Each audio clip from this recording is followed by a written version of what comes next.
Yep. Oh, all I can get.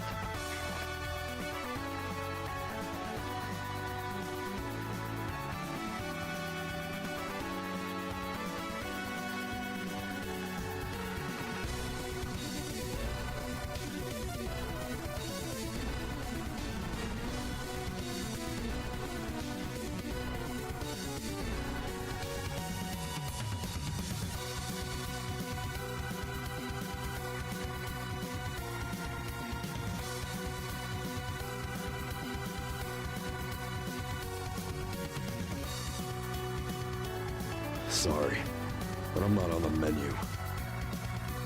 This baby can take temperatures up to 9,000 degrees.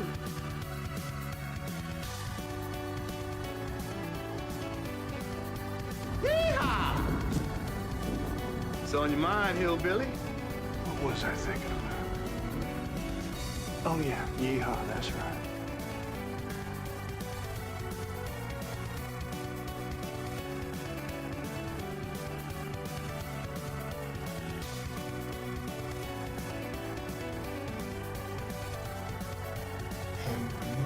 That boulder punching asshole! Some aggression today. Boulder punching asshole. Nika, congratulations on first. Lod, congratulations on last. Zeus, congratulations on second or whatever. Good morning, everybody. How we all doing today? Happy Thursday. Happy Friday, Junior. Tomorrow we're watching Jurassic Park in Discord. We're also going to be playing more Final Fantasy VIII tomorrow as well.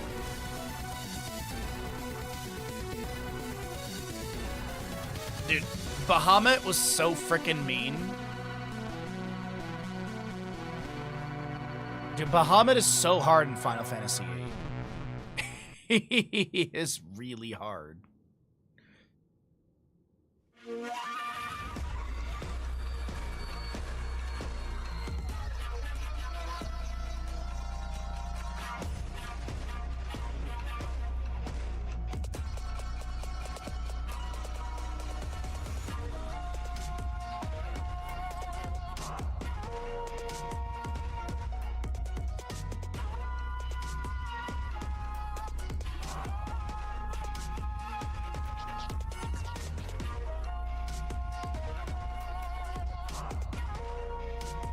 Sorry you missed it. Oh, no need to apologize. No, you're good.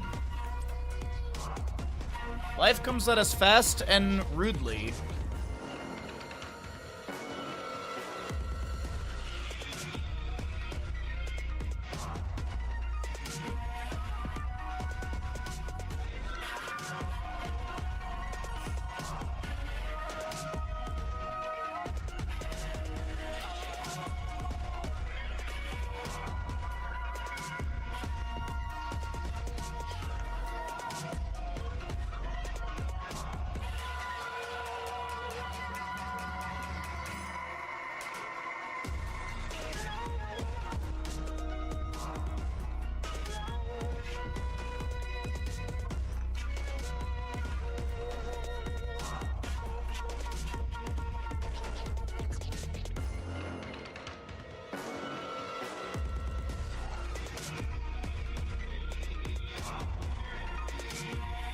I have the Claire Obscure song stuck in my head.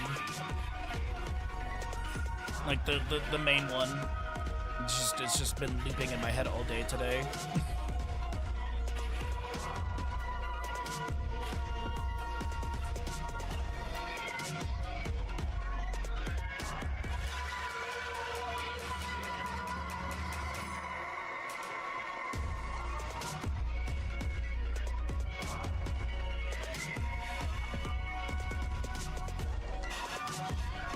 All right.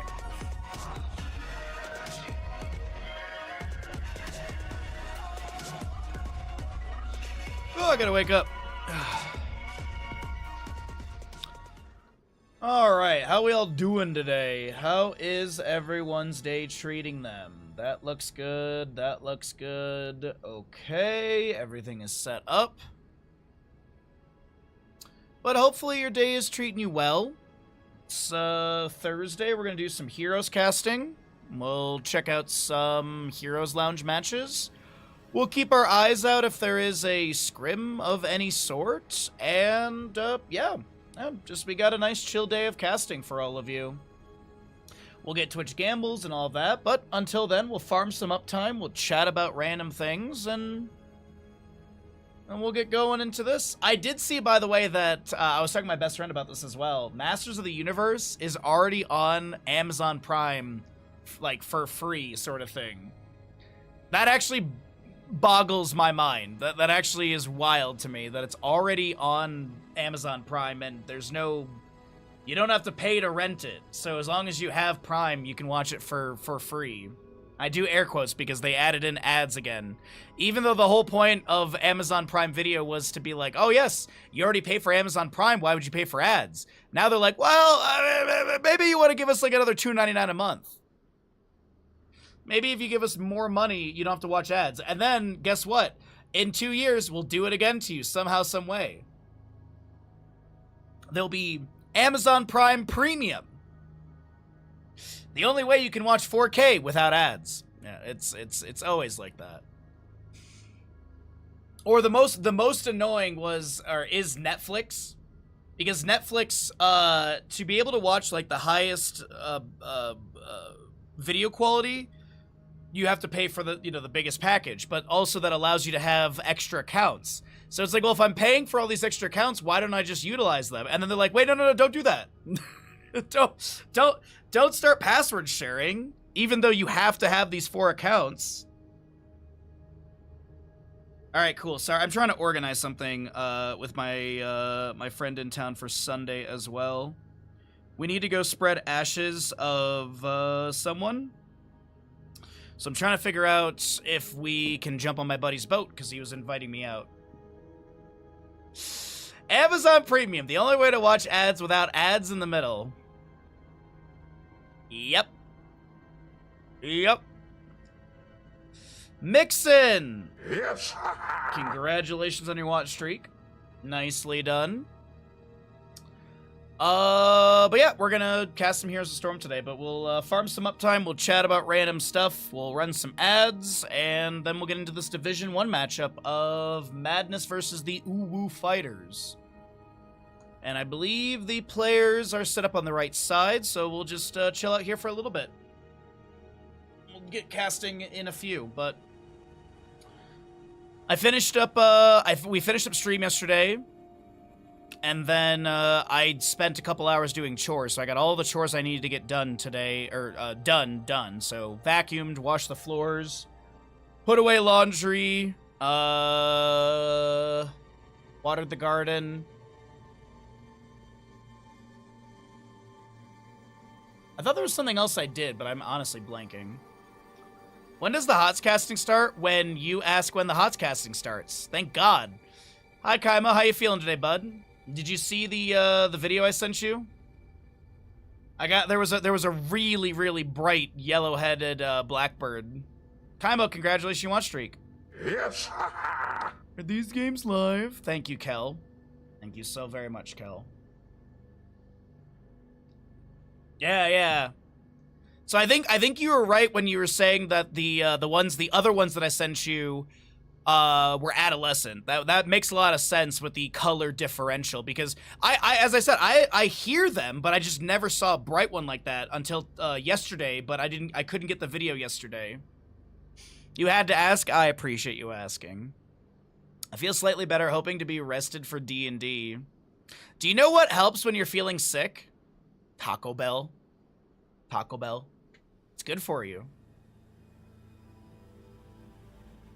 If you really want to flush out the system, you go get White Castle, though.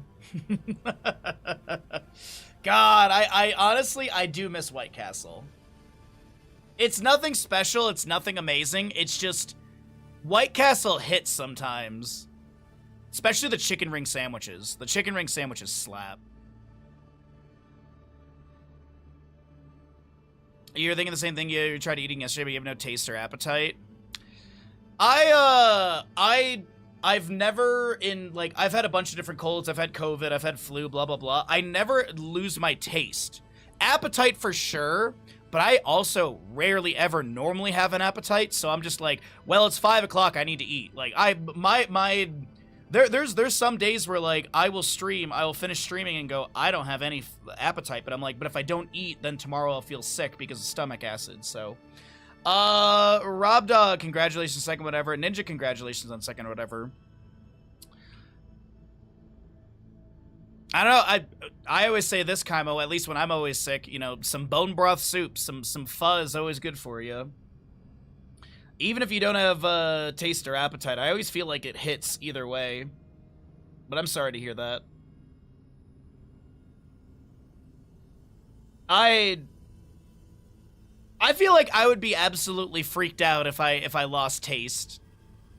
You were eating rice and applesauce? Oh, is it one of those kind of illnesses? Is it stomach-based? Because those are even worse. So, Gidrel, how you doing, bud? You think it's the flu? Oh, I'm so sorry, bud. I'm so sorry. That's, like, oh. You know, oh, I don't handle being sick well either. I am a big baby when it comes to being sick. I am absolutely shut up, Kaimo.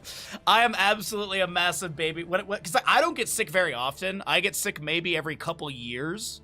I take pretty good care of myself. Knock on wood. I get sick every couple years. I really don't want to get sick this year. But yeah, I am such a baby when it comes to getting sick. It's like it's the end of the world.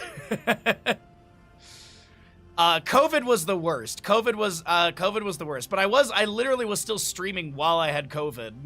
I remember Tatsuki came in and was like, "You look like shit. You shouldn't be streaming."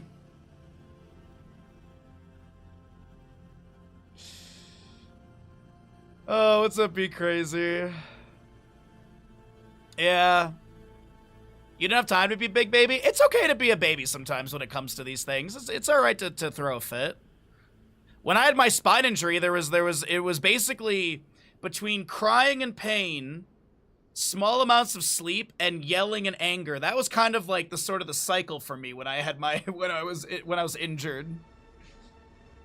Long Drink and Glenfield. Oh, okay, yeah. How is Long Drink? I think I've seen those around, but I've never tried them. I've tried the Cutwaters and stuff like that. Those are strong. I feel like you have to water down the Cutwaters. I feel like, isn't it like, they're like margaritas in a can, but aren't they like 10% or something crazy? Yo, what's up, Forget What? Congratulations on the watch streak. Yes. Acme vs. Coyote final trailer came out. Nice. Stark, congratulations on second whatever.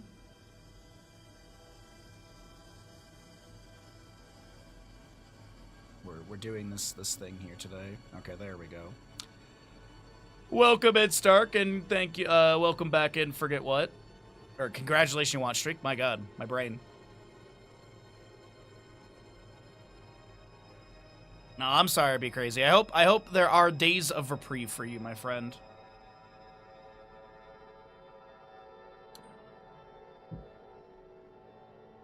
But 8.5%. It's still up there. That's still up there though for like a sort of mixed drink in a can. Because isn't it like aren't the White Claw type drinks, like those seltzer things, aren't those like 5-ish%?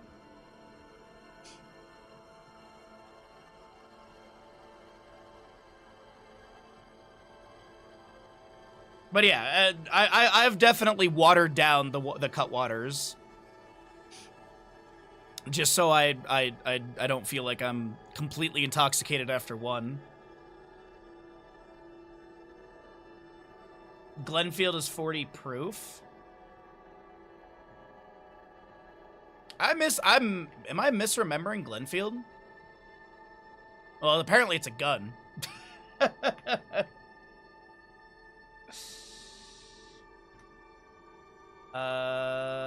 Alcohol. There we go. Oh no, it's Glenfiddich. Yeah, okay, yeah. That's what I thought. Also, yeah, I was gonna say it's not 40 proof. I was gonna say there's no way it's 40 proof. It's 80 proof. Yeah, it's like I saw the 40 and I'm like, wait, no. Because it's like, yeah, it's like it is like a classic whiskey. It is a classic Scotch whiskey. Yeah, no, it's no big deal. I had to Google it because I was like, I knew what it was, but then when you said 40 proof, I'm like, is this something else that I don't know? No, okay, then. I need to buy a bottle of that for my dad and see if he likes it, because he is I believe that's the type of whiskey he likes is that, because he's a Johnny Walker Black Label guy, which I believe is Scotch whiskey. Yeah, he's Black Label. My dad's always been a Johnny Walker Black Label. That or Stoli's vodka. Those are like his two. Stoli, vodka on the rocks. Blue cheese olives if you have it. That is his drink.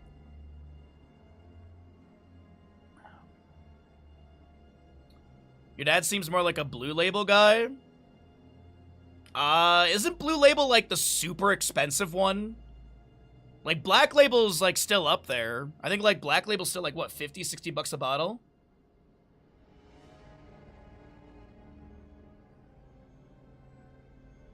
Yeah, no,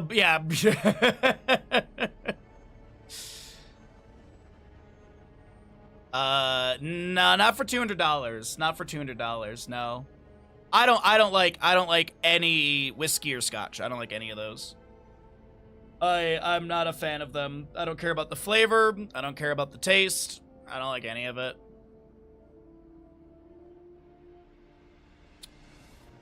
I'm a gin guy. I will drink gin. But even then, I don't really drink gin. Like, I usually just stick to beer. Your parents got it for your birthday. You can attest to Blue Label's not worth it. Black Label's like $50-ish. Yeah. I was like Black Label, like it's still, because I think there's one below Black Label, isn't there? There's like a cheaper one. There's like one that's like 25. Is it like the green one? Or maybe green is in between black and blue. I can't remember. Red Label. There you go. Is bad. As I said, like, I will drink, I like botanical gins. I like, there's, the classic is, you know, Bombay Sapphire. That's always a good one. And then, what's the other classic one? Tanqueray's not bad, but that's a dry gin. But Tanqueray's not bad. Hendrix is like the go-to for me. I like Hendrix. Hendrix is the one that I really do like. But even then, I don't. Hendrix is pricey, and I don't really buy a lot of gin. I don't really drink that much.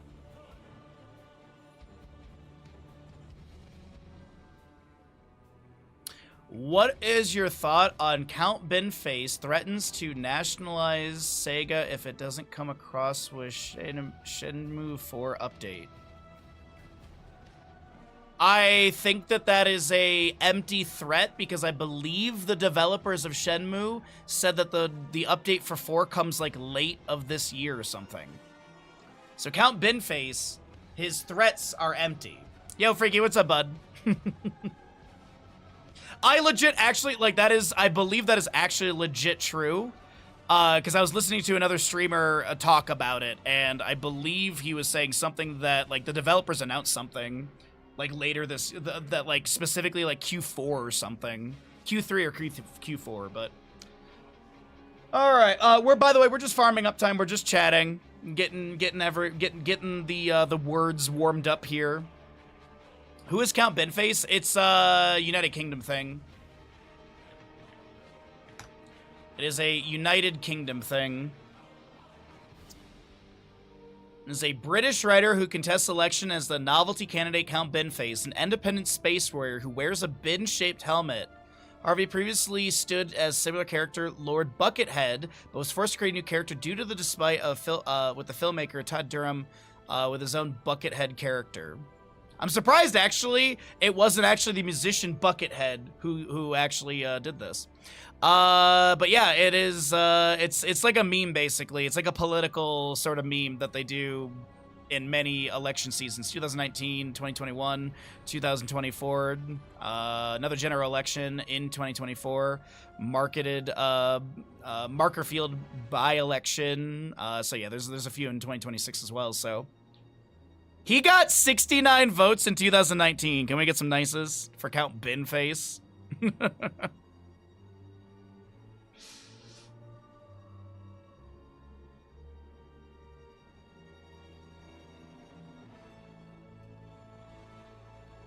So, yeah.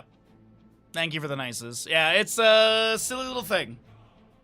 Alright, let's run some ads, and then we'll start getting into casting soon here. I need to wake up a little bit here. UC, nicely done. Congratulations. Oh, God. Today is my brother's birthday, and he texted me back. Nice. Whoever gets 69 votes wins the election anyways. Oh, yeah. Oh, I thought you were saying IC as in, like, you were learning about Count Binface for the first time or something. But I did get my brother, I got him this for his birthday. This is mine, but I shipped one to Michigan for him. So I got him this for his birthday.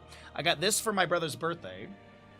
And, he's going to be going over to my parents' house on Sunday for dinner, so they're going to give him that, the present then. So that'll be cool. I thought that'd be nice. I usually get him, like, magic stuff, but I've gotten him so much magic stuff that I want to take a break, and then maybe, like, for Christmas this year, I'll get him more magic stuff. But I thought, like, that duster would be nice, because he's a computer guy like me. When is the next Hot Tub stream? February of next year, if we hit the sub goal during the September subathon. We're going to have the same sub goal as last time to hit 1,000 overall subs. And if we do that during the subathon during September, then we will be doing the Hot Tub stream in February. And it will be a straight-up Hot Tub stream, not a Hot Tub stream. We will legitimately just be chilling and chatting.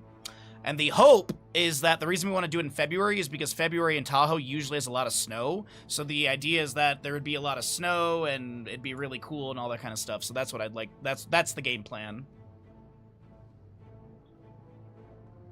So, also, don't forget to log into Battle.net and claim your free Thrall skin. Cooking Hot Tub stream? Hell nah. Though I do think my Hot Tub sensor, I do think that the temperature sensor is dying, and I don't know how hard that is to change out. I have to look up some YouTube videos. I don't think it's super hard, but it's just, I'm gonna have to figure it out. I'm pretty sure the temperature sensor is all buggy.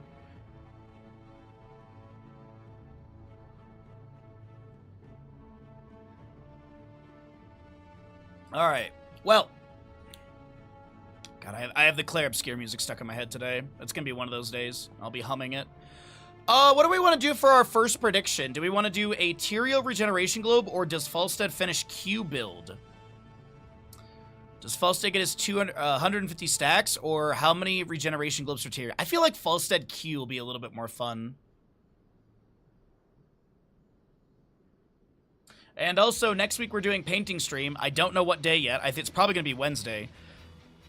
I don't know what we're painting. I've been indecisive on this, and I really need to kind of pull the trigger and start working on the format of the painting.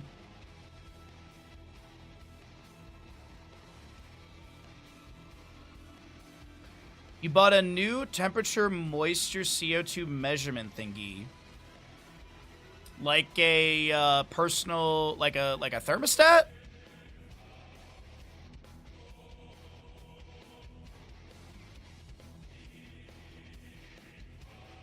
I guess not really. It's not really a thermostat, is it? Is it like a personal weather device? I've been in the market for one of those. Or it's actually a personal weather station. These are super cool. They're really pricey, but let's see here. Like, this is the, Jesus Christ, the amount of pop-ups on this website. This is the one that I see all over Tahoe. There's a ton of these, but they're like $300. But you literally put this outside, and then you have like a little indoor thing, and then you can also connect to with your phone as well. But this is like $300. But you can, the cool thing is you can connect this to local weather application, the one that I use called Weather Underground, and so you can pull and add data as well. So pretty cool stuff. Pretty cool stuff. It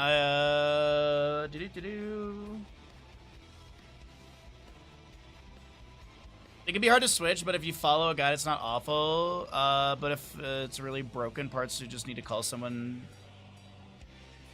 Broken parts, you might just need. Yeah, there is a hot tub company out here. They're just a little pricey, and I'm kind of trepidatious with them because like every time they fix something, something breaks a little bit after that, and I'm just like, I don't trust you guys.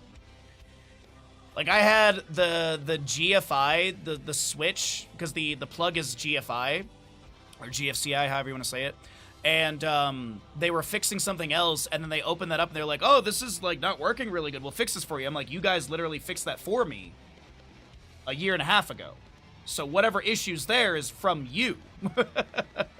So yeah, that's why I'm like, I want, if anything, I want to try and do it myself, because I really feel like they break things. When they replaced the motor, they didn't fully seal something, and my hot tub was draining for like a week and a half, and I was literally calling them every day, like, when can you come out and look at this? When can you come out and look at this? Also, when they fixed that motor, the light doesn't work anymore in the hot tub either. So it's like, they're like the only company, so it's, yeah, like, that's my issue with them. Measures have been studied so you can check your place is ventilated properly. Oh! Personal weather station ought to be a thing that lets you control your personal weather. I wish.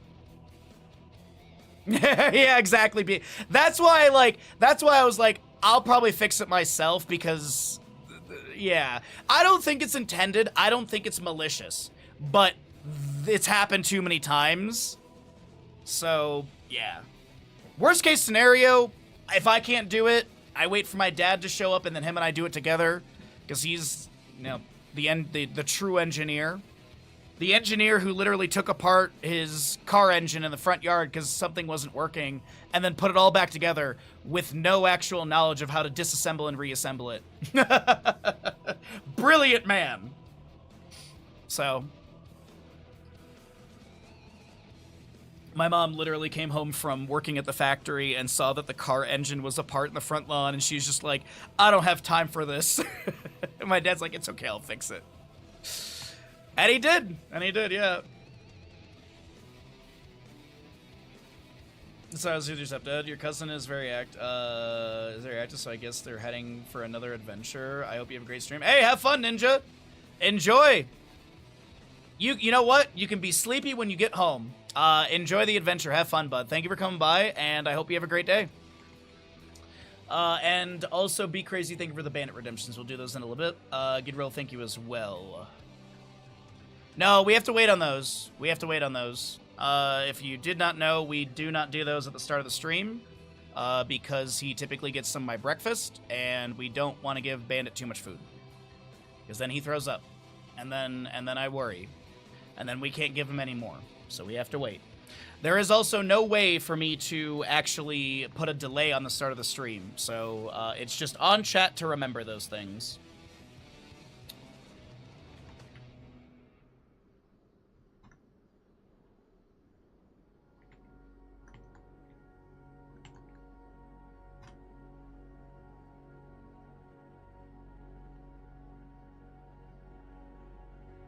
Alrighty.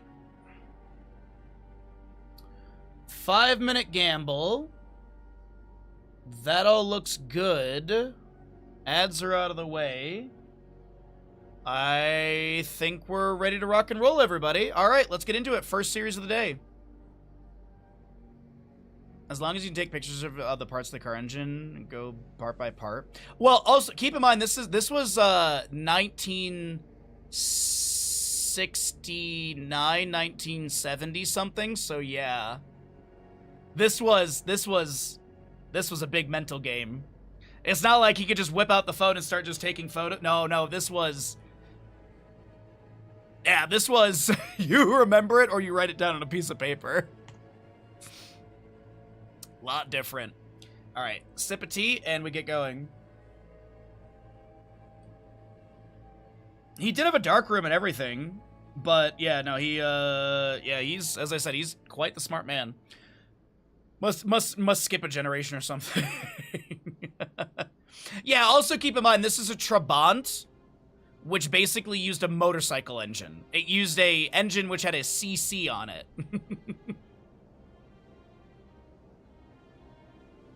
Trabant was also a car, the panels and everything were made of pressed cardboard. It was the communist car, from my understanding, from what my parents tell me.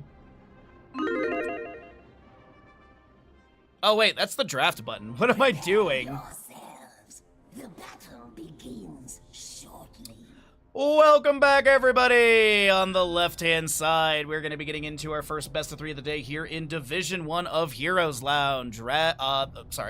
Madness is going to be having the Tyrael, Dahaka, Ariel, Hanzo, and Junkrat. Right side of the map, we're going to be looking at the Uwu fighters. Kerrigan, ETC, Malfear, and Yrel and Falstad. Falstad is going to be going into the Gathering Storm level 1. Will he complete this quest by the end of the game or not? 1. Let the battle begin. Emerald Dreams for your Malfurion, Fury the Swarm. Also going to be looking at that Ardent Restoration on Tyrael. Enhanced Agility, Simple Geometry, Searing Light, and your Extra Wound Timers with Dauntless Yrel, ETC, Block Party. And yes, this is live patch, duh. Drag lands onto Yrel. She'll be knocked back by a Detainment Strike. So Falstad continues to apply a few autos into the Tyrael with Lightning Rod as well. But no fatal hit, no fatal kill. And it's going to be the start of our double soak between top to mid. Kerrigan working on that baseline stacking. Tyrael also getting Ardent Restoration stacks, as we do have this left side Bruiser Camp started. What? Kerrigan's able to jump in. They get the kill onto Hanzo. Kerrigan does get 7 stacks for heroic kills, 1 for minion kills. At 100 stacks, she gets a damage increase by 125. Also, having the ability to then have 14 stacks off of heroic kills. Minion kills staying the same. Yo, what's up, iTrax? Good to see you, bud. Welcome in.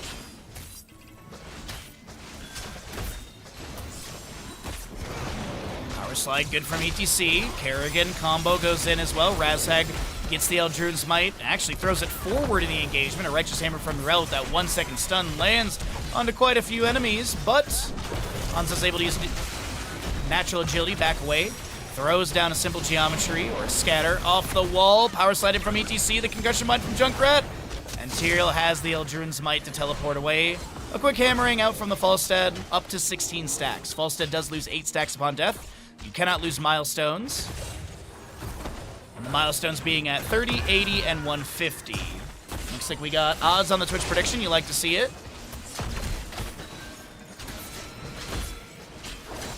And just still working on getting Skeleton Defender, just still working on getting the gems needed to summon the Web Weavers. Hanzo, scouted by Yrel. We'll be able to get that scatter into her up to 14 stacks. Righteous Hammer midair.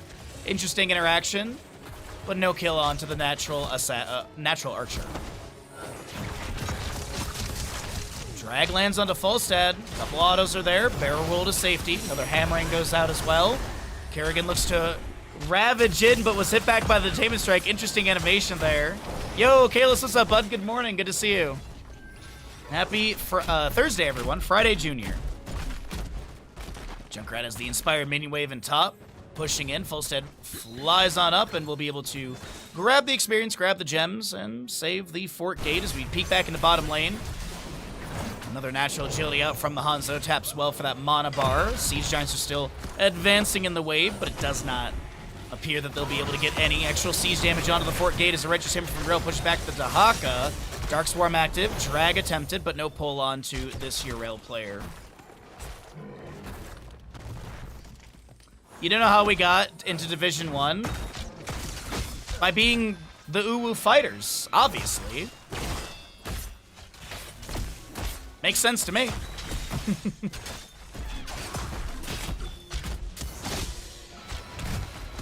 Alright, Dahaka, I thought he was going to try and put some pressure onto this Yrel, but not going to be the case at all. Gem Turn-in availability, though. Do have Web Weavers ready to go on the right side. Very soon on the left for the Madness crew. As we wait for level 7s on both sides, and possibly a turn-in. Not much visiting your parents. We'll have a good time, bud. Thanks for hanging out with us for a bit.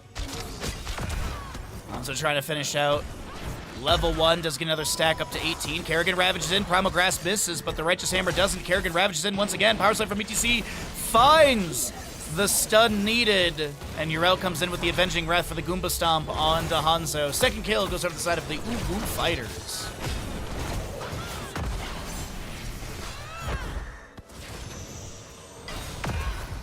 Kerrigan up to 71 stacks already. Not too bad. Really working through this level 1, or this baseline. And pretty standard stuff you expect. Fury of the Swarm, Sonic Pulse, as well as your Boundless Fury. Volstagg getting some decent damage and siege on this Fort Gate of top lane. And so back away safely, respecting the enemies. And we do have, let's call it a quarter level difference, or advantage to Uwu fighters. Primal Grasp, Impaling Blades, Root from Malfurion, followed up by Power Slide. Razag with 69 HP, but the false set auto attack will be enough. And some little bit of death timer reduction there. I think 2 seconds off the death timer, hitting Malfurion.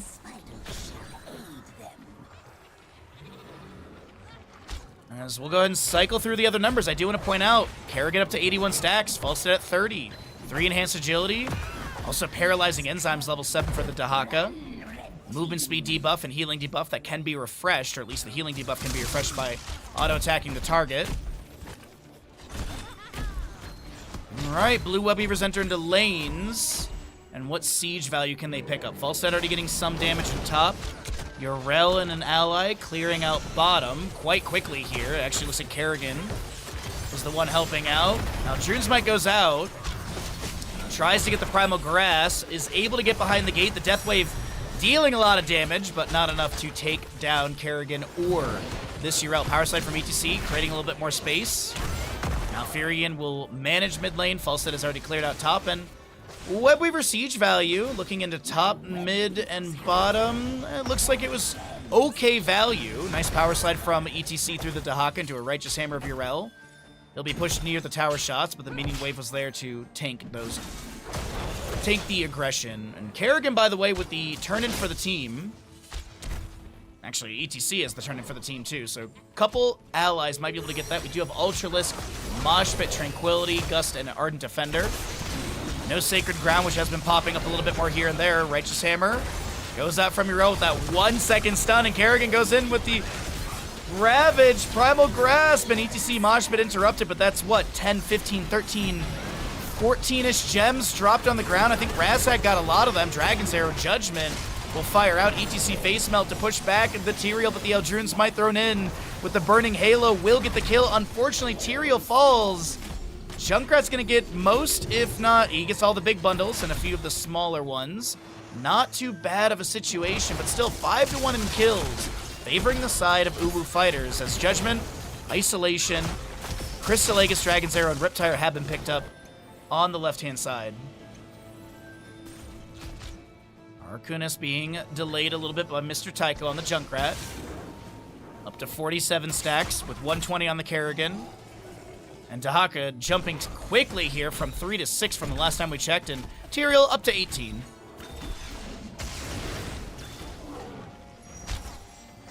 Lemon trying to get 5 turned in. Doesn't have enough overall. Concussion Mine will push back the ETC. He'll activate a little guitar solo and back off just fine. Junkrat continues to poke out a little bit here and there. Kerrigan, what are we setting up? Primal Grasp. Impale misses. Concussion Mine will push Junkrat to the side. The Ravage there had a really interesting interaction. Didn't push Kerrigan back because she was mid-animation with that. Haven't seen that. A lot of very interesting interactions. Drag from Dahaka lands on a Kerrigan. She'll go ahead and Ravage back to a minion. and be able to back away with nearly the next turn in. 7 gems needed for the next Webweaver summon just off of the Kerrigan. Webweaver in top lane. Some damage into the fort gate, but it seems like mid lane is going to be the major priority, or at least siege point. Gus from Falstad, as Yrel did get hit with an isolation in bottom lane. That space created. Don't know if Yrel was killable there, but still, good call. Relatively low cooldown with 60 seconds. As mid lane Webweaver's not the priority, pushes bottom lane. Nice power slide from ETC. Mosh been activated. Dahaka is still caught inside of that. Tyrael also actually had an edge of his foot caught by the Mosh Pit circle. And Dahaka will be going down. Riptire summoned by Junkrat, chasing out. Gonna try and get a little displacement onto this Yrel. Detainment Strike pushes back. Repeated defense not getting another stack. As the Ardent Defender's activated, and it's Ariel to be taken down. She'll lose those 6 gems she was holding. As now Tyrael aims to try and get out of here. Righteous Hammer.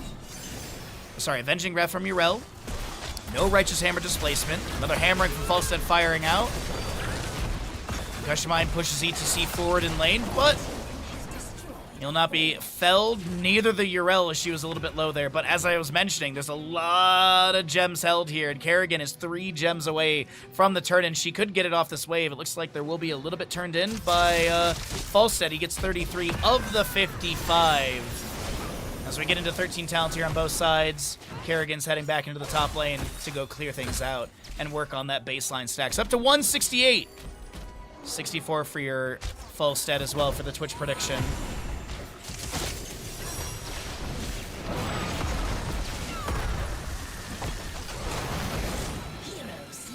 And Tyrael just gets locked down away from his allies, unable to back away with any sort of judgment displacement to, create space with a knockback and then get out. No Aldruin Smite, no Smite. Really good lockdown coming up from Uwu Fire's layering that CC and control. As a right side Bruiser Camp will be grabbed. ETC power slide again into this Dahaka. Burrows does not have Lurker Strain level 4 for the knockback. Mosh Pit, that was very advantageous. That was ballsy, as they would say. But no lockdown onto the Dahaka. Shattering Teeth will find their way onto the Yrel, as they do have the Sticky Wicket and gotta trap them all level 13.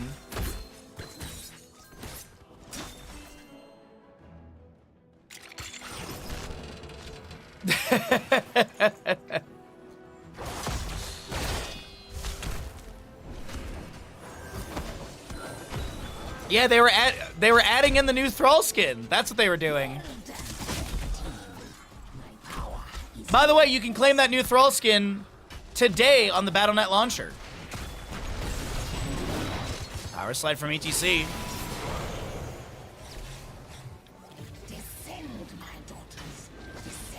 Right? Is it today? Or am I misremembering, chat?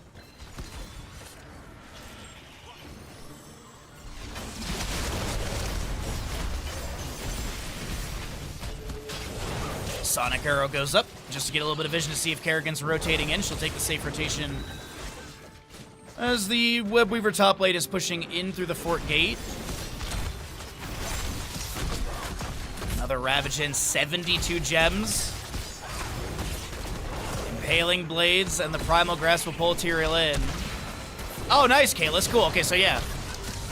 I thought I might have misread the announcement thing. Smite on the ground to quickly clear things out. This is going to be Webweavers not finding a ton of siege. It does push up the waves, and they do have another turn-in. All of that literally held on the Kerrigan right now, or the vast majority of it.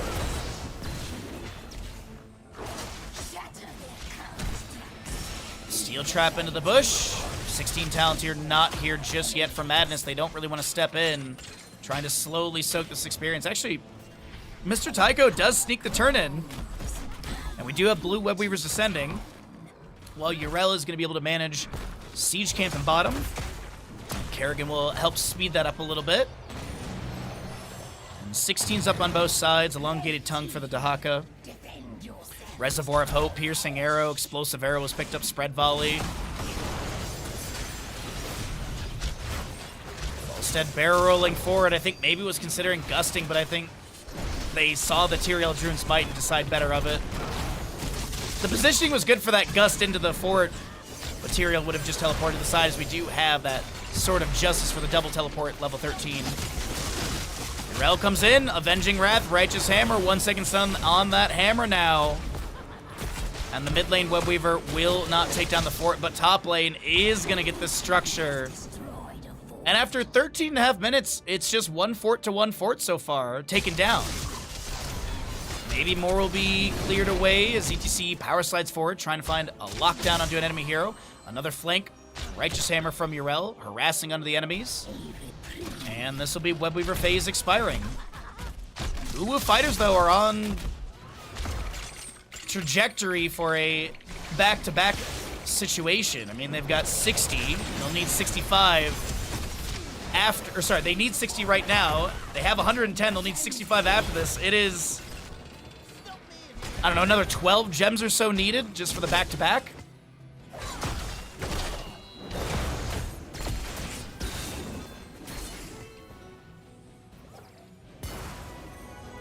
Junkrat is going to try and turn in. He does get a few in for the allies. 45 still held. 9 of 60 turned in. But it is a level lead over to the members of Uwu Fighters. The Sonic Arrow misses on each seed. The Frag Launcher Grenade does get a delay onto him.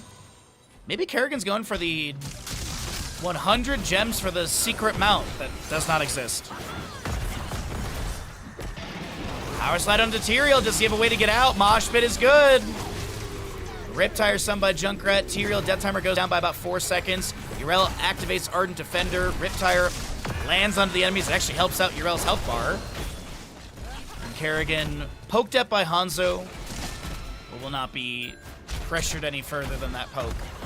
Dahaka has a drag for, yep, elongated tongue. 89 gems. Kerrigan ravages in. Goes for the Impaling Blades with the Primal Grasp. Cannot find the pull onto the Primal Zerg.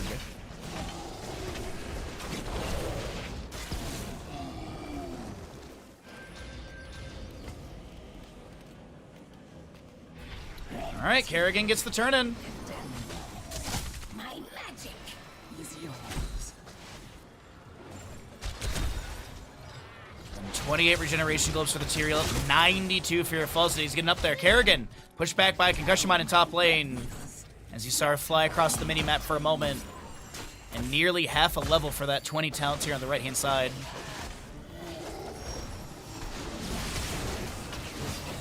Maybe a power slide from ETC to threaten Tyrael. Algerians might have set up on the left-hand side, and he does have that teleport back. Pretty stacked up wave through mid. Avenging Wrath goes in from Yrel. Will not activate a Righteous Hammer onto Dahaka. Also, Kerrigan's done with her baseline Ravage quest, so she has 325 additional damage on her Ravage.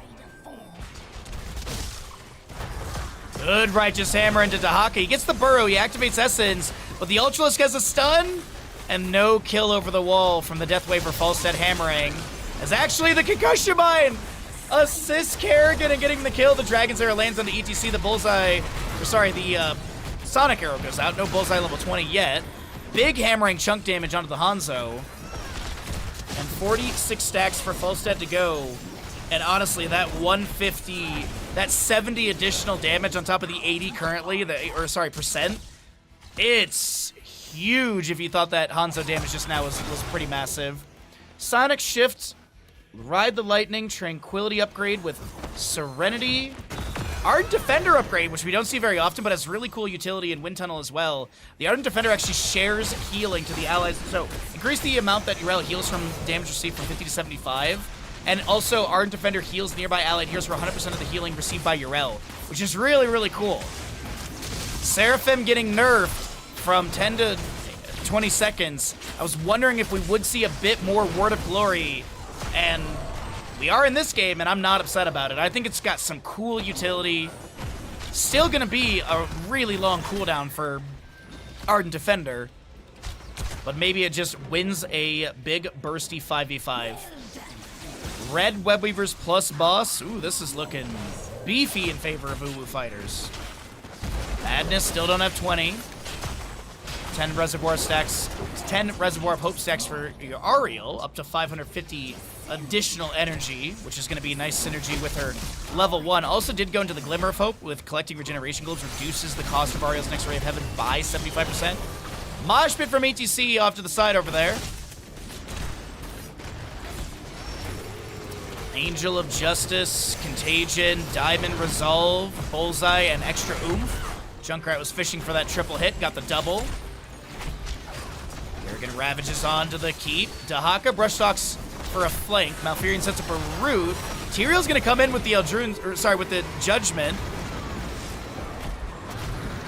And Tranquility from Malfurion gets popped. Tyrion's able to double back with that Sword of Justice, and Webweaver phase will expire. Top lane keep doesn't go down. Bottom lane Siege Giant will be cleared out as well. The waves, though, have been pushed up. The forts have been taken down, so you got periodic catapult pressure through top, mid, and bottom. Only answer is going to be through the top lane, as this fort has been taken down. Mid fort very low, around 10% HP. Oh, good dive onto Ariel. She doesn't even have an opportunity to knock anyone back and create space. Crystallega still on cooldown too, as Dahaka does sneak a turn in. And what does the blue Webweavers get here? Kerrigan hit with the drag. Darkswarm is there, but Dahaka's isolated from his team. Ultralisk summon. Dahaka tries to speed boost away. Ride the lightning forward, but no power slide. And they're not going to be able to get the kill. Hammering chunks. Judgment from Tyrael over the wall onto Falstad. The cleanse comes out late with the Nature's Cure. And Dahaka's able to sneak away. He makes it back to the Hall of Storms. Nicely done.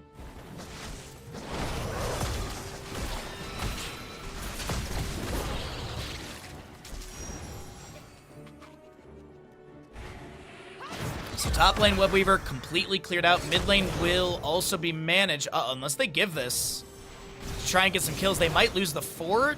Summonables deal decent damage. Yeah, they're going to focus on this. Okay, nice. Yeah, Dahaka ziggin' zaggin'.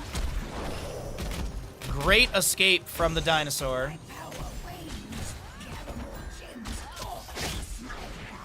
Another hammering flies out. This is going to be your bottom lane fort cleared by... Or sorry, the pressure onto the bottom lane fort cleared by Yrel. And our Bruiser Camp will be advancing in through mid lane. Clashing against the enemy Bruiser Camp. But it's a 10 kill difference. Webweavers are available on the side of Uwu Fighters. 70 gems needed.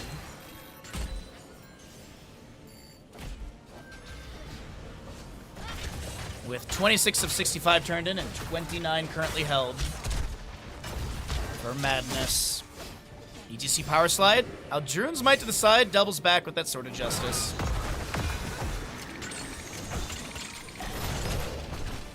Shattering Teeth find the ETC. The drag misses, unfortunately, but Kerrigan gets the combo over the wall into Dahaka. He gets the Crystallegus, burrows, activates Essence, Riptire from Junkrat with a double hit. Still overall 25 seconds of cooldown as Kerrigan gets a combo onto Mr. Tycho, but there is a Concussion Mine to allow Junkrat to jump away.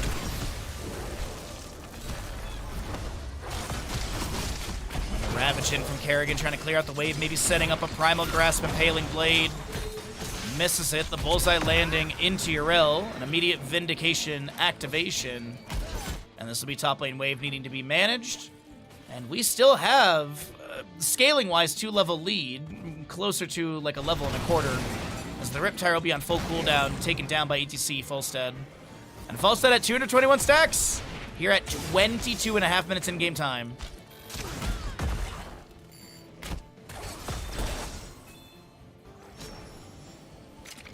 Power Slide, good attempt to try and get the delay onto Razhag. Unable to do so. 7 gems needed on the left, 5 gems needed on the right for Webweaver summonings on respective sides. And Dahaka once again with a sneaky play on a clutch not being watched. So how much does this Webweaver phase get? Because the first one kind of, or the last one, just pushed out the waves a little bit. This may be an opportunity to take down these 2 remaining forts and equalize, as that's going to be a burrow from Dahaka. He activates Essence, Judgment, Tyrael arrow from Hanzo as well. The Righteous Hammer pushes Tyrael back.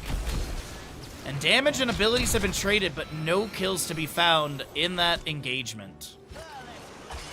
Yrel's got bottom seemingly handled. Mid lane is being prioritized for the clear.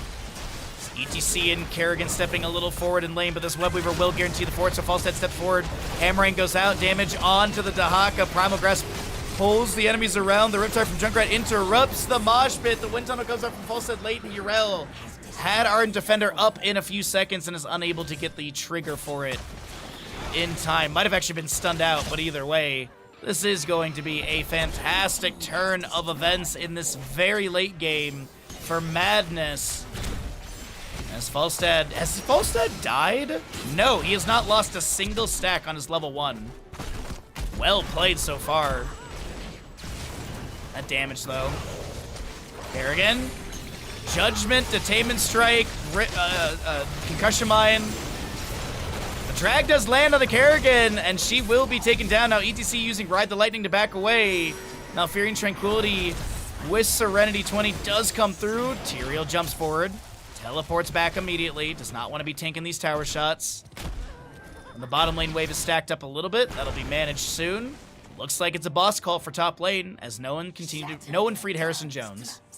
Deliver the gems to enemies. Stop me, we know this one before.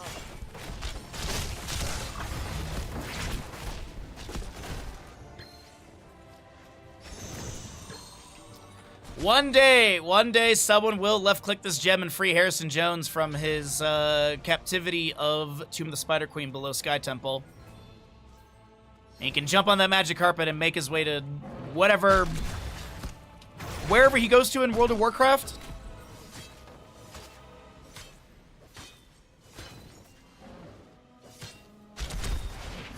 You know, when Blizzard inevitably adds another map, we need more Harrison Jones lore. That's really what we need in this game. That's Power Slide from ETC into this Tyrael. He answers back with a Judgment. Bullseye comes through.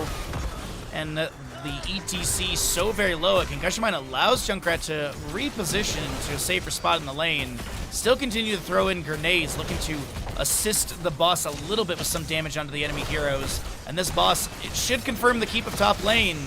The structure advantage going over to the side of Madness in our 25-plus minute map. What a good game number 1 to start things out today with. Isolation follows up the Chattering Teeth in the bush. The face tank the face check is completely punished there. Unfortunate moment for Yrel as she wasn't even able to use her Ardent Defender, which is upgraded with the Word of Glory. And now, the map that's been controlled by Uwu Fighters is seemingly slipping away from them. The pretty significant level lead or scaling lead that they have is now half a level. Structures in favor of the enemy. A drag lands on the ETC, the Gus from Falstad playing it safe, and now Tyrael is going to be able to jump to the side before the mosh pit connects.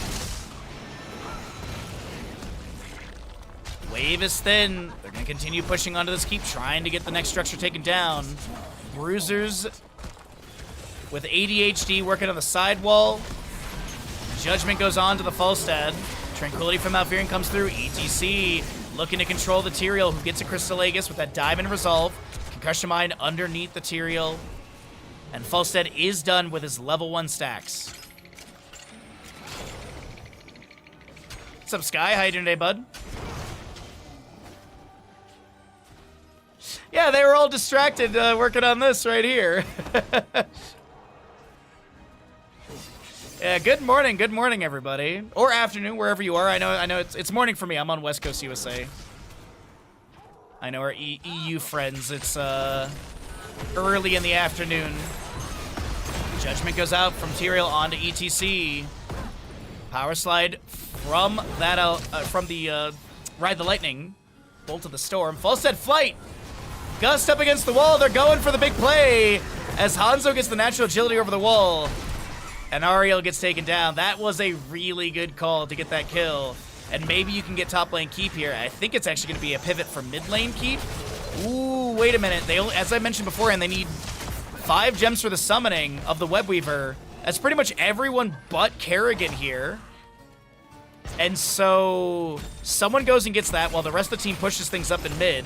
You have a minion wave coming up as well. This is a really good situation for Uwu Fighters. That Falstead Flight Gust might have set up what could be a victory in this map 1.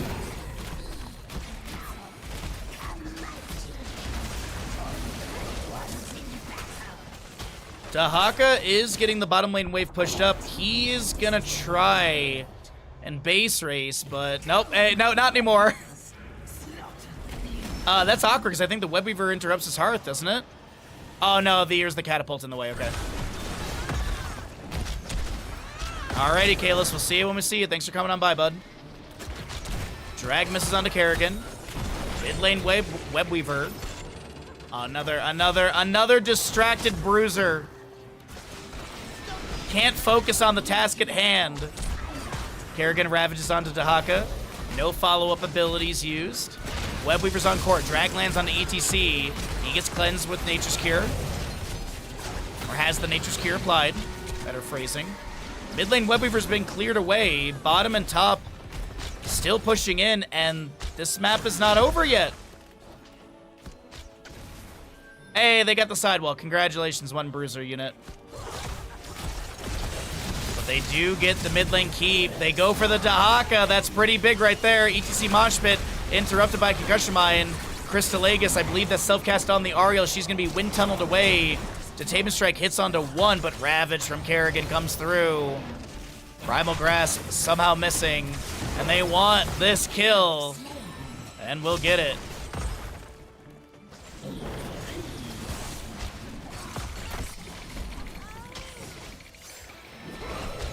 Fantastic damage right now. Tyrael's going to be able to jump to the side as he was pulled into the wall or knocked into the wall by the Righteous Hammer of Urel. That is going to be Kerrigan bursted, but not bursted down. She's so low. Ravaging around, trying to build up assimilation shields. She's trying to get away from the Tyrael explosion. Will be able to do so.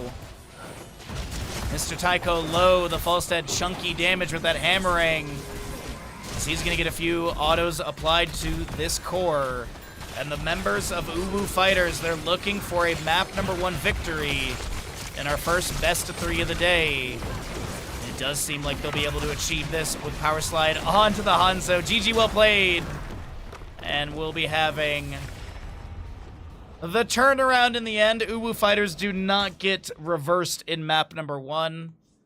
Let's go ahead and take a look at some stats for all of you.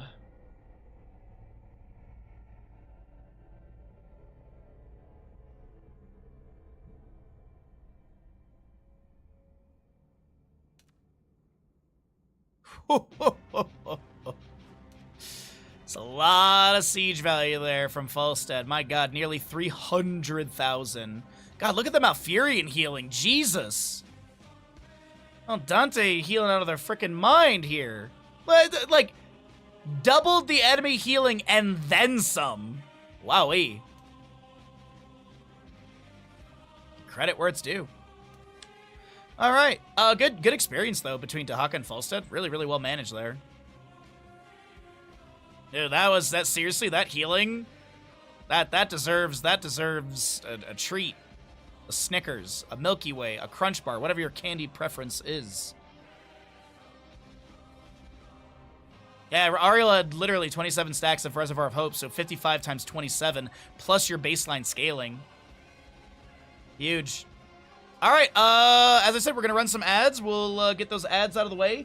Be sure to subscribe if you have a Prime Gaming or if you'd like to start a Tier 1 reoccurring sub. Every little bit helps us out. Sustain full-time streaming, bring you these games, bring you all this casting and commentary.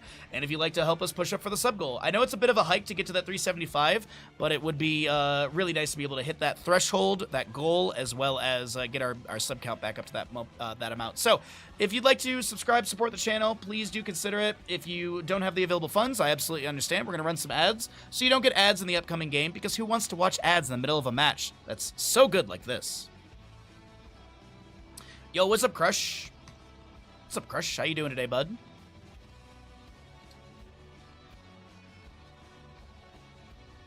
I was watching, I saw a clip from SmackDown. I don't typically watch a lot of SmackDown. just because I don't know when it's happening. There's a guy that I swear I was like, dude, that could be Crush. There's like some dude with like white face paint, but there's like it's like black here, and he's got like your hair that I've seen in photos, and I'm just like, that could be Crush. He's also really tall like you too. Is that the name? Let's see. Hold on. SmackDown wrestler face paint.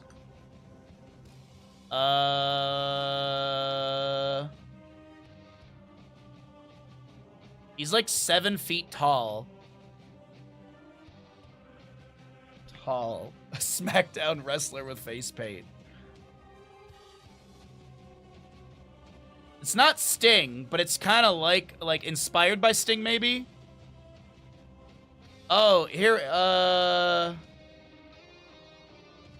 is it Tama Tonga? Is that the guy?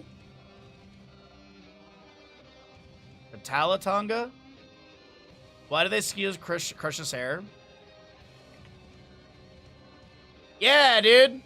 Yeah. Like, I absolutely can see Crush here. I could see this being Crush, you know? Buff Crush. I don't know. Like for a moment I was like, oh, Crush is wrestling. Nice, congratulations. It's all you.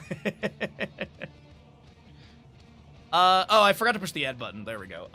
Falstead did complete quests. The believers get paid. And next map setup here. Let's make sure the player's on the correct sides before we update our scores. Did I fat finger it? Nope, I did not. They did not swap sides. You'd like to see it. Alrighty.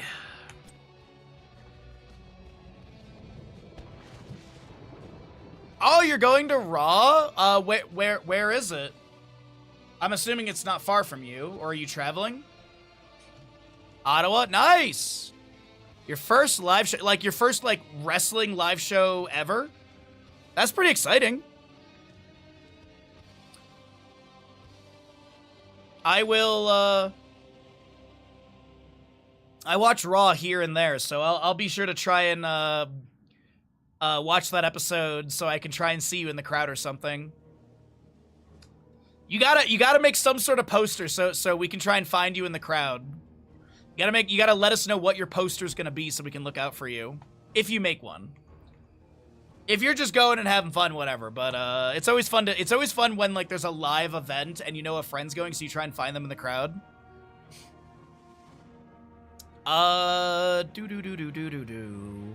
Vala auto attack build, maybe?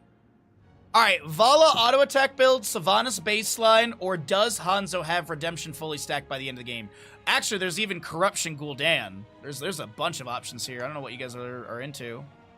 The people demand a Bahamut. I would giggle at that. I would absolutely giggle at that. The people demand Bahamut for BlizzCon at a Raw event. Any day now, chat. Any day now, they'll contact us. I'm sure of it. Any day now, right?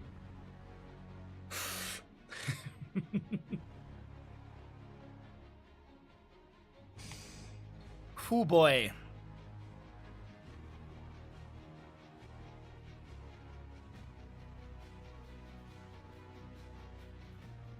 Alrighty.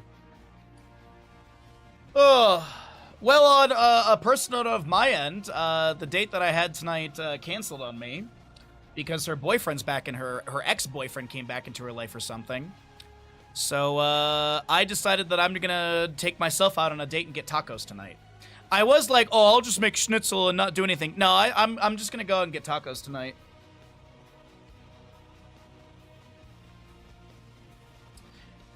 Yeah, like, you know, I was video chatting with my parents.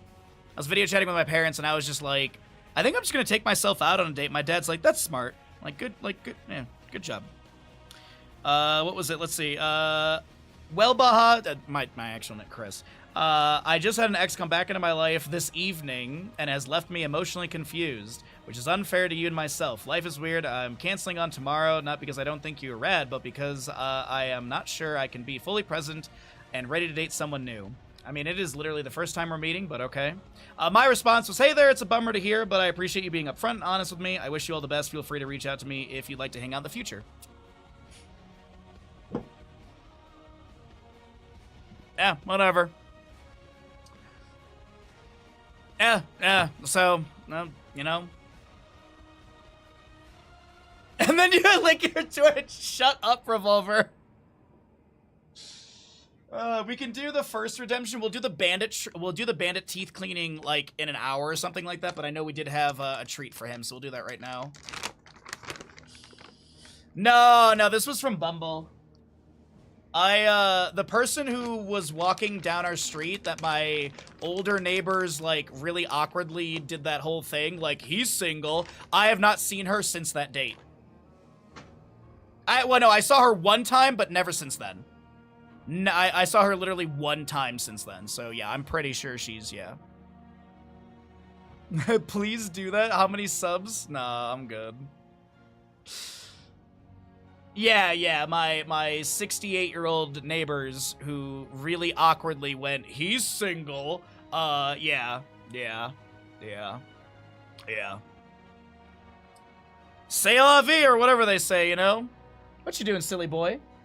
Did you get your treat and now you're uncomfortable again because you can never get comfy at the start of stream today? Can you lay down, please? Thank you, bud. There's nothing else for you. Lay down. All the way, mister. This is like a game to him. How you doing, Meow? Good to see you, bud.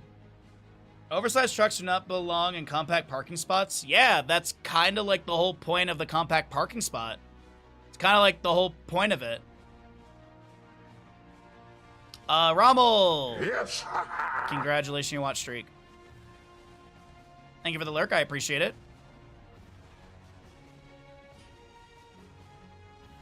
But I mean, compact cars exist, so why not compact spaces?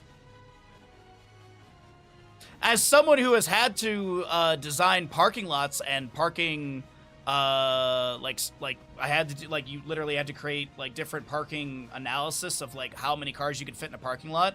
Compact spaces do add spots, so there's that factor.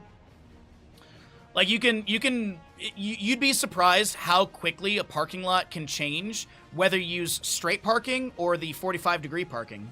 That literally can change up the amount of parking spots available as well. And a lot of businesses, you have to hit X amount of parking spots, so that's probably why compact spots exist.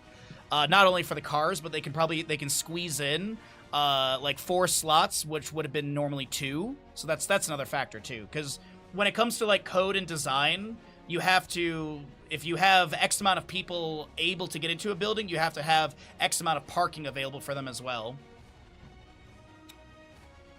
Oh no, it's a design thing. It's not no one cares about compact cars. It's a design thing. It's literally it's another way for designers to be able to get more spots in. That's truly, in my opinion, that's truly it. I don't think they actually care about compact cars.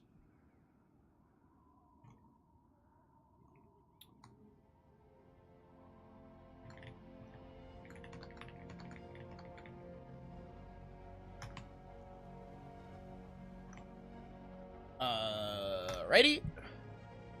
Thank you for the lurk, Freaky. I appreciate it.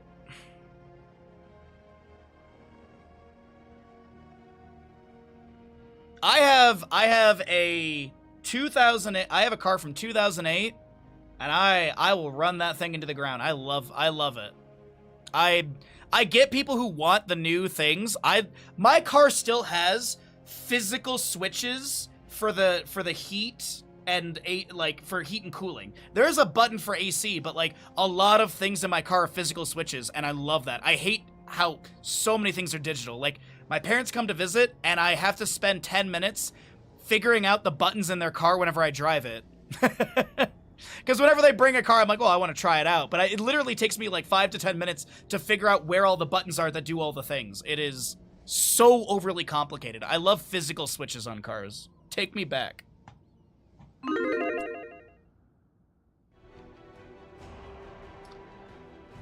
Alrighty, everybody, let's get back into it. Our silliness aside, let's talk about Heroes of the Storm. On the left-hand side, we're going to be looking at Madness with the Vala, Deathwing, Sylvanas, Brightwing, and Hogger, looking to take us to a map number 3 in this first best of 3 of the day. Right side is the Uwu Fighters looking to shut things down with their Gul'dan, Sonya, Rhaegar, Anub'arak, and Hanzo.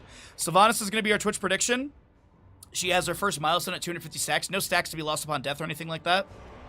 Tooltip and Observer mode is incorrect, but it's 3 stacks of black arrows. We do have the Sylvanas vision held, so we will be able to see who she has marks onto, but should she get 250 or more, 249 or less. Also, if you know the results, you're welcome to gamble, just don't spoil it. Greed of the Hunter, Dragon Soul, on the prowl for Hogger, which was nerfed by 5 Rage, but still seems to be the priority. Unrelenting Torment Sylvanas, as well as your Echoed Corruption, Furious Blow, Colossal Totem, Nerubian Armor, and Redemption Hanzo, as Brightwing is unsure if she wants Greater Polymorph or her Hyper Shift level 1. It will be Greater Polymorph.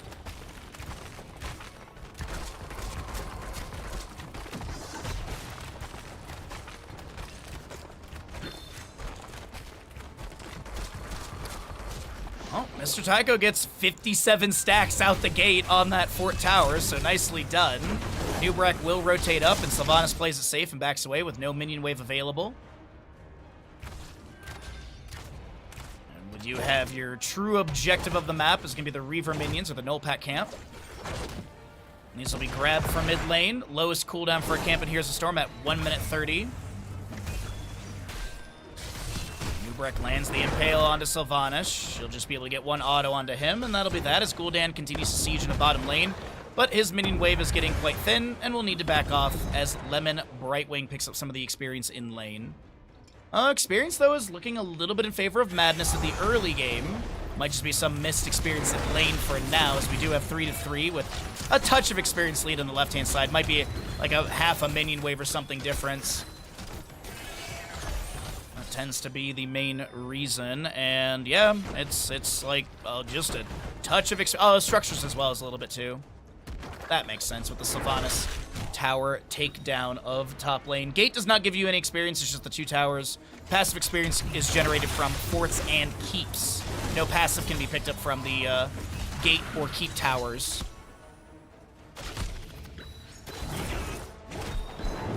Alright, Haunting Arrows level 4, so we'll be able to have that lockdown onto structures. Gul'dan is putting the pressure onto this Hogger. It needs to be a little careful. Runs through a bit of corruption, throws down the loot horde, heals up a little bit, taps the well, and is able to back off just fine.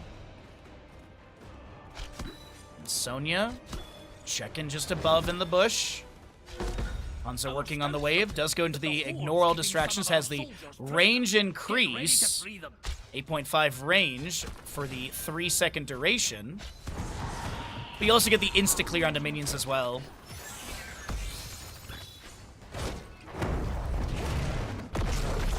Deathwing drops down onto this Gul'dan.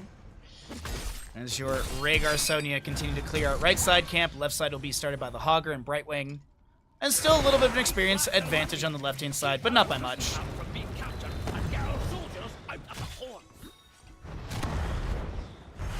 Gul'dan trying to apply some pressure onto the wave and Deathwing a little bit here. We'll see if he goes into the Bound by Shadow at level 7. Really good cooldown value onto his Corruption. Yeah, I do love that Deathwing voice line of more essence, and the enemy is driftwood. Uh-huh.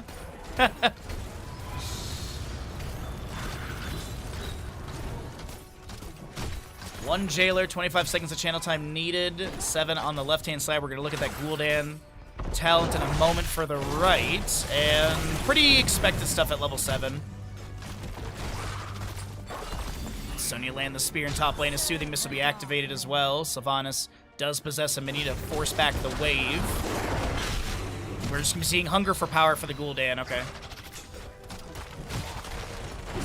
But Hanzo full auto attack. He does have that sharpened arrowhead at level 7. Armor debuff is pretty nice, especially into Deathwing. Cataclysm into this fort. Okay.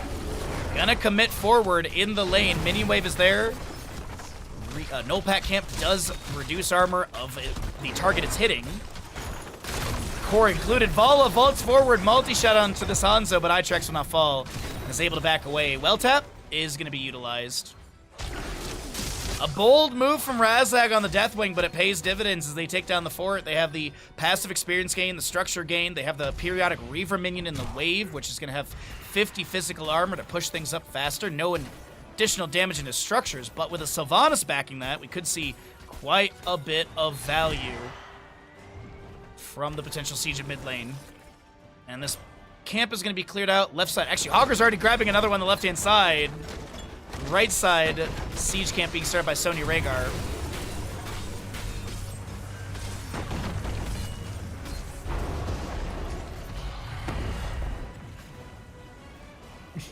Can Deathwing be interrupted on channel if he's unstoppable? I see what you did there.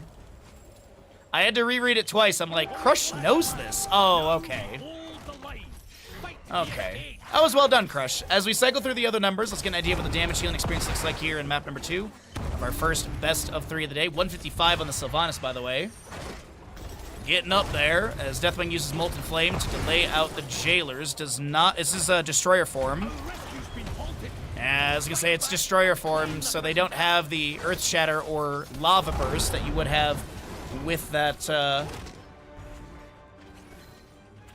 World Breaker. Sorry, I was skimming the map. I was like, where did this happen? It was top lane, as you see the Sonya getting the kill. So they do trade Hanzo, Sylvanas in top lane, 10 talent on the left-hand side with Deathwing going into Bellowing Roar. We do have Wailing Arrow, Rain of Vengeance, Blink Heal, and Hortapult on the Hogger, as Hogger will be able to get the channel. Right side, we're looking at Haunt, Horrify, Leap, Ancestral, Dragon Strike, and Cocoon. Nothing happened, as Brightwing is going to push onto the fort of top lane, inspiring the minion wave.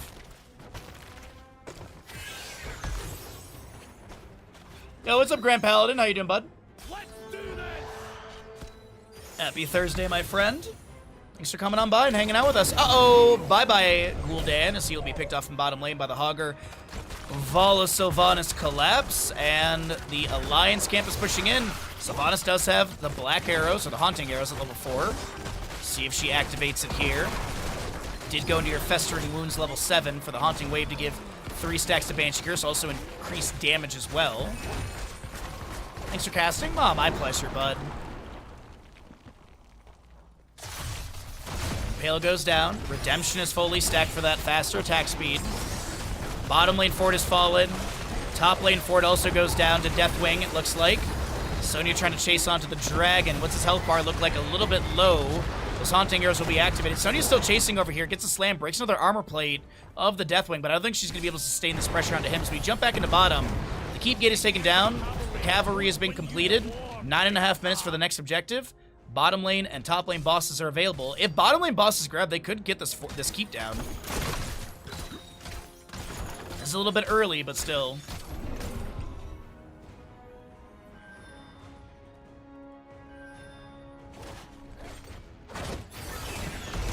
I believe, if I read the draft correctly, Deathwing was a last pick for the side of Madness, but Madness did have first pick priority.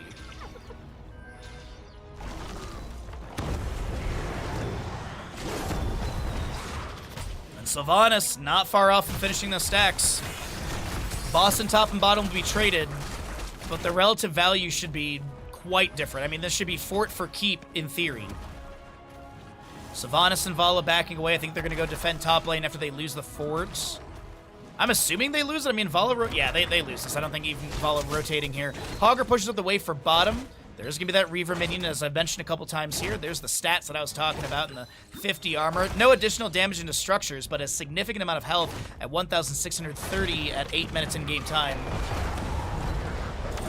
Hogger looking to find an angle to maybe back away. Deathwing is here as well. Onslaught in from Deathwing. Into the Incinerate. The Bellowing Roar will push Sonya to the side. Hortapult from Hogger allows him to get away from that Dragon Strike of Hanzo as Razag, Cataclysm, and Onslaught to back away. This boss may not confirm the keep, but this does open up an opportunity to clear out the mid lane wave and then go for objective, as the enemy team does need to rotate out of bottom. And actually, no, the timer's going to be a little too long. This will be an easy rotation to be able to defend the second objective of our second map in this first best of 3 of the day. Boston top, by the way, 3-minute 42. Boston bottom, 3-minute 56 on those timers, if you're wondering.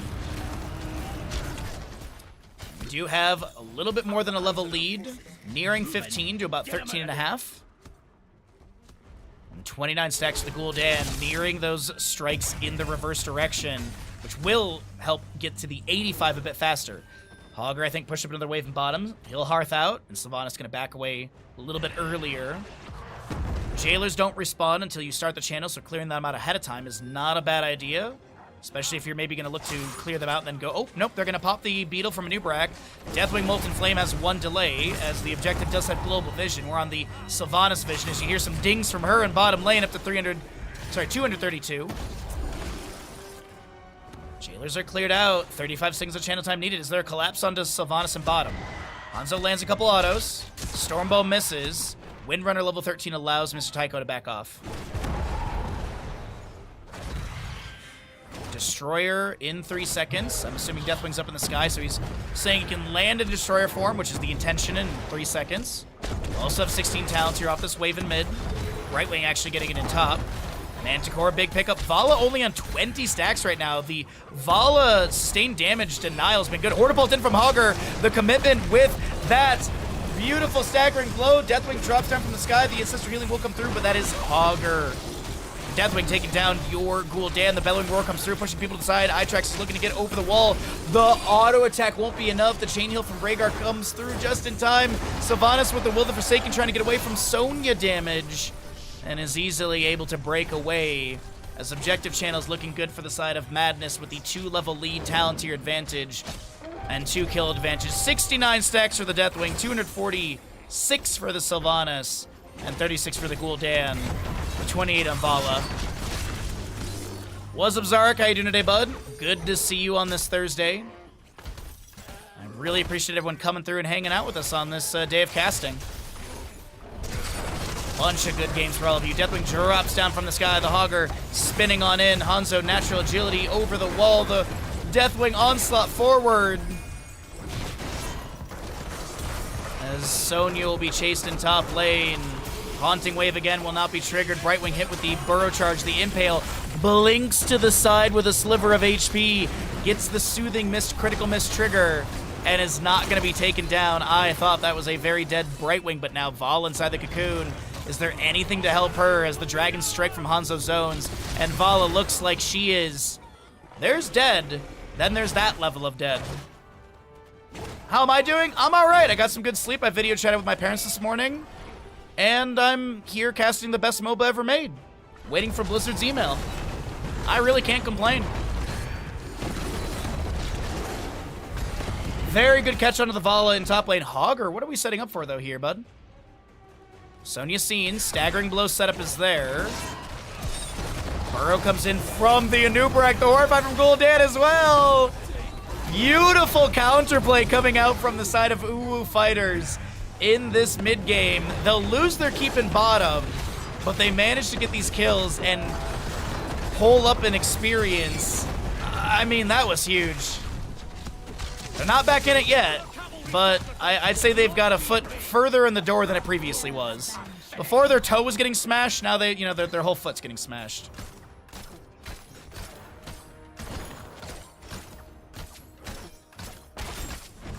Starfist, I appreciate the kind words. Thank you, bud. Glad to have you with us. Sylvanas over the stacks for our Twitch prediction. We'll see if she gets to 400 by the end of the game.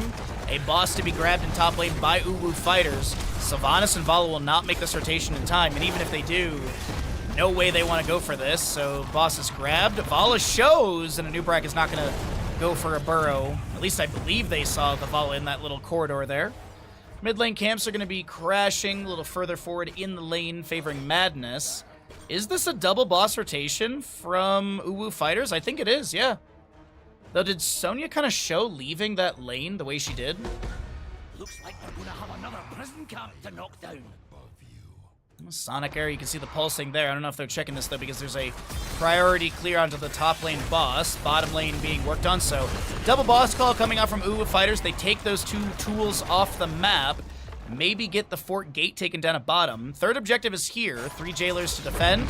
45 seconds of channel time.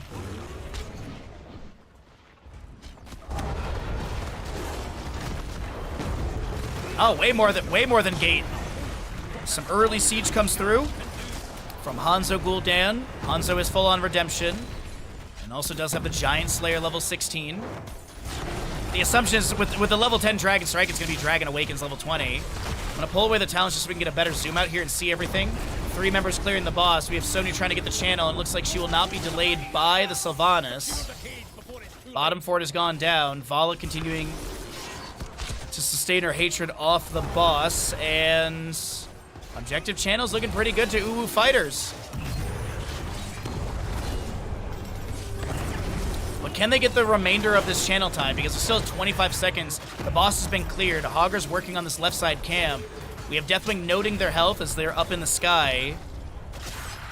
This is going to be that Firestorm level 7 for the landing trigger meteors. Portabolt in from the Hogger. No level 20 on either side. We do have the Rain of Vengeance coming through. The Deathwing drops down the Wailing Arrow from Sylvanas as well. Itrax is going to be taken out by the Vala, who's able to vault to the side. Sylvanas inside that cocoon is going to be broken out. Cataclysm to chase onto Gul'dan. He breaks away, but Sylvanas still has the chase and will be able to get that Haunting Wave. The onslaught from Deathwing chases onto this Rhaegar. He gets a quick chain heal. Sonya picked up by the Vala. Manticore City, or Manticore Value, as Aldante is not going to be taken down by the Molten Flame of Deathwing.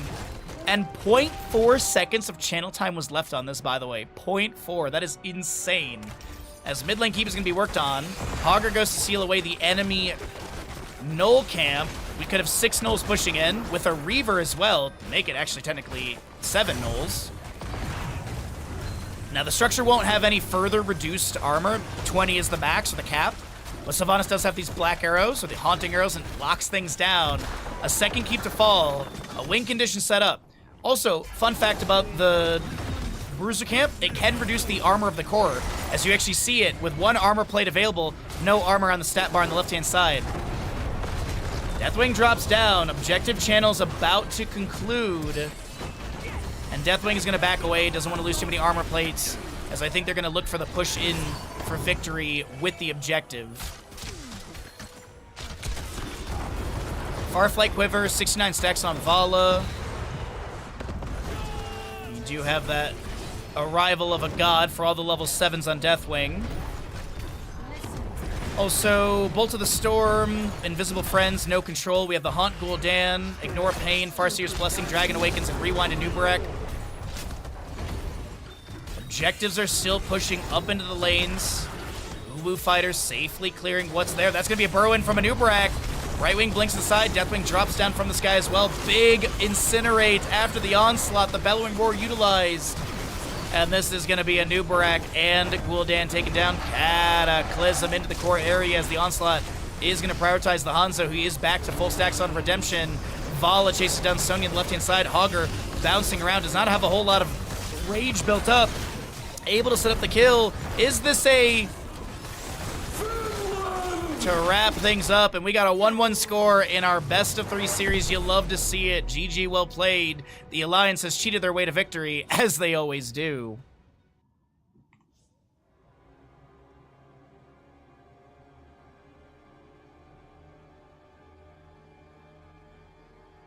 Well done, good game, as we show you some stats as well really quickly here. Great series to start out today. This has been such a blast of a best of 3. Once again, also, man, the healing. Even though they lost, that healing, wow, wow, wow, wow, wow. Nearly doubled the Brightwing healing, just under by a little bit. Well done. All right, now's the time where I remind you that if you have a Prime Gaming or if you'd like to start a Tier 1 reoccurring sub, it helps out the stream a ton as it allows us to continue bringing these casting days if you have the available funds. If not, we're going to go ahead and roll the ads as we typically do between games, and we'll pay out the gamble. We'll chat a little bit about stuff, and then we'll get ready for map number 3 and our first best of 3 of the day. Thanks for hanging out. Consider subscribing. I know we've got a bit of a hike to that sub goal, but hitting that would be huge in many, many ways. Thank you all for being here. Happy Thursday. What's up, Moodier? Good to see you, bud. Gotta go fishing when we can. You know, gotta fish for those primes when we can fish for them. Braxis for map 3 is a choice. I don't know who made that choice, but someone made that choice.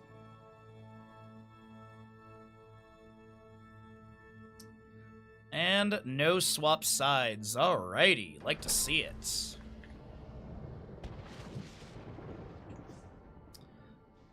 Oh, unlucky agility for Hanzo. That was a really good back and forth in that game. Fantastic play from Madness, though. Absolutely really good play from Madness. Curious to see how things will finish out on this Braxis game. Oh, body check, Garrosh. Love a good body check. Globe's Tyrael. Isn't Chromie's level 1 uncapped? No, that's the other one. That's the other one. Her once again the first time it didn't have any changes. It was the deep breathing level 1 that had changes. I feel like they could have pushed with the bottom boss a bit more rather than peeling for objective. Yeah, it's her Dragon's Breath, not the Sand Blast. Yeah, the Dragon Breath is the one that's you have the previous reward, if I'm not mistaken, and then you have continued scaling on damage, if memory serves correct on the patch. Also, by the way, how did our patch video do? I haven't checked it at all.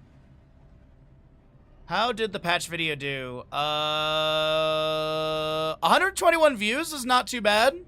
I'll take it. I don't make any money on YouTube yet. We just need another 216 subscribers. Does anyone have 216 YouTube accounts they can subscribe with?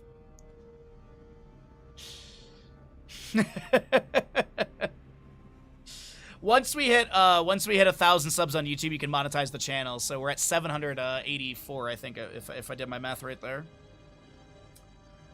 So all that good stuff. What do we want to do for our Twitch prediction on this? Maybe Tyrael Globes?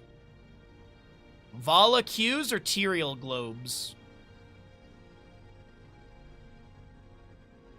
Yeah, Tuesday I casted a scrim block of Clawy Kittens versus Skibidi Exodia, and they played a lot of Ragnaros. But the Ragnaros at the, top level of play, I do air quotes because we don't, it's like these are the players that play in tournaments, but there are other good players out there. It's just what I can see. The most common build I'm seeing, and it's not just Dino running it because Clawy Kittens had a player run it as well, it is Shifting Meteor level 1, your God, I'm blanking on the level. Blast Wave at level 4 for the slow. The Meteor Talent at level 7 for the spell increase, if I remember right. Sulfur Smash. The Resilience at level 13. Resilient Flame, I believe, is the name. Then there's the Meteor Explosion at level 16, and then level 20 is Heroic Difficulty. That is the build I'm seeing everyone at, the top level pick. We did do a Ragnaros game as well from Heroes Lounge, and they mostly went Blast Wave build, which is pretty much what we used to see, but they did not go Lava Wave at level 10. They went into the Sulfur Smash. I think a lot of people are going Sulfur Smash because getting the 8 stacks isn't super difficult, especially if you are going for some sort of Judgment setup, because that's really been paired into it a lot. Tyrael Judgment plus Sulfur Smash have been paired together quite a bit, and getting those 8 stacks to get a second charge on Sulfur Smash has been very doable in games. I feel like that might get nerfed a little bit and have the stacks increase to 10 to 12. I feel like 8 is a little bit low. But I mean, this is just off of the like 4 or 5 games that I've casted myself. So that's what I'm seeing, Grand Paladin. Hopefully that answers your question. I haven't seen enough to say like, oh my god, it's OP and blah blah blah blah blah. But it's strong. It's strong, and it's good to see the Lord of Fire get some buffs. I think Ragnaros is a really cool character design, like at its core. I think he's got some great utility. I don't think he's like an all-arounder. Like I don't think he's like Dahaka, where he works on every map, or Yrel, or Johanna. Like there's like no bad maps for them. Technically, Dahaka's not the best on Volskaya, but you can still run him very effectively. So, I'm happy to see Ragnaros get some buffs. I'm kind of waiting on a verdict. I think he's in a better place, is a good way to put it. I think he's definitely in a better place. Is he like S+ first pick material? Nah. But is he viable? More viable now? Yeah. Yeah. Hopefully I answered your question, and you got good information out from that. How many level 1 stacks for Tyrael? I'm gonna go with it's Braxis. We're Division 1. They had 50-some stacks. Oh, that was a 30-minute tomb game though, wasn't it? Let's say 25. I don't know why that feels like a good spot. 25 or more, 24 or less. Feels like a good number. That was a great analysis. Thank you. All right, glad. So, definitely I'll keep my eyes out for more rag games for today, because today we're just doing casting, so I'll definitely, like, look around. After we do this series, I'll look around for at least a game that does have a rag at least once. But let's go ahead. Ads are done. We're ready to rock and roll onto Braxis Holdout.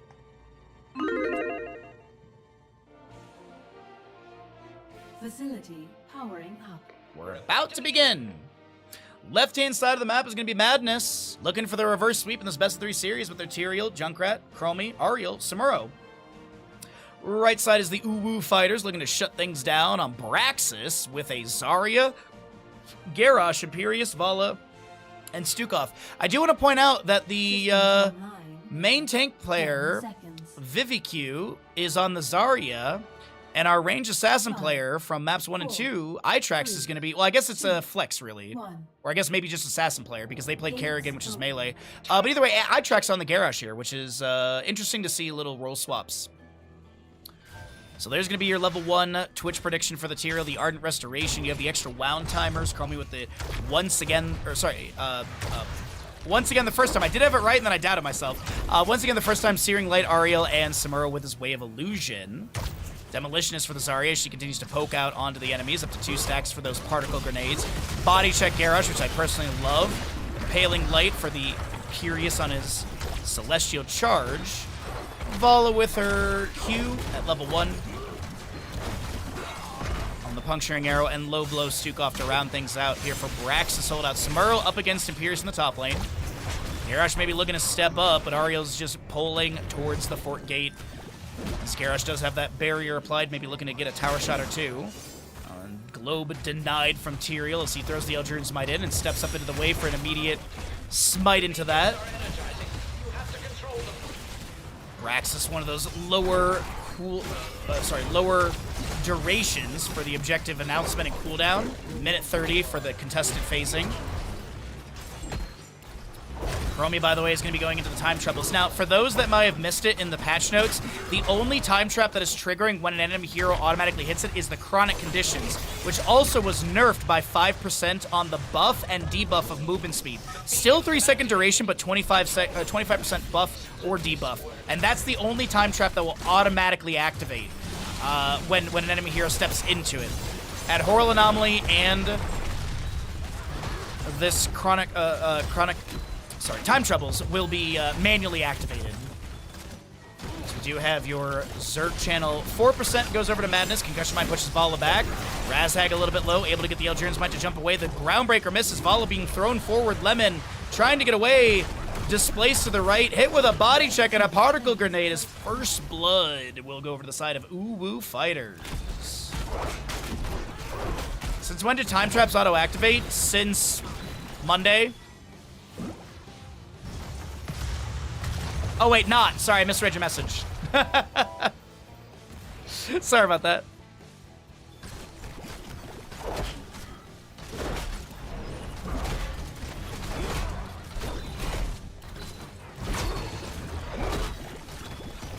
I feel like we're not really going to see chronic conditions very often. That's a great concussion mine into the Taban Strike. Zarya's like, maybe I can beam down the sidewall a little bit. Nah, bud. 1-to-1 in kills. Groundbreaker. I think it was a little bit of a missed combo there. Wrecking Ball didn't go off before the Groundbreaker. Vala trying to get another Hungering Arrow stack. Does have the repeating arrow level 4. Zerg channel is going to be good over to the side of Madness, as this will be your Imperious shoved out of top lane. Way of Illusion level 1 up to 18 stacks for your Samuro, as Tyrael continues to try and hold this point. Thrown to the side. Is there a concussion mine activation? Indeed there is. Taban Strike. Hellbats moving into lane. The concussion mine set up on the point. I mean, literally, I asked a top-level player one time why they don't take Perfect Gems at level 20, and their literal response was, I know Perfect Gems is better, but it means I have to push more buttons. And that is baffling to me. Oh, so many Zerg headed right for us. Stop them at once. That actually, like, it's wild to me. Especially, like, it's a top-level player. Like, pushing one extra button shouldn't be an issue. And Perfect Gems is so strong. It's wild to me how it's underutilized it is. Well, first Zerg Wave will be moving on up. Imperious is going to be resetting. Looks like top lane Zerg Wave finds relatively low siege value as the port gate is still up. Tyrael thrown to the side. Lurking Arm down on the ground as well. Vala getting a couple more Hungering Arrows. And the next Zerg Wave around 5 minutes 20 announced. Speed barrier onto Garrosh as he gets a Groundbreaker and then backs away to safety by the fort gate. Healing Pathogen applied by the Stukov. And he is going to be going into your Vigorous Reuptake, by the way, at level 4. What are we looking at for level 7s, though? Chromie obviously already getting hers with the Bronze Talons. Bruiser Camp with your Goliath and Raven for the top lane, and bottom lanes being traded or grabbed by the respective sides. And it looks like Samuro's done a really good job of pushing back Imperious. They've lost a little bit of damage on the fort gate, but this is from the Zerg Wave earlier. And as a reminder, Zerg Waves do swap sides, so we're going to be seeing your blue in the top lane, red in the bottom lane coming up next, and no pressure onto Imperious that would take him below 50% health. Gets chunked a little bit, mounts up, and rejoins the allies, getting the Hellbat camp just below. 11 regeneration globes for the Tyrael. Getting up there. Concussion Mine does not displace as the time trap was there. Activated onto Garrosh. Vala vaulting forward, trying to get another Hungering Arrow, up to 14 stacks for that one. And it looks like our solo laners have swapped into bottom lane. Samuro goes and grabs the globe really quickly. Imperious is going to check the bush with a Solarian Flare. Mirror Image is activated, gonna swap image, and this Samuro backs away by the fort gate to get the experience right there. The next objective is ready for contest in 30 seconds.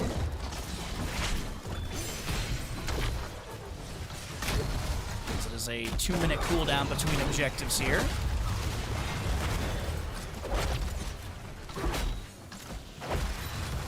Trap finds the Zarya. Concussion Mine behind that as well. Temporal Loop triggered onto her.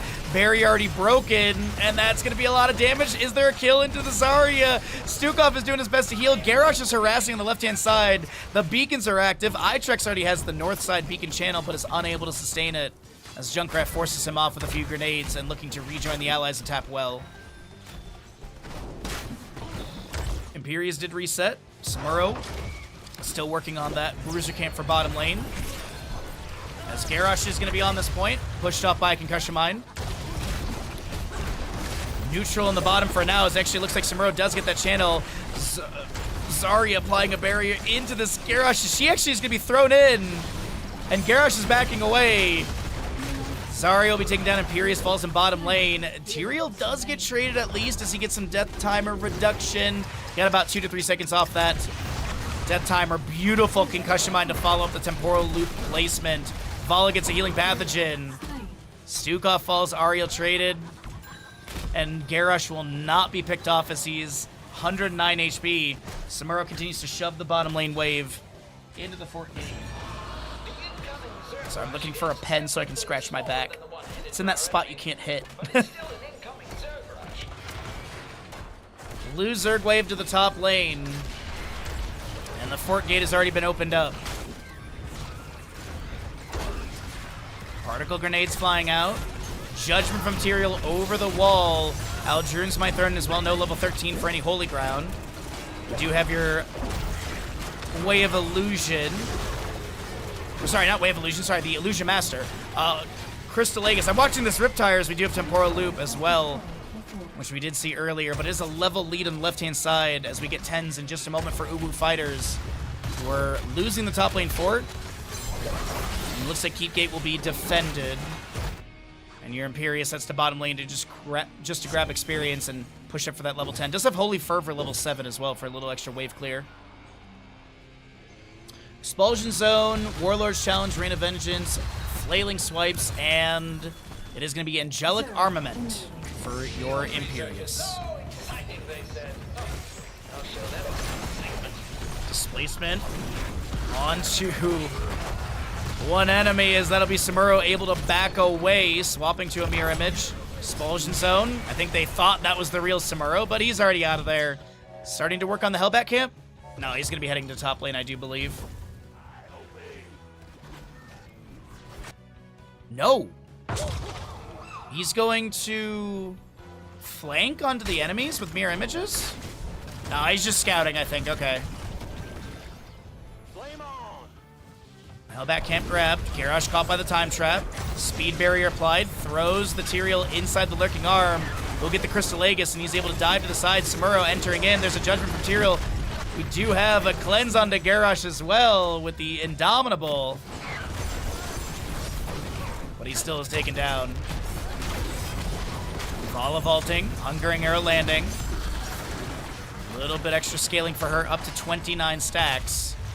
As the Hellbat camp, much like the Null Pack on Alterac we just saw, does reduce structure and enemy armor to -20. Concussion Mine behind Zarya. I didn't think they actually were in the radius of that, but Zarya gets displaced and then taken down. It is going to be your Boom Pow as well as the Bog Down.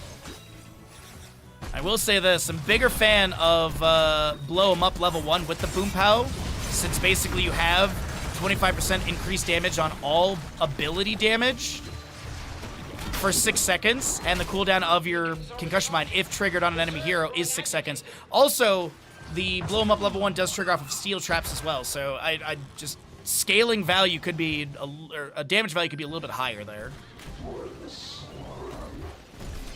Because these Concussion Mines are constantly getting the triggers that they're looking for. Is it Ripper Air level 13 for more mobility across the map? Typically with this Concussion Mine setup, it is, but we'll have to see, because Junkrat is holding level 13.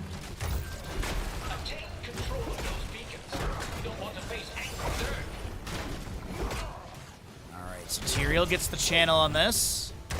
Third Zerg wave being built up. Blue to bottom, red to top. And it's going to be your Ripper Air for the Junkrat at level 13. But a level and a half lead is still there. 13.5 to 12. Favoring the side of Madness as Tyrael's able to jump to the left-hand side once again with the Aldruin's Might.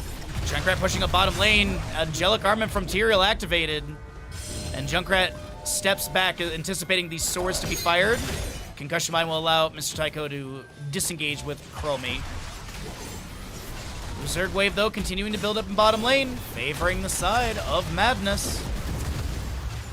Zarya will get his point. Indomitable Warlord's Challenge with the speed barrier as well. Lurking Arm coming down from Stukov. And Vala steps up. Ariel will be taken down. Imperius traded. Riptire coming through. Pushed to the side by a Flailing Swipe and explodes a little late.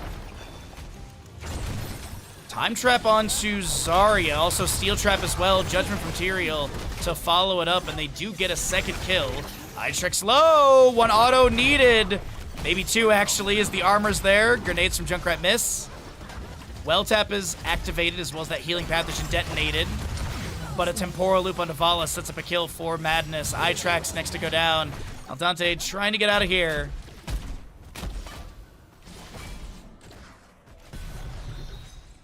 By the way, Samuro in top lane is still pushing. Imperius does have a clear onto this, or at least is trying to. He's currently being chunked. Celestial Charge lands. Molten Armor's there, Angelic Armament on top of it, a well tap to come through. Samuro pops Mirror Images, swaps to a different one, and is going to be able to back away just fine. Boss being grabbed, the Archangel for bottom lane. As the bottom lane keep is more defended. This is Archangel plus Zerg Wave in bottom. This is huge. Oh, the fort is still up too. I didn't even see if the Zarya model was over it. So very much bottom lane. Humongous siege potential from the side of Madness, who are about to have a Talon's advantage during this push at 16.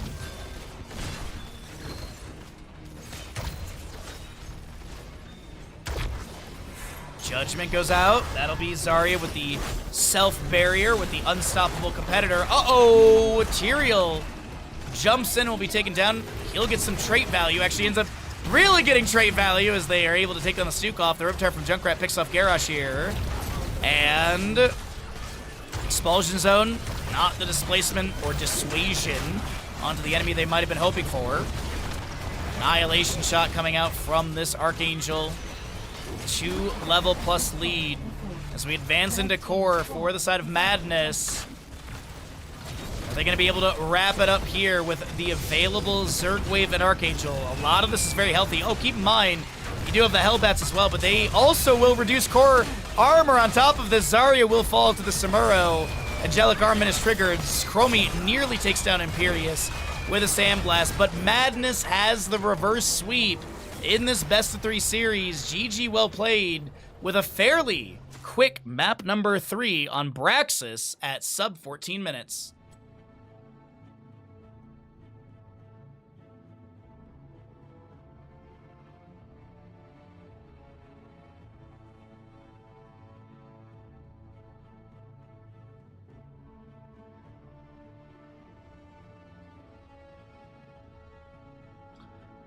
All right, Tyrael Globes, you may have scouted it before I closed the talents at the bottom, is over 25 at 26. Man, sometimes I just make the Twitch predictions just on point, and that was one of them.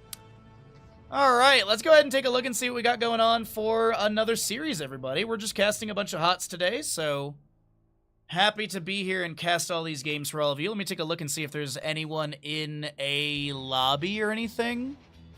Any scrim potentially going on? Searching for Storm League, so possibly not right now. Though Death Knight did just... No, Death Knight's not playing on a team right now. I don't see Hazu online either, so I don't think there's a scrim going on just yet. I'm going to run to the bathroom really quickly. I am good on tea, but I'm going to run to the bathroom really, really fast, and then we're going to do another best of 3, everybody. Hopefully you're all having a great day.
Andy, you're such a good boy. Do you think I forgot about your dental treat that you had? Or the pets that Be Crazy redeemed? Do you think I forgot about you? Of course not. Of course not. What's up, bud?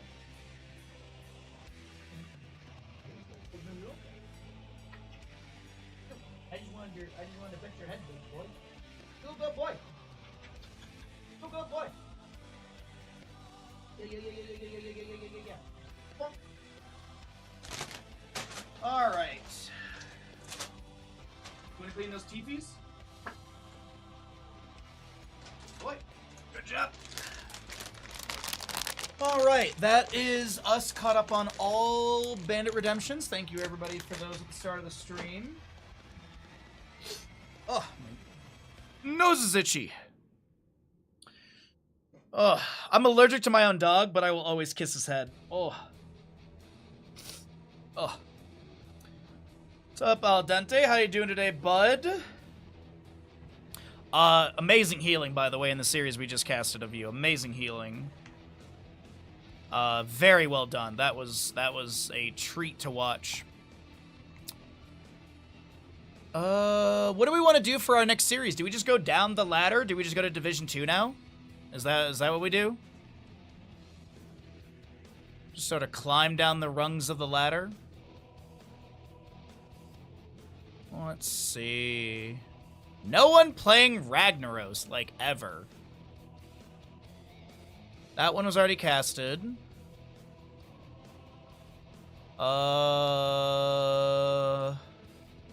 Man, there's a lot of options here. There's a lot of options for us to cast for Division 2. Synergize versus Who Needs a Hero Pool. Blackheart's Booty Call versus Paka's on Drugs. The Giant is Coming versus Sauna Tent. Team Cat Purple versus Snack Attack. I don't know who to cast. There's so many options.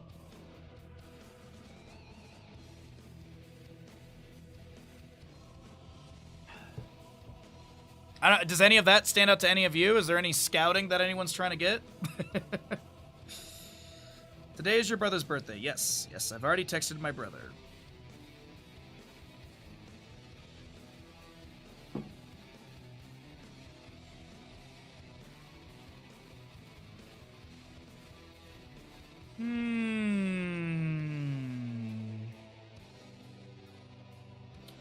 I think maybe we do, Team Cat Purple versus Snack Attack. I think we're gonna do that. Since no one's really chomping at the bit for any of these specific ones. Team Cat Purple. Team Cat Purple is Bloody Mary versus Snack Attack. I think is Elite Sparkle, right? No, it's Kathy. That's right. Kathy.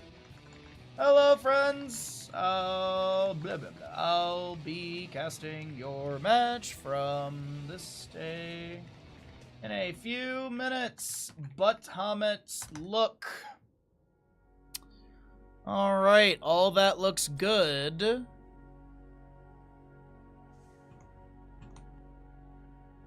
And let's get everything all set up.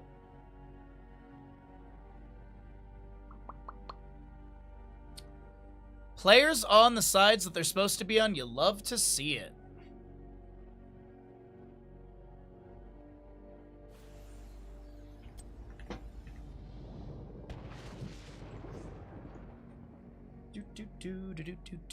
Team Cat Purple is left side.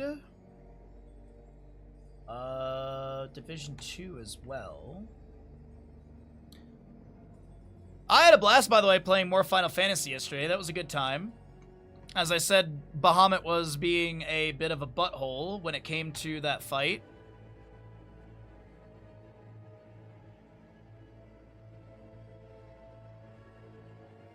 So he was licking his paws. He shouldn't be doing that.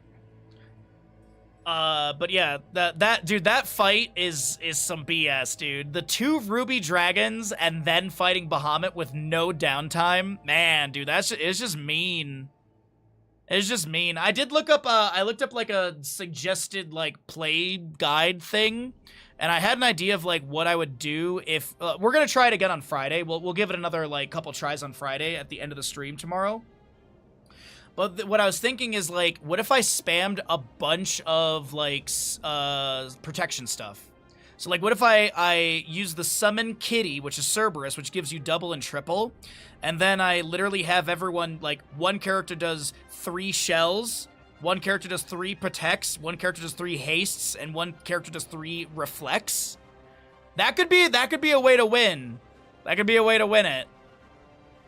Definitely could be a way that we could do it. Because the health pool on Bahamut's not the issue. It's just the Mega Flare that does 6,000 damage. Which I was also reading. Apparently, Bahamut can do it back-to-back as well. Apparently, there's an instance where Bahamut will do the Mega Flare 2 times in a row. Just dodge it. Look. I'm trying. I'm trying, Kaimo. What do you want from me?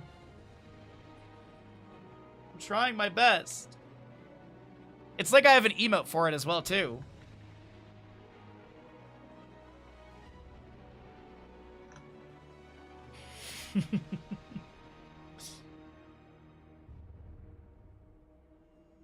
But either way.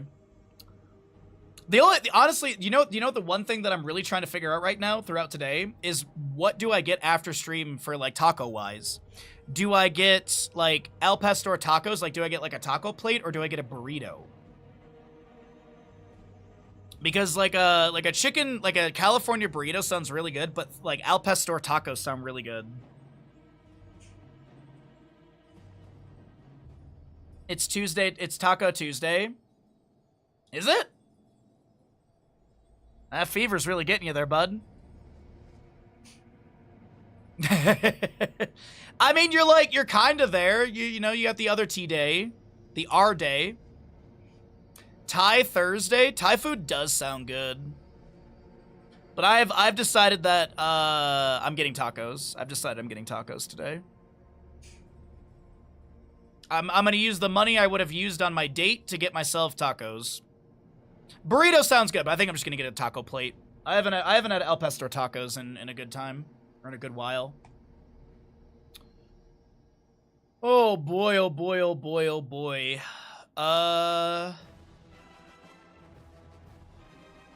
Teletubbies Overlords. It's a Black Star. How you doing today, bud?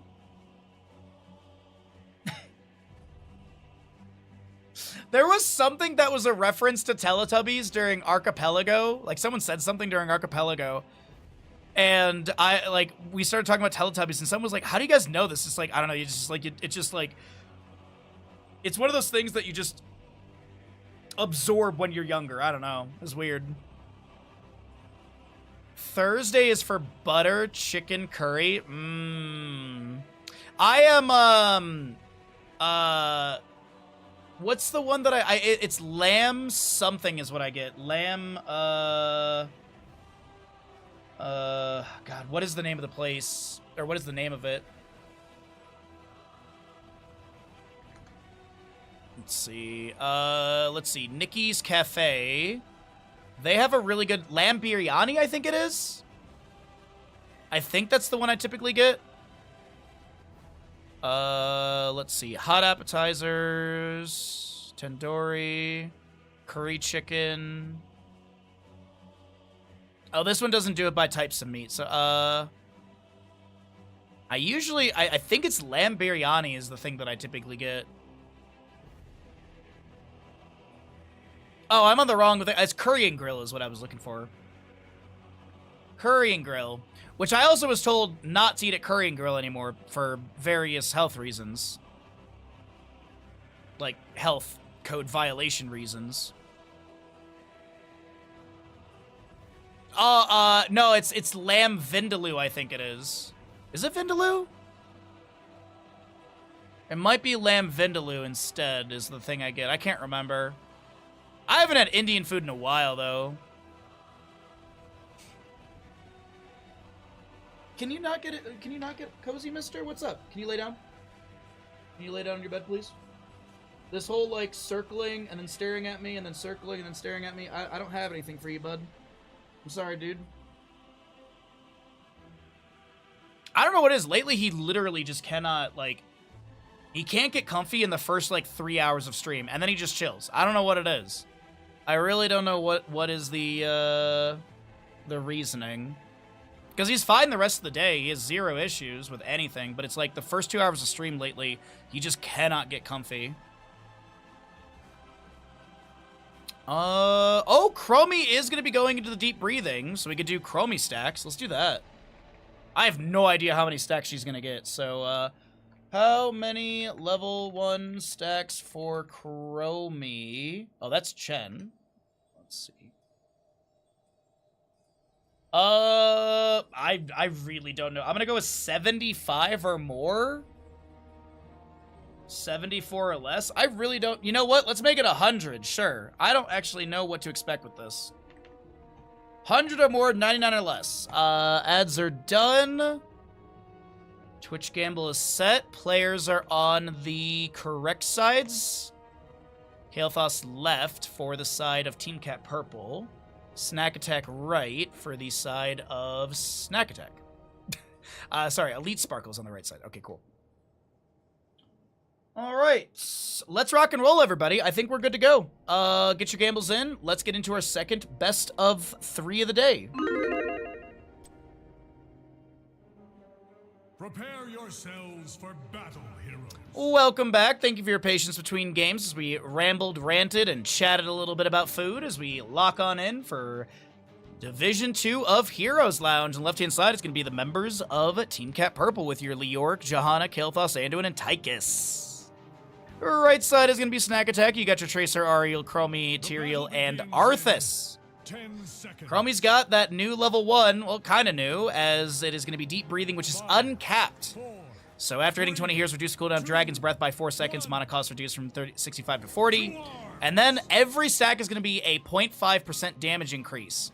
And it is uncapped, so how many stacks should you get by the end of the game? 100 or more, 99 or less? I have no idea what to expect, so we're just guessing. Fealty unto Death, Zealous Glare, which did have a nerf on that as well, from 12 to 13 seconds. Now, I guess you could say per charge, since we do have the Zealous Glare extra charge grabbed at level 1. Press the advantage for Tychus, Well of Light, and gonna be the Mana Addict, as we also do have your Borean Winds on the Arthas level 1. Justice for All, Parting Gift, Tracer, and Ariel. Searing Light? I'm not sure what she wants at this level 1, as No Feed today steps up. Parting Gift and Pulse Bomb applied to this, the Tychus. But no one will be taken down. Some health bars are damaged. Divine Star going to be caught by Anduin and a few friends around. Your Kael'thas finishes out the mid lane camp. Khazra Camp pushing in over there. Nothing started here in the bottom of the map. It might have actually been leashed before I caught it. A lot of damage onto the Johanna. She's trying to stay inside that Well of Light to get some quick heals. A flash heal from Anduin as well. Sandblast from Chromie landing, as it is going to be your Time Troubles level 4. Armor debuff and buff to allies. And the first punish should be Arcane in the mid lane. Arthas doing his best to manage things. Leoric in that solo lane. Johanna's going to try to push up the wave closer to the fort gate. Maybe get the inspiration trigger with an auto attack. Not going to be the case. Pulse Bomb. A lot of damage onto the Kael'thas. He did have that minus 15 armor from a time trap, but will not be picked off as he gets leapt to safety by the Anduin. 70-second cooldown on that Leap of Faith, by the way. Arthas with the Frostmourne Hungers at level, the Frostmourne Hungers baseline. So the tooltip in the Observer mode doesn't fully read, but basically every stack is 3 additional ability damage on that hit, and every stack is 0.75 additional basic attack damage for Arthas. So currently 15 extra damage with the Frostmourne Hungers ability damage, if that makes sense.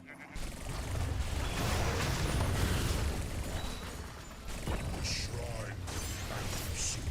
Prepare yourselves for the slaughter.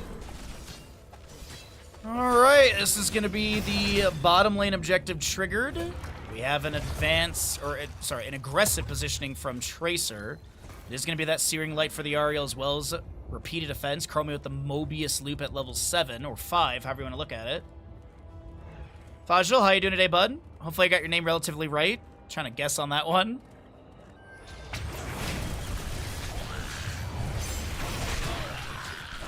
Alright, this, by the way, is going to go into Frost Strike.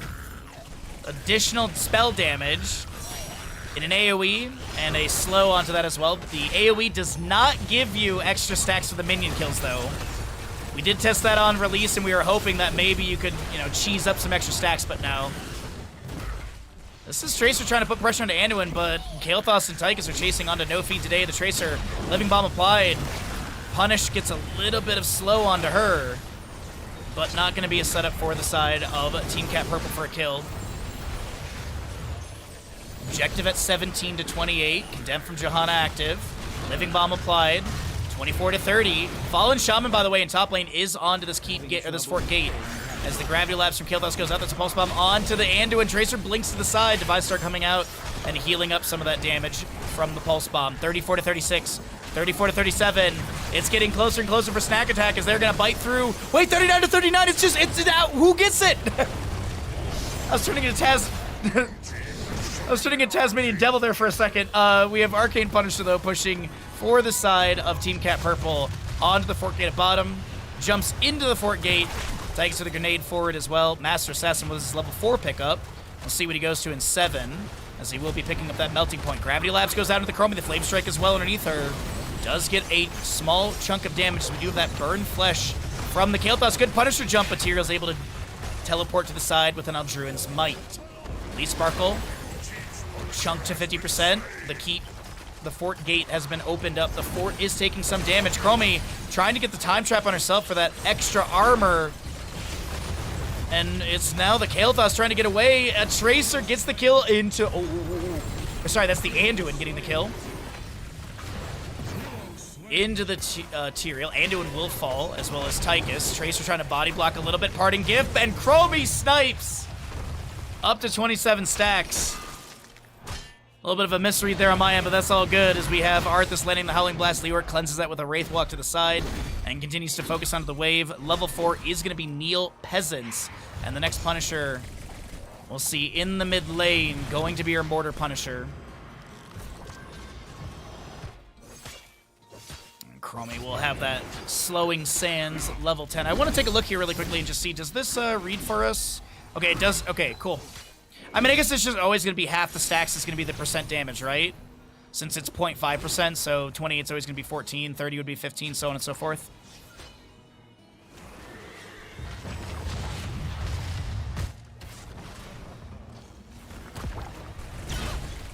Punish from Johanna into a Condemn, just pulls the minion wave. Tracer with a few more autos out. Living Bomb applied to Elite Sparkle Tyrael. And we've got the 10 Talonteers coming up very soon. Let's cycle through the other numbers and see what the other stats look like. We'll jump back to the talents afterwards.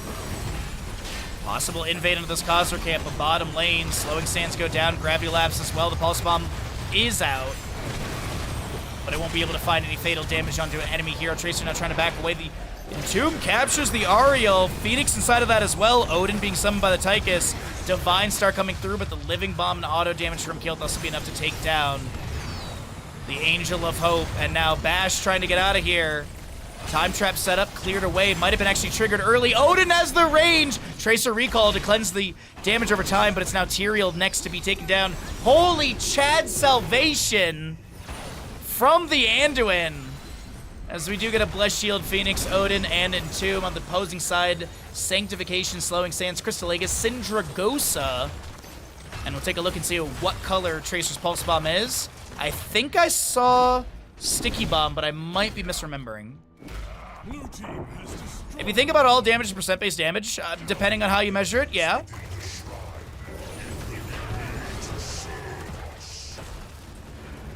Good point, Kaimo. It is Sticky Bomb, by the way. Quantum Spike is like a deeper blue. Closer to like the center of Leoric's Entomb coloring, that's kind of like the coloring you get for the Quantum Spike, if you're wondering.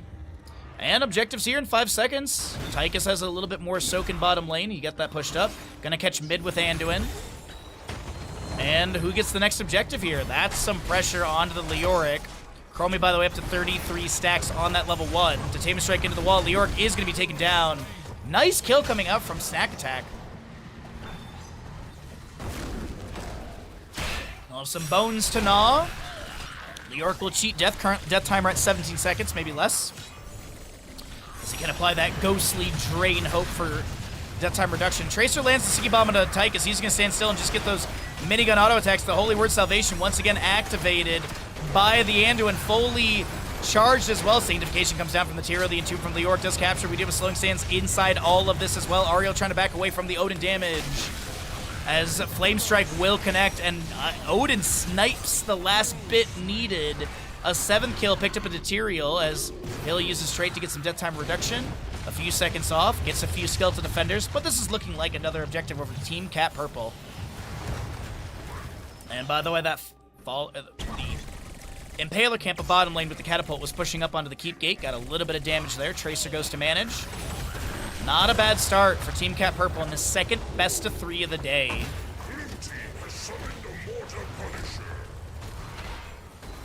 Mortar Punisher maneuvering into these lanes. Gate's already been taken down. It has not used jump yet. Time trap from Chromie onto 2. Tyrion's going to be the one jumped onto. Has the Eldrune's Might to jump over, to teleport back to. Still that talent to your advantage and 3 kills. As this is mid lane fort, definitely going to be taken down with the minion wave Punisher as well. And Tomb goes out from Leoric, and he's the one in the rough spot, wiggling around to avoid some of the Chromie damage, and does manage to do so and will not be picked off here.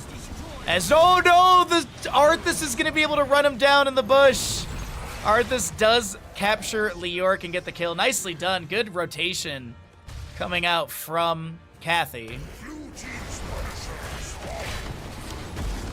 And it looks like for our Twitch prediction, I'm not guessing bad. I mean, we're 10 minutes in, a little past halfway in on average, and we're at 46 stacks. That's not bad. I know the average here is the Storm map being 18 to 20 minutes.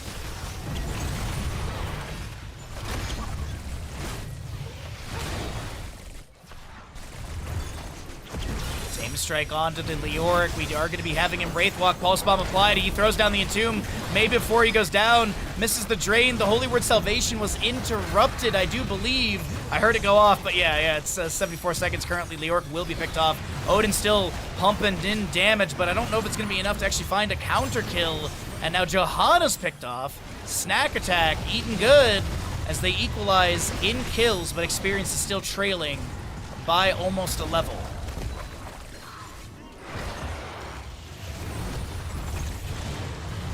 Gravity Labs to follow up the Chastise. Chromie will take a tower shot or 2, but that Ariel is able to clear or heal up. So Arthas has the mid lane wave cleared out. We've got Leoric heading into top. Fallen Shamans are available on either side as the Khazra camp for bottom has been grabbed, and mid lane from left side Team Cat Purple. But this is probably cleared out before it gets any lane value. Still experience value to the left-hand side and holding that level lead, 14.5 to 15.5. Maybe collapse on. That's going to be a really good detainment strike. Pulse Bomb, Sticky Bomb, and Ariel steals the kill. Kael'thas almost blocked by the Holy Ground. Tracer wants the kill, but can't continue sustaining damage onto Kael'thas. Detainment strike, create a little bit more space. Gravity Lapse goes out. Flame Strike misses the multi-target for the Burn Flesh trigger. And Arthas managing mid. Meanwhile, in top lane, Leoric is macing this fort. And Arthas has no rotation. Minion Wave inspired. Leoric might not get this taken down, but next objective is not far away from announcement. And it's going to be frozen in the top lane. Leoric actually, if he just commits to 3 more autos, he got this. Ah, it was 2. It was 2 instead. All right, nice. Leoric backs away. 3 forts have been taken down. 3 forts still remain for Team Cat Purple.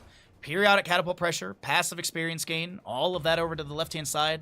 Experience might continue to be rising a level ahead, even with its 8 to 7 in kills, favoring Snack Attack.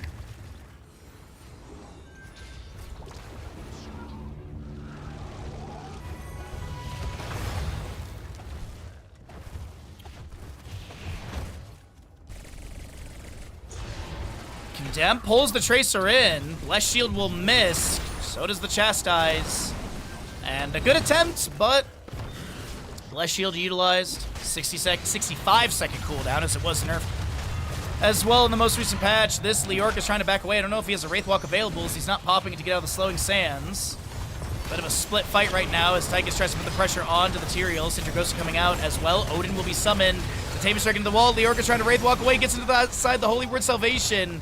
No interrupt onto Anduin. And when you think about it, what are the possible interrupts? Detainment strike? That's it. Condemn is big from Johanna, but no subdone. They still take down the Tracer.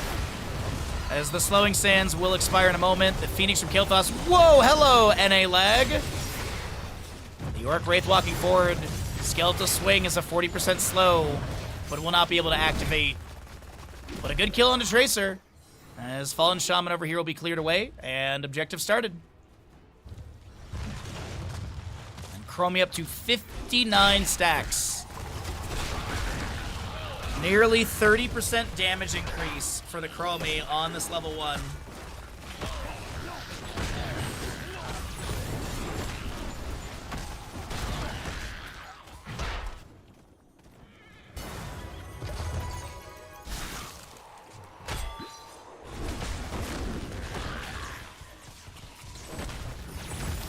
Alright. Third Punisher going over to the side of Team Cat Purple. Summon the frozen Punisher. And this frozen bad boy moves into the keep gate of top lane.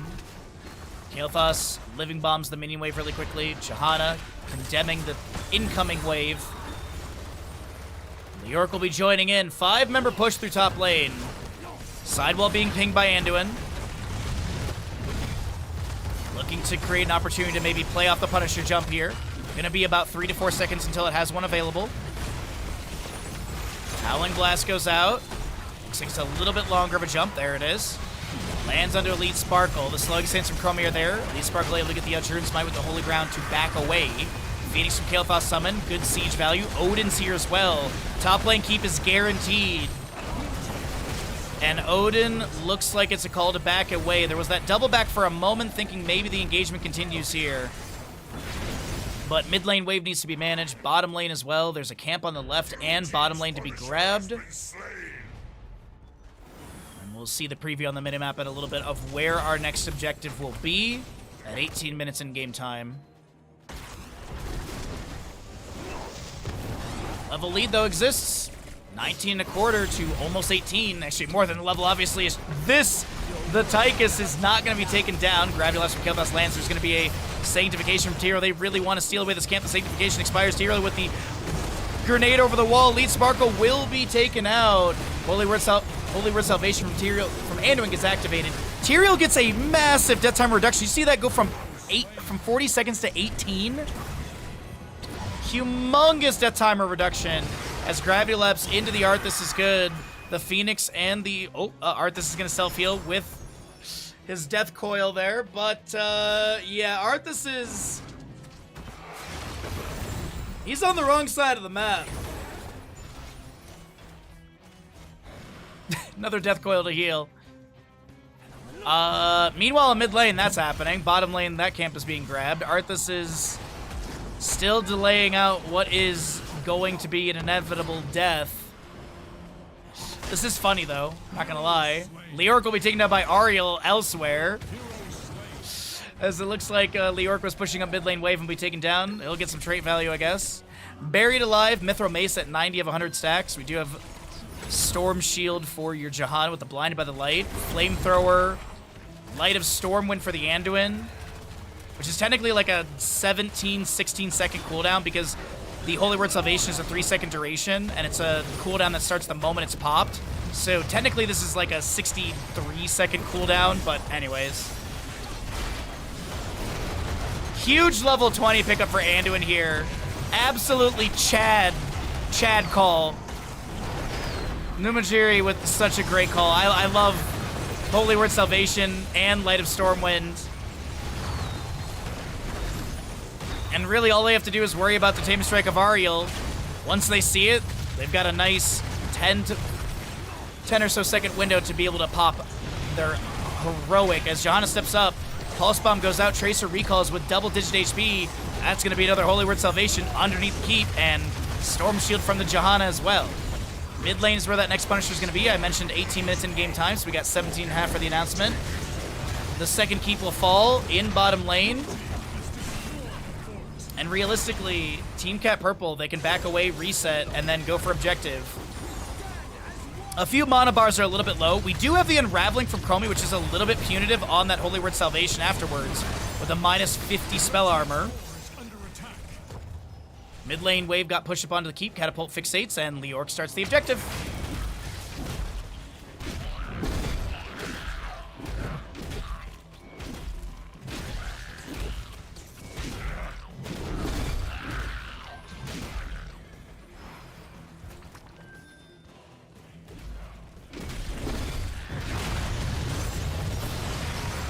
Slowing Sands, Howling Blast, a lot throwing out right here, or being thrown out. A Phoenix from Kael'thas as well. Sindragosa coming through. The Pulse Bomb lands on Leoric. He's going to be taken down by the Parting Gift. Holy Word Salvation underneath a Slowing Sands as well. Sanctification from Material with the Holy Arena.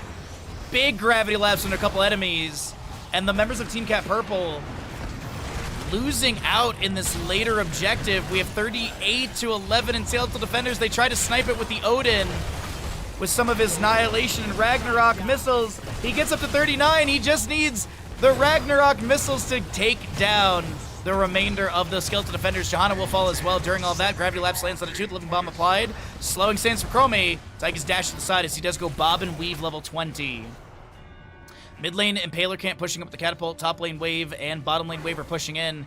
Punisher make it the keep down. Possibly they save this at like 20-ish%. But things are still looking good for Team Cat Purple, even though they lost in that engagement. Oh, Punisher actually might get this. The Punisher health bar is fairly hardy still at 55%. Minion wave here. Ahri using her sweeping strike to be able to clear out that wave. And the arcane blades are spinning. They're spinning. Oh, gets the last little bit of damage needed. Well, 20 minutes on the dot, 22 to 21, a level lead still on the left-hand side. 3 keeps have been taken down, 3 forts remain. And a lot of you who are very aware to Heroes of Storm know that that means constant catapult pressure, no periodic. Waves are constantly slapping into the court. Leoric, does he have a Buried Alive for this Tracer? Because if he can land it, he might be able to get the kill. Steps out from the bush, clears the wave, and might be looking for that Buried Alive onto someone else. Wraithwalk to get out of the Slowing Sands, hit by the Time Trap, minus 15 armor for 3 seconds. Quick Divide Star from the Anduin heals up. Johanna running at the Ariel bottom lane. Bless Shield off the Minion Wave would bounce. Goes straight in for it.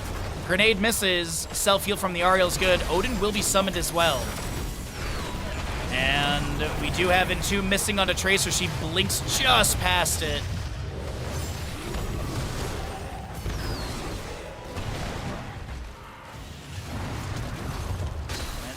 Appears that we have disengaged through bottom.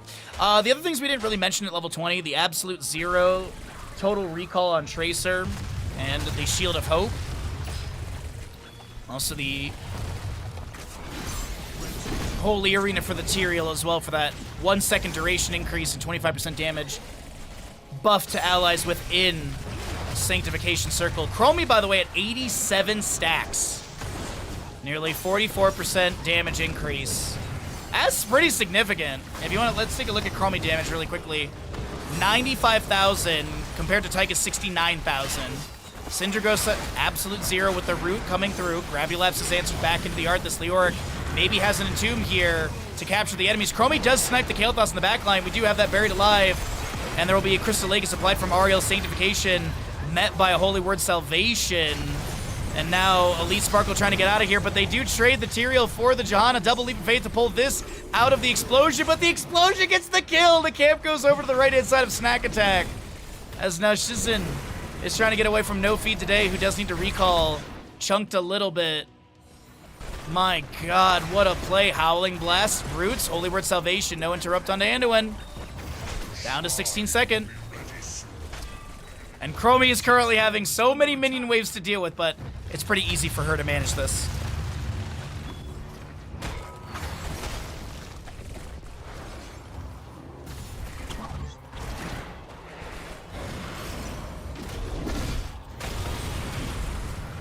Okay, Pulse Bomb onto Leoric. He starts Wraith walking to back away.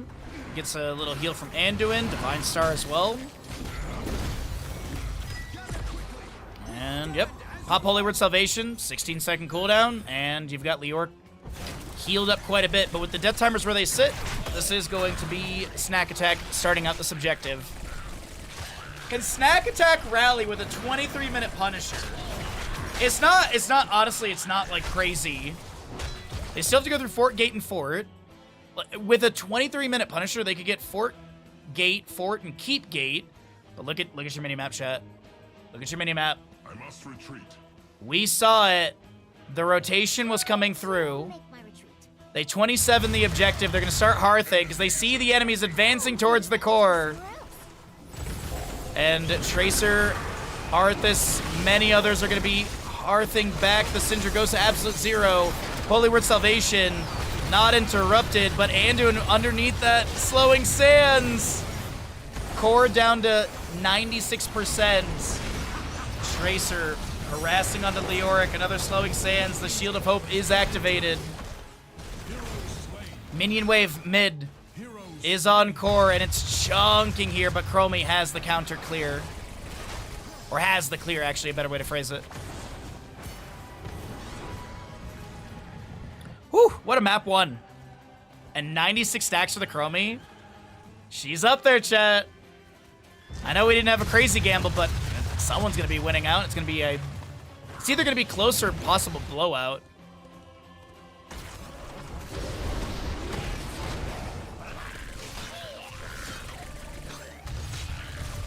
Well, Punisher continues to scale up a bit, as we have a 24-minute Punisher for top lane. Summon the frozen Punisher. 7 on Leoric, 12 Anduin, 25 for the Tychus. Also, we didn't talk about it, but Arthas does have 70 baseline stacks. So basic attack damage bonus is 52. Frostmourne Hunger damage is 210, plus whatever other scaling you have. Plus you also have that Frost Strike too. He didn't go for the level 20, but he did go for the feeds, which is going to be cooldown reduction and healing. Fort goes down, Keep Gate is opened up. A lot of sieges available. Leoric is on the core with the Impaler Cam. And Arthas is trying to clear this out. Focusing onto the catapults. Leoric has some decent damage onto... Buried alive. They take him down. Punisher gets some of the keep health. But... it's not going to be a GG moment. My god, everybody, this is an insane game. We've had some really good maps so far today, and this is only the second best of 3 that we're casting.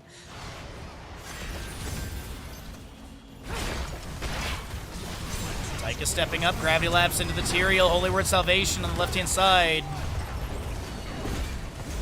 Elite Sparkle's able to get the Eldritch Smite off to the right, and Tomb up in 10 seconds for Leoric as he's noting to us. Minion wave through mid is pushing in. Double catapult, albeit one of them on relatively no HP. And the Impaler Camp, which will be managed as well.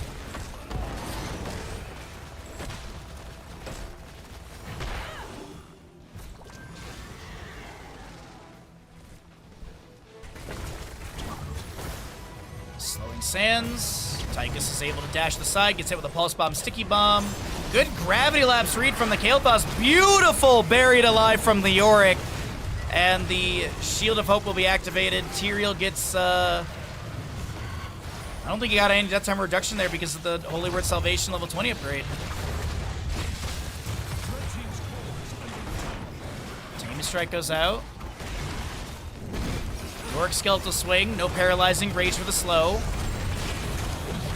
So we do have Jahanna Condemn pulling them back in. Odin's there. Master Assassin has been completed. Core HP is falling, and at 27 minutes, the members of Team Cat Purple, with a scary last objective loss, are going to be able to grab this map number 1. GG, well played. 17-18 here in Division 2 of map number 1 of this best 3 series. You've returned? I'm still here. Welcome back.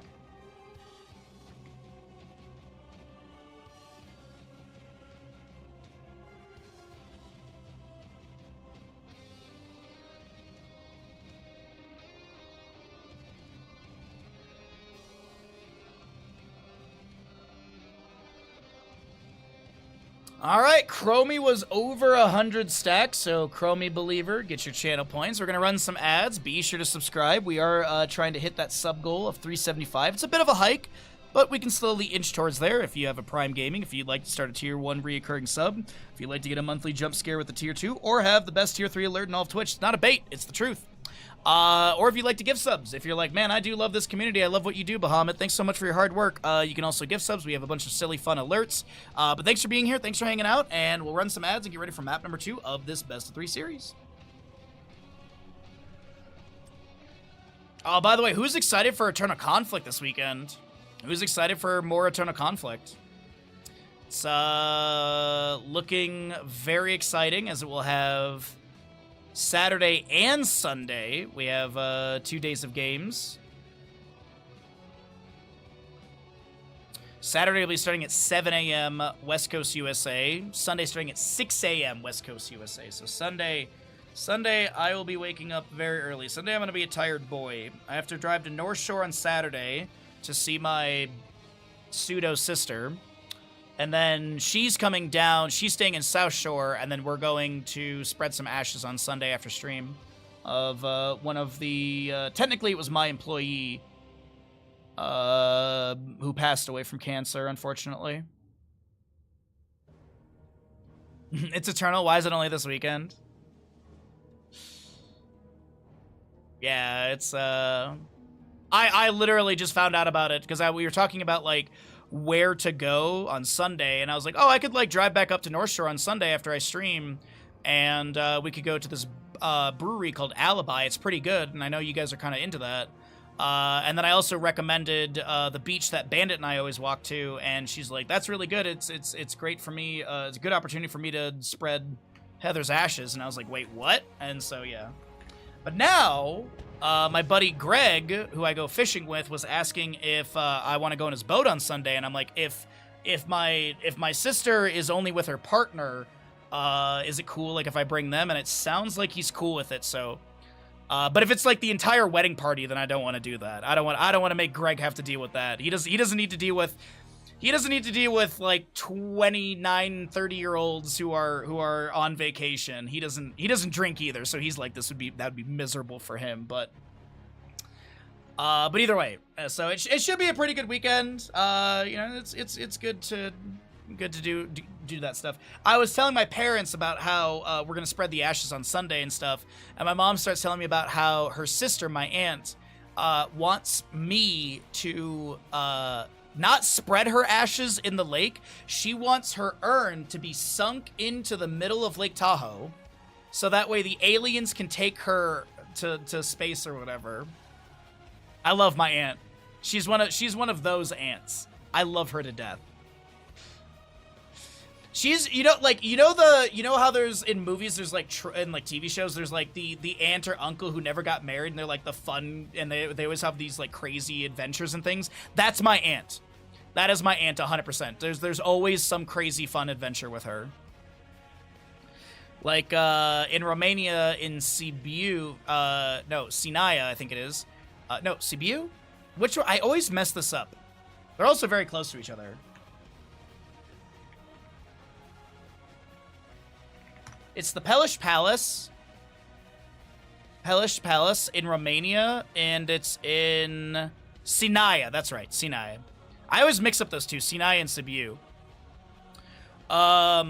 But so she went to this castle one time.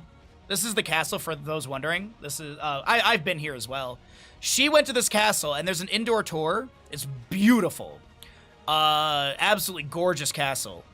And she was sleepy, so she laid down on the bed and fell asleep. And so they closed down the entire thing, and they didn't realize that she was laying there. So she literally got locked in overnight. Why are you taking pictures of your home? You live in Romania, Freaky? That's news to me. But yeah, that's the kind of like hijinks she gets up to. It's literally that. Or my favorite was when she was like 59 years old. She used to come out here before I moved out here. We used to vacation as a family out here and stuff like that. And we were at the times it was called Squaw Valley. Now it's called Palisades. And she went for the senior discount ticket, which you have to be like 65 plus at that time. And the person goes, and she goes, okay, I need the senior discount ticket. And the person goes, all right, I'll need to see your ID. And she just goes, honey, Do you think they give me a license? Which yes, you would have a license. Like, you can still have a state ID. But the guy just goes, no, that makes sense, and gave her the ticket. So anyone, I have a few friends that are a little bit older because, you know, age is whatever here in Tahoe. So, like, I have some friends that are in their, you know, their 50s, their 60s. So I told that story to them, and they were like, I should do that. Because what are they going to do? Be like, oh, really? You don't have an ID? Like, I don't know. She's a brilliant woman. Alrighty, shall we get into the next map? The ads are done. I've rambled about random stuff. Let's get into Battlefield of Eternity for our next map, and we'll go ahead and do a Johanna Subdue prediction. Does Johanna finish level 4 Subdue? Sub-done or sub-undone? If you know the results, you're welcome to gamble. Just don't spoil it in chat. Prepare yourselves for battle, heroes. All right. On the left-hand side, we're going to be seeing Team Cat Purple. We've got your Karazim, Hanzo, Brightwing, Johanna, Lunara, looking for the 2-0 victory in this best-3 series. Right side is your Snack Attack with the Blaze variant, Malfurion, Li Ming, and Tracer, looking to extend this series and take us to a map number 3. Let's find out together who will be victorious in our second map, in our second series. Let the battle begin. Alright. Iron Fist, Karazim, Target Practice, Hyper Shift, Zealous Glare, and Sentinel Wisp. Adrenaline Stimpack, which was nerfed, but still seems to be the level 1 priority for Blaze players. Overpower, Emerald Dreams, Parting Gift, and Aether Walker, Li Ming. Tracer set up in the bush. It is going to be your Karazim rotating up here. Tracer with a little bit of damage. Karazim dashes to a minion. And Jet Propulsion finds no connection for a stun, as the tower shots do land in. The Scatter goes off the wall, poking onto Lunara and a few others. Magic Missiles to attempt to do the same. And the Impaler camp of bottom started out. Scatter going into a few enemies. Once again, Lunara tried to apply some poison as that Arcane Orb from Li Ming is going to be chunky. Forces the face shift out from Brightwing into Lunara, but Impaler camp looks like it will be picked up by the side of Team Cat Purple. Snack Attack variant, just not a real boy yet.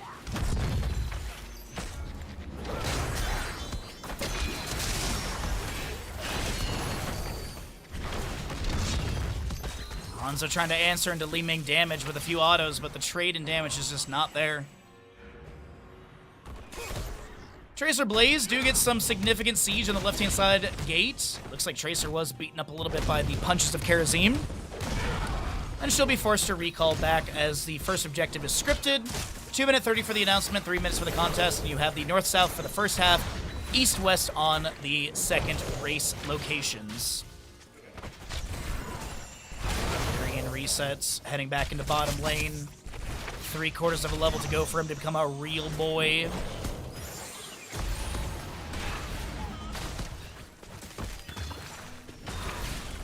Target practice still being worked on, 1 stack so far. To be able to hit every enemy hero 3 times for the 100 extra damage and the 30% range. The 30% range comes from just hitting everyone once. Wisp being put into the bush behind Li Ming.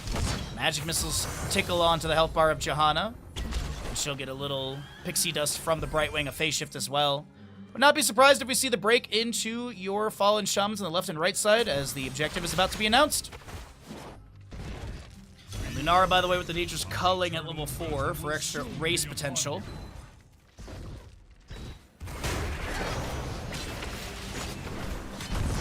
Alright, good odds on the gamble, everybody. Johanna Subdue has been picked up as well.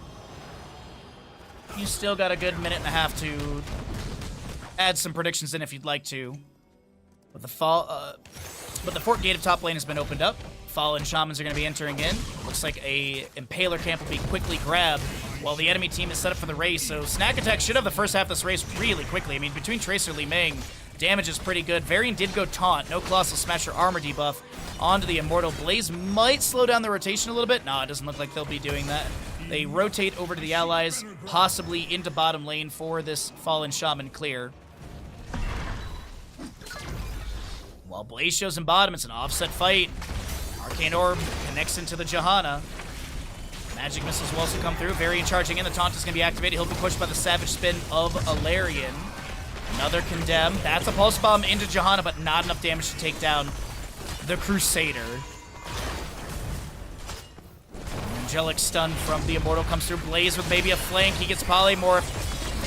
Does he have the Jet Propulsion into Johanna? Absolutely. First blood picked up by Snack Attack. Chewing on the enemy health bar. As we look at your first Immortal heading into bottom lane. We know this because the bottom lane Fort Gate has taken way less damage than the top lane since Blaze and Tracer have gotten some siege into that. Bottom lane Fort Gate still very healthy. How much siege can be picked up by Snack Attack? We're going to find out.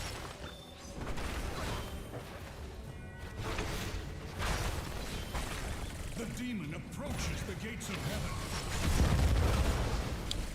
Mortal Stun goes down on the ground. A few auto attacks here and there as well. Onto the Immortal. He moves to melee mode with the shield broken.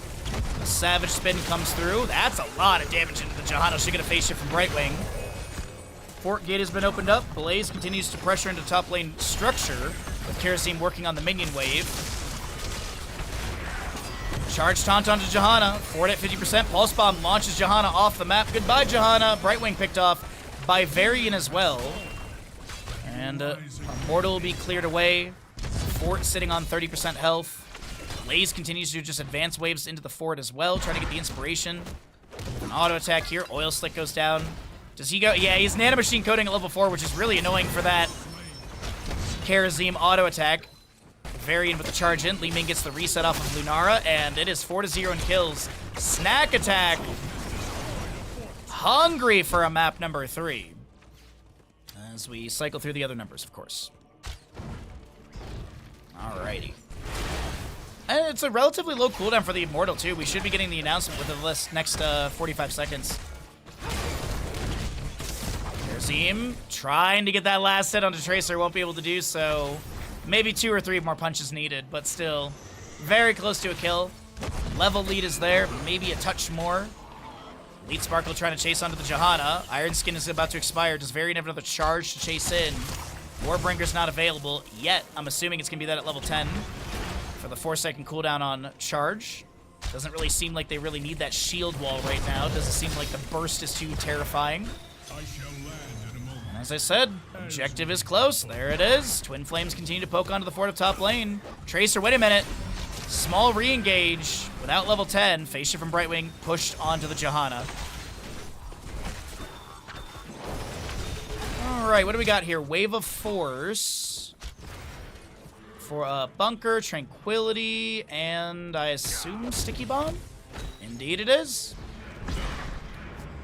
Kerosene starts Hearthing. Blaze gets this Impaler Camp. It won't scout Kerosene in time. It almost did. And we got Varian with the Warbringer, by the way, at level 10, so he can charge every 4 seconds. He can also charge to allied minions and heroes. Any invade under this camp? Varian, considering it. Polymorphed. Arcane Orb is there. He's got a foot on the point. Tracer with the Pulse Bomb onto Brightwing on the left-hand side. Immortals have not been swapped sides. Blaze actually might try and trigger that. He won't be able to do so. Tracer triggers it. Blaze comes in with the Jet Propulsion, misses onto the Kerosene, which could have been a kill. A very low Brightwing still trying to poke here and there. Magic Missiles from Li Ming. They get the reset. The Wave of Force over the wall. That is going to be also Johanna taken down by the Tracer. And a triple kill as the Immortal maneuvers into what in the Wave of Force? Wow. That is some good freaking Li Ming play. Golly. Nicely done. The quadruple comes through. It is 8-0 in kills.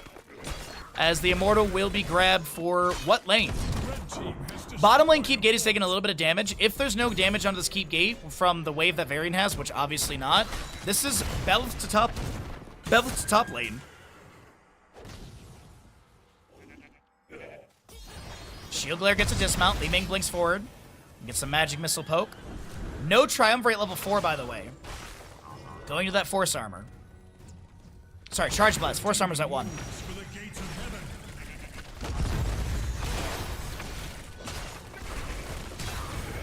Bel'Veth guarantees the Keep Gate. Does he get keep? I mean, he's not super scaled, but he is still a strong demon. 1,236 damage into structures with currently 28,000 points of health. Kharazim on the right side. Does have 7-sided Dragon's Arrow, Blessed Shield, Blink Heal, and Leaping Strikes. One Leaping Strike hits the bunker of Blaze, or at least he summons it in time. Keep Gate has been taken down. Immortal shielding being removed. He'll move into melee mode in a moment. And Johanna not pushed by that Savage Spin as the Iron Skin ate some of that. Charge Taunt onto this Kharazim. 7-sided strike, but they share the pain. Kharazim is able to dash to the block totem over the wall that he is able to place. And this keep goes down at 9 minutes. That's huge.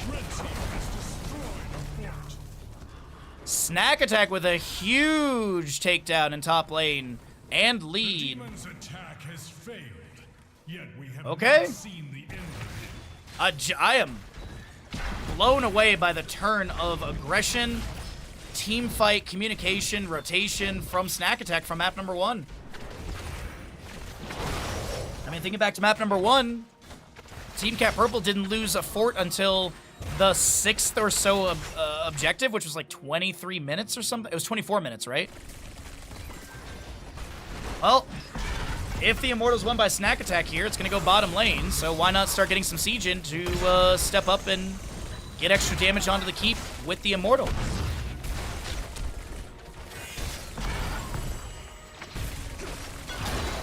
The Shield Glare going out.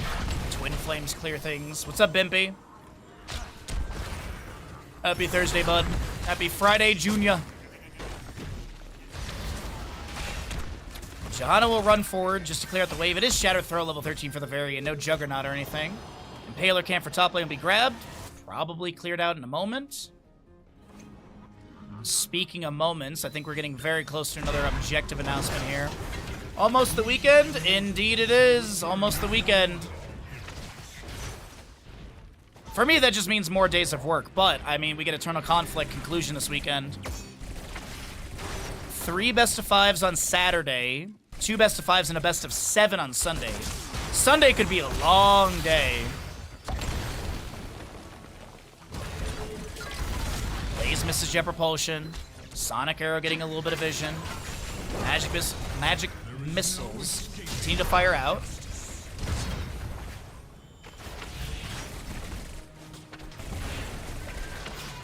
Start of this race is looking really good for Snack Attack. The enemy team will step into the race Immortal of their own, and they'll get some damage, but it's like half of what was achieved by the enemy. Uh-oh. Charge Taunt into Johanna. The Iron Skin was active. Shadow Throw breaks that immediately. The Blessed Shield comes out. The Tranquility from Malfurion. Pulse Bomb in the backline onto this Kharazim. He gets a Face Shift from Brightwing. Dashes into Varian. The Root from Malfurion finds no target. Varian trying to take down this Kharazim. He's dipping. He's dodging. He dashes to a minion with 88 HP, but Brightwing is left behind. She has no Blink Heal for a second. It was actually almost off cooldown. And they take down Brightwing. Blaze over here, by the way, is going to be picked up by the Lunara and Hanzo. And maybe a possible run down into... Nope. Okay. Varian starts back up the race for the allies. But we're looking at a 2-level lead, about to be a talent tier advantage as well. Pulse Bomb onto the Hanzo. Natural agility over the wall on the left-hand side. Tracer getting pressured by Lunara. Damage over time. The Polymorph to maybe stop Tracer. Fatal damage. The damage over time almost takes down Tracer. On the right-hand side, the 7-sided strike from the Kharazim is activated. And that is going to be Li Ming able to blink in and take down Kharazim with her Calamity level 7. Varian lands a charge. Taunt onto Johanna. She answers back with that Blessed Shield. 65-second cooldown. Malfurion unable to save the Varian as the Stormbow snipes into the spine of that king. Magic missiles, though, do find their way onto that Johanna. A little of an unfortunate moment as Li Ming tries to get the displacement with that wave of force onto Hanzo, but his rotation was a little bit different than she anticipated. Still blinking in, still setting up the kill, still getting the 4th kill for the team as this Immortal race is looking really good for the side of Snack Attack.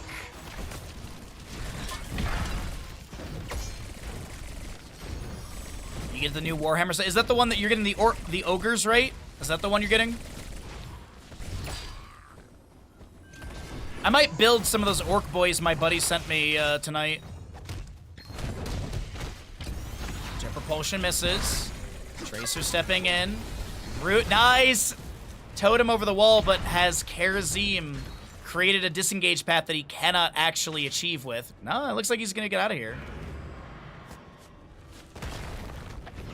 I forget, Bimby, do you paint and play, or do you just mostly paint? The demon moves for the gates of heaven. Arcane Flare scouts out the Tracer. It is a significant 3-level lead. 3 to 13 in kills.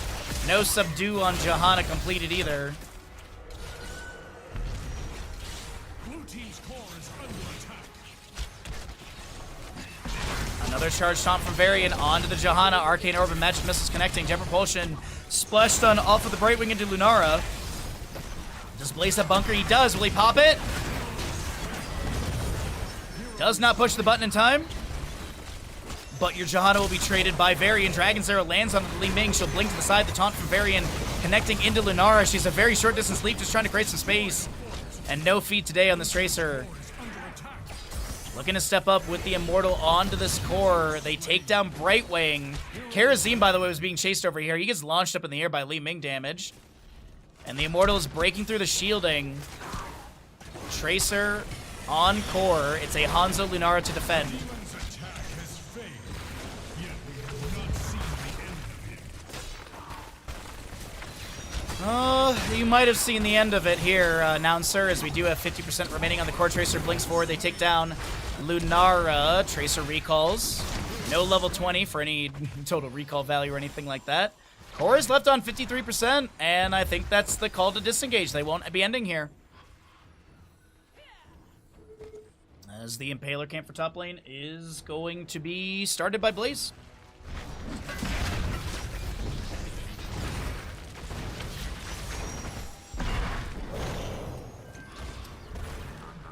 So we do see another Immortal phase coming up soon. About 45 seconds to 60 seconds for that. 12 kill difference, but yeah, also talent to your difference is it's no longer there. It's about to be another one though.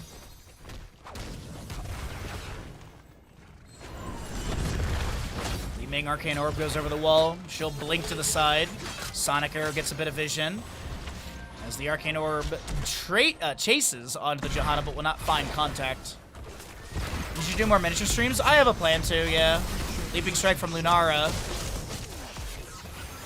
I want to find a bigger model to do. Dragon's Arrow lands onto the Blaze. The Tranquility from Malfurion is active. Kharazim punching in, tries to go in with that wave 100 Fist level 16, pops the 7-sided strike, and that is a kill into Kharazim as the chase continues onto Johanna right now. Wave of Force pushing her back into the enemies. Tracer recalls. And Li Ming is just putting the resets onto the enemy, putting the damage into them, getting resets, and looks to maybe take down Brightwing for another possible reset. The Arcane Orb collides and will be able to confirm that kill. Repulsion does not get the displacement they're hoping for. The top lane wave is pushing up onto the core. Varian's onset core. And it looks like this is going to be the fatal push in favor of Snack Attack. We are going to be heading into a map number 3 of this best of 3 series with a 1-1 score and possibly a Finland to wrap it up. Lunara does not go down. No Finland in this map number 2. GG, well played, but Snack Attack, they turned the tide of battle aggressively here.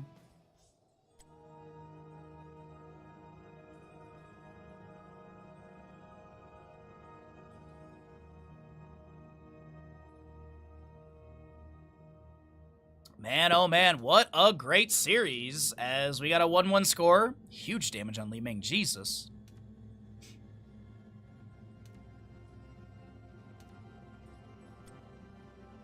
Alright, no sub done on the Johanna, so we'll pay out the doubters.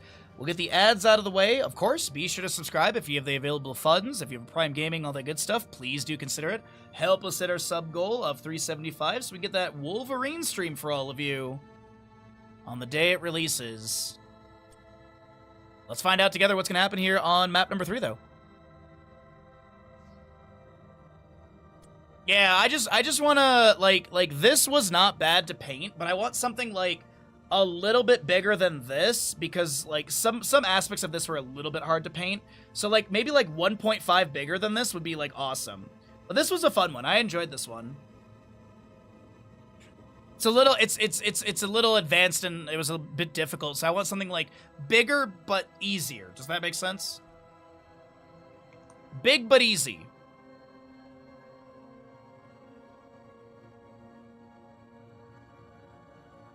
Just played Stormly on Haunted Mines. I must have missed that in the patch notes. Yeah, it's in the patch notes. So you would not miss that if you had watched my patch video 10 times like everyone else did.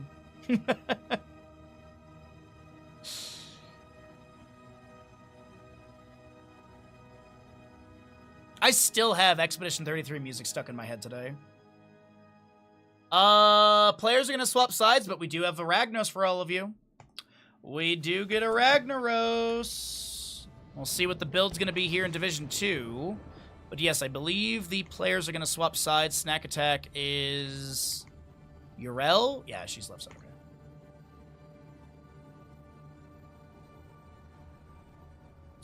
Well, we want to see more of the new Ragnaros. We want to see what people are doing with builds and stuff. And we want to see if Lava Surge... I still have not seen anyone take Lava Surge level 20. I haven't even seen anyone take Lava Wave at level 10. It's been Sulfurous Smash at level 10. Alright, I need to get a cup of tea, everybody. As that one was, that was literally a mouthful of just tea leaves and dregs. Or not really dregs, but it was like the loose tea leaves at the bottom of the cup. I'll be right back, everyone. I'm gonna go run and grab that cup of tea. And while I do so, what is everyone gonna have for dinner tonight? What's your meal of choice?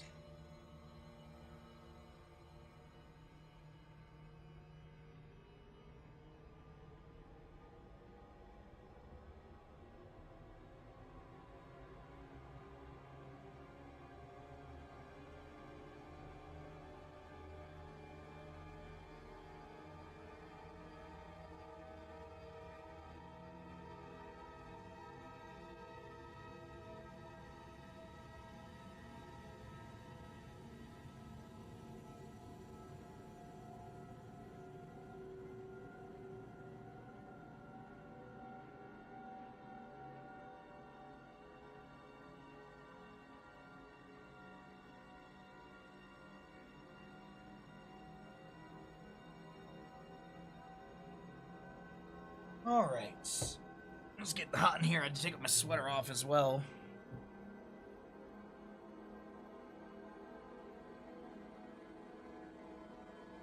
Okay, so 1-1 score. Yeah, you ate some pizza earlier. I finished the Costco pizza last night.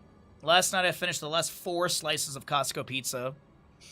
So I was telling my parents how I get the large pizza and I like eat like 3 to 4 slices in the parking lot. My dad's eyes went like he's like, you eat 3 to 4 of those slices in the parking lot? And I go, well, yeah, I usually eat like toast in the morning. I walk Bandit, then I drive down the mountain, and usually by the time I'm out of Costco, it's like 11 a.m. So yeah, I'm hungry.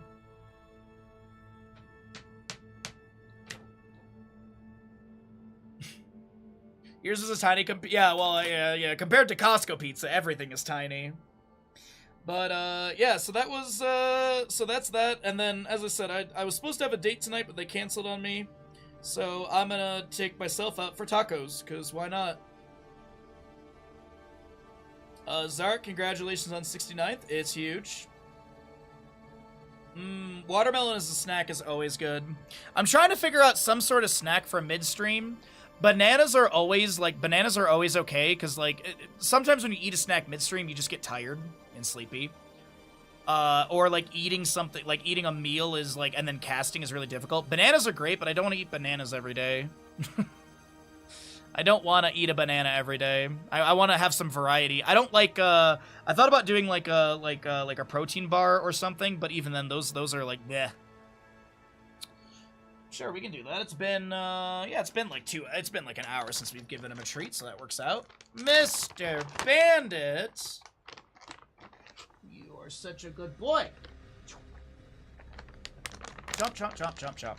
And we're getting low on treats. They didn't have this big bag at Costco again when I was there. This was like a 2-pound bag, and it's lasted us a while. It was also like $3 more than the tiny bags we get. You like grapes as a small snack? That's not a bad one. So what, like, just like something to put like a little bit of like sugar in my stomach and stuff like that, other than like tea. So I just gotta find something. But like Nature Valley bars, I'm not a big fan of. Like for like eating and then continuing to stream. It's just I feel like it's like not. I feel like it's like a little too much on the stomach, where my stomach's like, ooh, food's coming. Like I just need enough where it's like, this is just a snack. So that's why like bananas always work. I might honestly just start doing like peanut butter on toast. That might be the jam. Like just literally make it before stream and then like halfway through stream. Yeah, unfortunately a lot of I can do blueberries, but I can't do raspberries anymore, unfortunately. How you doing today, Arthelian? Raspberries are too acidic for my stomach, and I get heartburn from raspberries. Well, it's actually more like acid reflux, but still.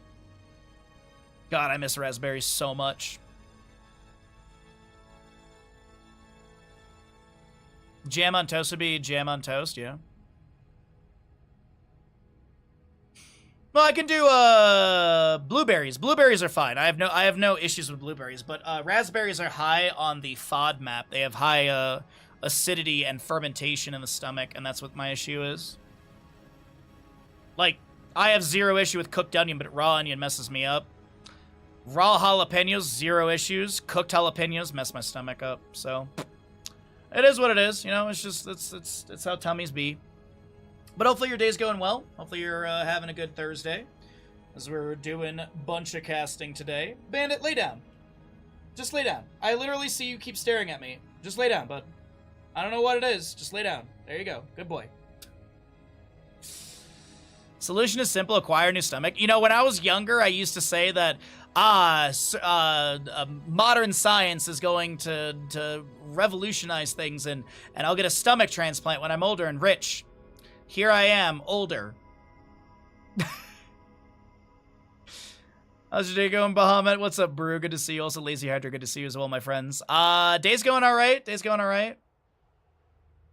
New Elden Ring class. Oh, I can't wait for all the new, all the new news articles stating how Elden Ring is getting a new DLC. Heavy Knight. Strength, Endurance 17.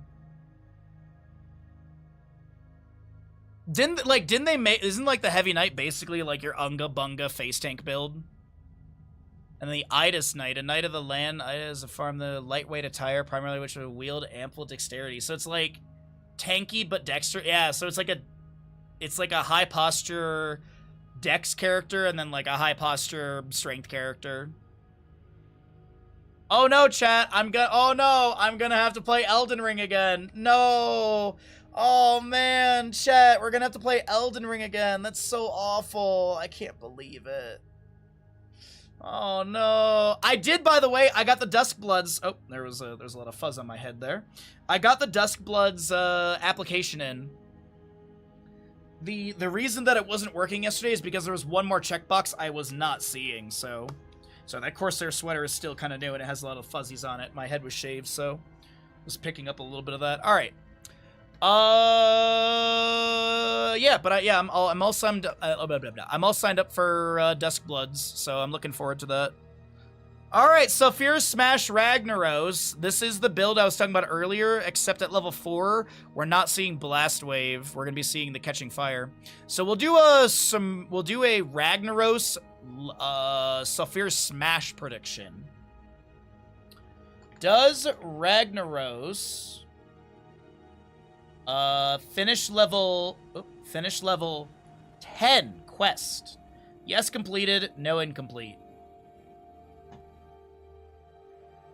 Not Elden Ring, I know, right? I am looking forward to Duskbloods, though. I am really looking forward to Duskbloods. At least the network test. If I can, which I didn't see anything that said no, I'll be streaming that. But the network test isn't until like late August, so we've got some time. They'll announce the candidates, or if you got in 2 weeks. Yeah, 2 weeks from tomorrow, the 7th of August. But good to see all of you. Thank you for coming in. Thanks for hanging out with us. We're just casting a bunch of heroes today. It looks like our sub counter went up by 1, so that's nice. So we're still 38 subs away. But as I said, I know it's a climb, but I do think it's worth the climb for that. So if you are feeling generous, be sure to consider subscribing, gifting sub, all that good stuff. Let's find out what's going to happen here, though, in map number 3 of our second best of 3 of the day, as we did have teams swap sides as a reminder.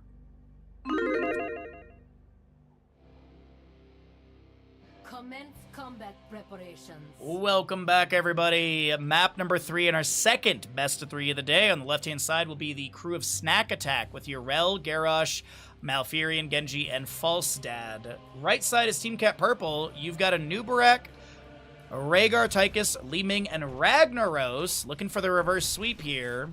And Ragnaros, we have the Crystal Ball, so we know this. Ragnaros will be going into Sulfur Smash level 10. So will he be able to get all 8 stacks by the end of the game? You are welcome to gamble if you know the results, just don't spoil it. As we do get Dauntless, Frequent Flyer, Shifting Meteor. Someone go tell Allura that there continues to be Shifting Meteor priority by all players. Also going to be seeing Force Armor for Li Ming. Press the advantage, Tychus. Rhaegar with his Colossal Totem. A Legion of Beetles and Nubarak. As well as Emerald Dreams, Agile Dismount, and Warbreaker on the Garrosh. As a meteor comes down from the sky, we are going to be seeing a Tychus looking to back away. Rhaegar lunges in into the Genji, but will not be able to get the kill. Nubarak burrowing in as well. Magic missiles continue to fire out. The Groundbreaker connecting on to your Nubarak. That righteous hammer with a 1-second stun now. Changed in the patch on Monday. Is going to connect on to Tychus and set up the kill for Genji. Oh, yeah, that's another classic one. That's another classic one as well, yeah. And if you add raisins to it, they call it ants on a log. 21 stacks of the Ragnaros already. That's pretty nice. But yeah, you do have that Force Armor for the Li Ming. Nothing else really to mention, as we do get Genji grabbing that left side fortification camp. Tychus is currently working on the siege camp for right side. Top lane, Malfurion and Falstad might break away for their own in a moment once they clear out the incoming minion waves. It does seem like Malfurion's actually going to be joining in, as Elite Sparkle needed to rotate out to help this Genji finish out the camp. Malfurion with a quick heal, and he also used his Innervate as well into the Genji just before, just to try and get that mana healing, but it looks like Genji just wanted to commit to the full reset.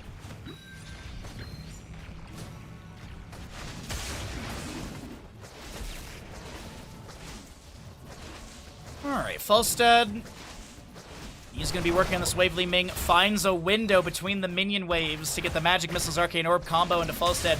He throws back a Hammering. He's up to 27 stacks on that level 1. 60 is his first milestone for 20 additional auto attack damage. There's going to be that Catching Fire for Ragnaros. 15 regeneration globes needed for that one.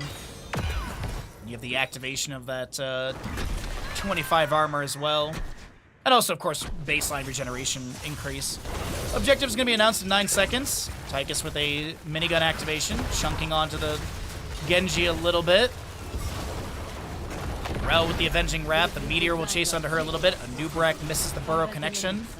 Arcane Orb not finding any sort of hit for Triumvirate cooldown for Li Ming level 7 or level 4. The Righteous Hammer. Ragnaros Meteor goes down, anticipating the Yrel to be backing away, but she advances forward, putting some more pressure onto the Fire Lord, but will not be able to take down baby Ragnaros here.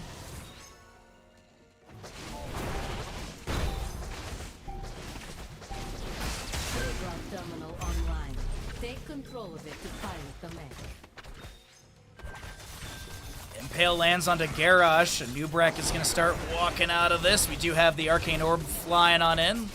Li Ming looking for a few more bits of pressure onto Elite Sparkle. Same thing with that Shifting Meteor of Ragnaros. By the way, after this best of 3, before getting to the next best of 3, we do have a sponsor stream that we do have to activate. It's one of those movie things, so we're still going to be doing Here's a Storm, but we will have the trailer and all that blah blah blah that we have to watch. So please stick around after this game for that sponsor segment, because your viewership and clicking on the overlay does give Bandit more payout. 95% on this objective channel. Overtime is here. Nubrak finds the combo lockdown onto the Genji as Ragnaros pops multi-core, the Groundbreaker onto Rhaegar. The Righteous Hammer's there as well. Li Ming trying to put some damage to the enemies to dissuade them from any further damage onto that Rhaegar, but it's not happening, and Genji almost able to take it. Oh, that's so risky right there. But it's not going to be taken down. The Sulfurous Swing now is a knockback on it, and actually kind of helping Genji there.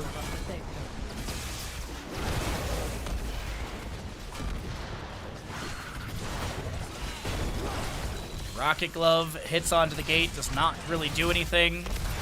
We'll charge in from the Triglav, as we do have no gunner in this. Just going to be pilot form.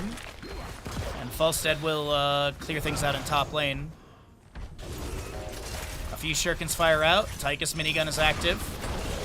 Ragnaros rounds the corner, but Genji denies some of that damage with the deflect. We do have the Righteous Hammer from Yrel. Triglav, Garrosh just steps out of the Triglav, looking to step in. We do have Ragnaros falling. Yrel with the Avenging Wrath. And, oh, the Rhaegar falls as well. Arcane Orbs flying out from Li Ming.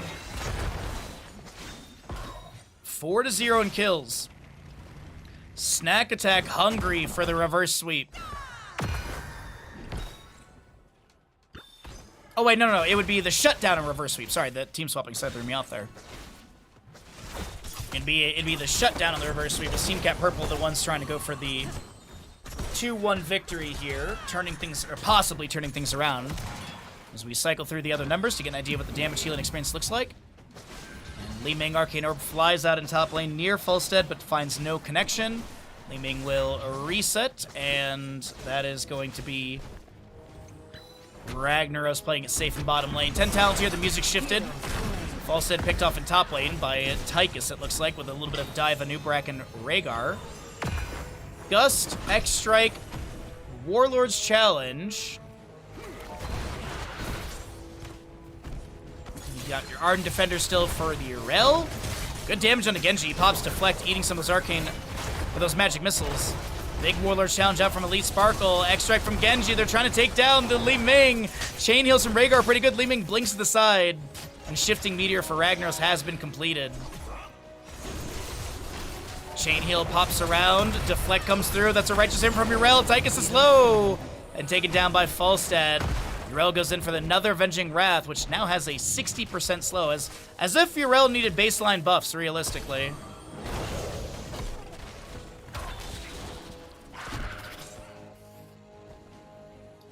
Genji jumps to the side. As Falstead soaks top lane up to 24 stacks. But what do we get heroics on the right side? Anything flashy or crazy? We obviously know Ragnaros is going to be going to Sulfurous Smashes. We made that the Twitch prediction. Cocoon as well, Ancestral, Odin, and Wave of Force. Pretty standard stuff across the board. Sulfurous Smash, by the way, 60-second cooldown if you're wondering.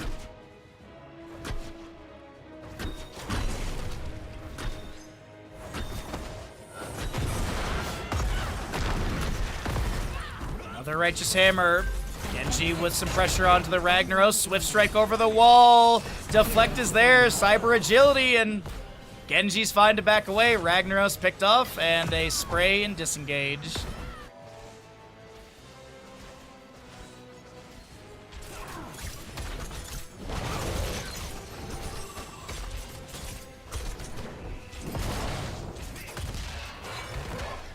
Groundbreaker, just to check the bush really quickly. Avenging Wrath. Divine Steed to try and chase in. Swift Strike from Genji. Can they kill this Li Ming? She is going to be taken down. X-Strike would have guaranteed it as well. Avenging Wrath. Odin will be summoned. Fortification Camp summoned on the ground to tank tower shots. Nubrak misses the Burrow connection, as we also see the Impale go down on the ground. A lot of Beetles out, but does not seem like they'll be able to do too much. So Fierce Smash will get a stack. We'll get a stack off of the Malfurion. But he's still going to be living with about 25% health and that Biotic Emitter. Control point B is ready for contest. Li Ming rotating in, 7-1 in kills, talent to your advantage. Tranquility interrupted by a Cocoon, Ancestral applied to the Ragnaros.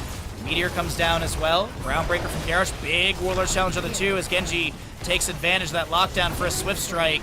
Gets the reset. Anub'arak and Ragnaros have fallen. Li Ming is back to defend. This is this. Run into, and Tychus falls next. Really good play from Snack Attack in this map number 3. Second best 3 of the day. Garrosh is 1 stack away from finishing out Warbreaker for the extra damage over time value. Do have 171 stacks for Falstad. 300 will be his Mythic for that total of 195 damage on top of his baseline scaling. Shirkin Mastery's done. Shingun, of course, level 13. Looking at the Master Assassin on 1 stack, still need 14 for that extra 15%, but still have the 10% by picking the talent. And Catching Fire on 6 of 15 Regeneration Globes for your Ragnaros.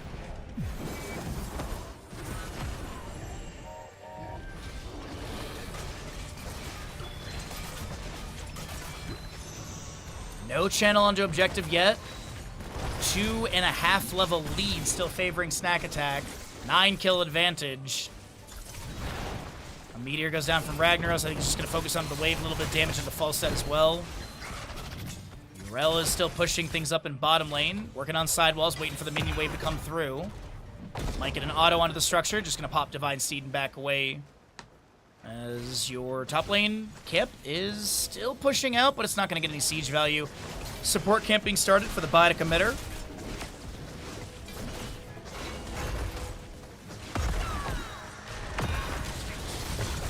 Burrow misses. Sulfur Smash just gets some damage onto Garrosh, but no stack or stun.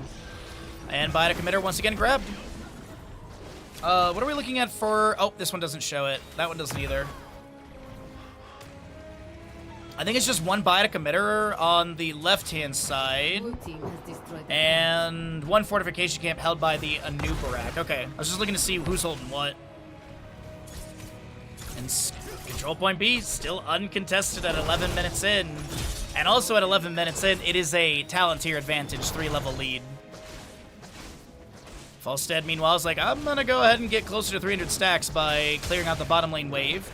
The enemy team looks like they'll invade and steal away this fortification camp, but Falstad, he's got Gust available. He's playing very safe by the fort gate. The camp will be pinged that the enemy grabbed it. Anub'arak, that is a choice. I think he was anticipating the allies to step in and they would utilize beetles to tank tower shots or maybe fortification camp, but that was a hope and a prayer for sure. All right, well, Falstad is going to be barrel rolling back. We do have the top lane fort being worked on. Anub'arak misses his burrow charge. Gus comes through. Yrel with the Avenging Wrath, just trying to reposition over by the Falstad. Divine Seed is activated. You do have your Odin called down by Tychus. Wave of Force onto Yrel, but she has that Ardent Defender triggered. Anub'arak burrows. A lot of damage. Sulfur Smash misses. So they lose their bottom lane fort. They get the enemy top lane for it. Actually, they might not even lose this right here. Rhaegar thrown off to the side. Warlord's challenge triggered as well. They are going to commit to the fort. Ragnaros immediately popping Molten Core here as they get the kill into Garrosh, Cocoon onto Malfurion. And now Falstad will be able to chunk onto that Rhaegar. But wait a minute, Falstad nearly trades into the Tychus. Nearly being the keyword, but Genji will take advantage of the low health bar on the Space Marine. A Righteous Hammer into Anub'arak. Ragnaros actually got out alive. I think he might have snuck over here and hearthed out after that Molten Core, even with the 1-second stun.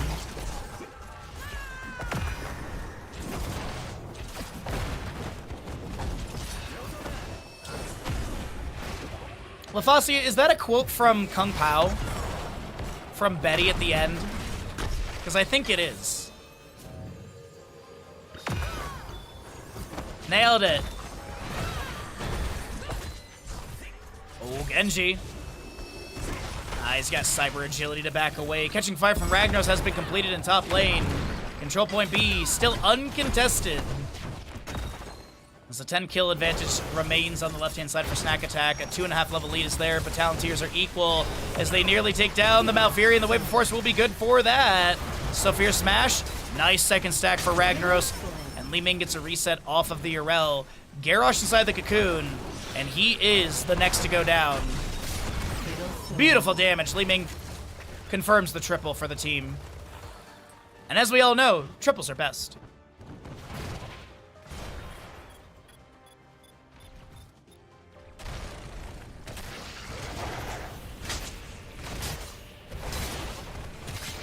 Alrighty, as I mentioned, the Ragnaros build pretty much same.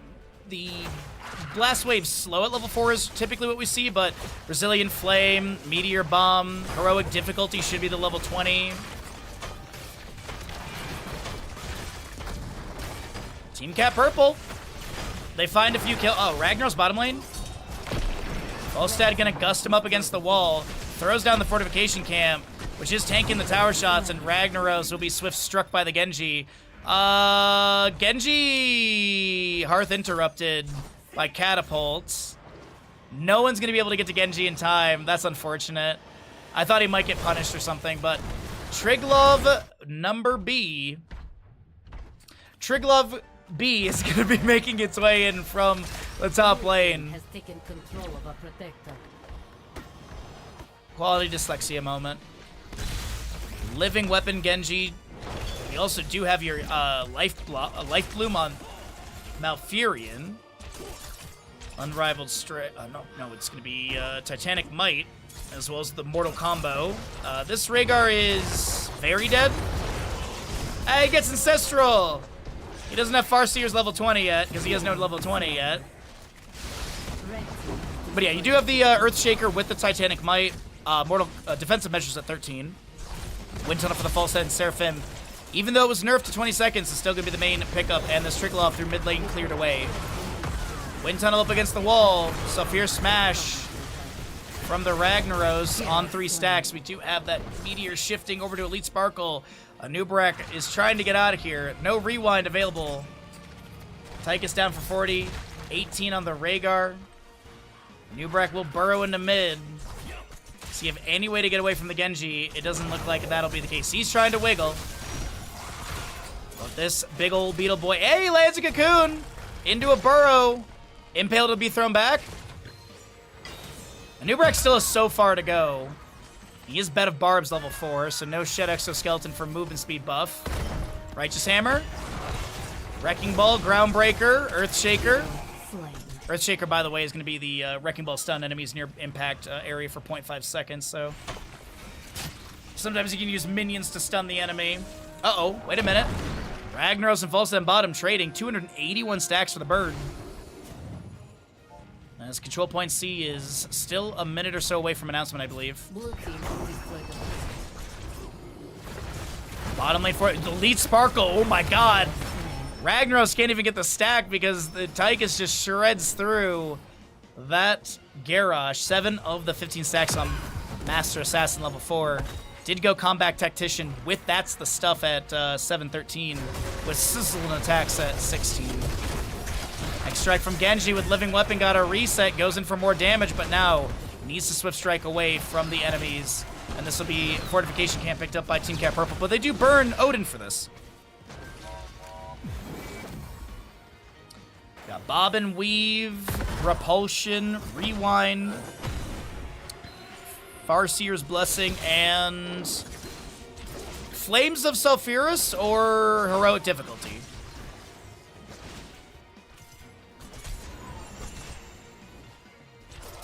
Also, Falstad done with Frequent Fire, so he has 195 additional auto attack damage on top of his scaling that he's had. Nubarak tries to find the burrow onto Genji. Unfortunately, Malfurion has a root, and that'll interrupt any further pressure onto the Cyber Ninja. So yeah, Heroic Difficulty for the Ragnaros. There's a new cool factor with Heroic Difficulty as well. Talk about that in a second, because this is going to be an Nubarak trying to get away, but Falstad Lightning Rod takes them down. X-Strike from Genji marks the next target, and Genji has the damage needed to take down Rhaegar.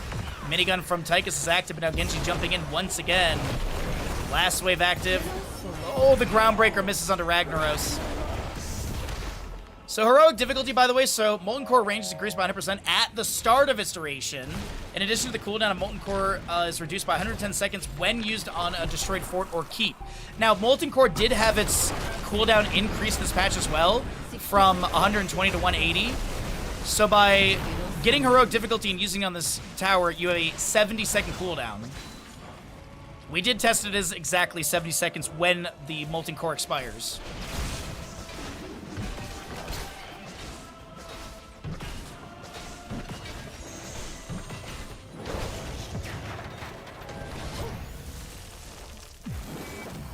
Garrosh is on control point C. Keep Gate is a bit damaged here.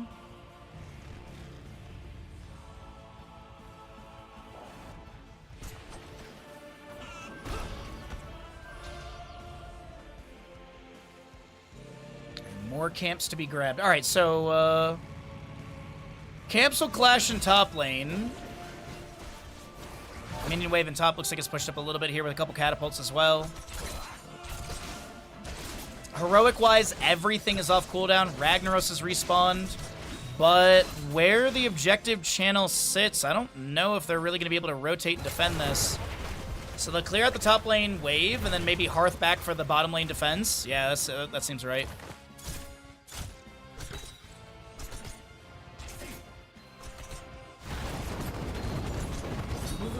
has taken control of a protector. All right. Triglav moving in. 12 kill difference. Genji jumps in with a few shurikens immediately. Rocket Glove. We do have a gunner inside of this. It's Malfurion and Falstad inside the Triglav. The Warlord challenge goes out onto the Nubrek. He lays the cocoon onto the Genji. Wave of Force pushing Garrosh back. Sulfur Smash will connect up to a 6th stack as well. Wind Tunnel up against the wall. Rhaegar will be traded. Repulsion from Li Ming. As we do have Triglav left out, and it will basically be wasted here. Team Cat Purple. Some good pressure trying to chase with Li Ming onto the enemies. Arcane Orb lands under Yrel. Malfurion misses the root. And top lane wave is still pushing. Also, by the way, the minion wave is currently working on the Triglav, which is really funny to me. But Anubrek has Beetles, so there's that.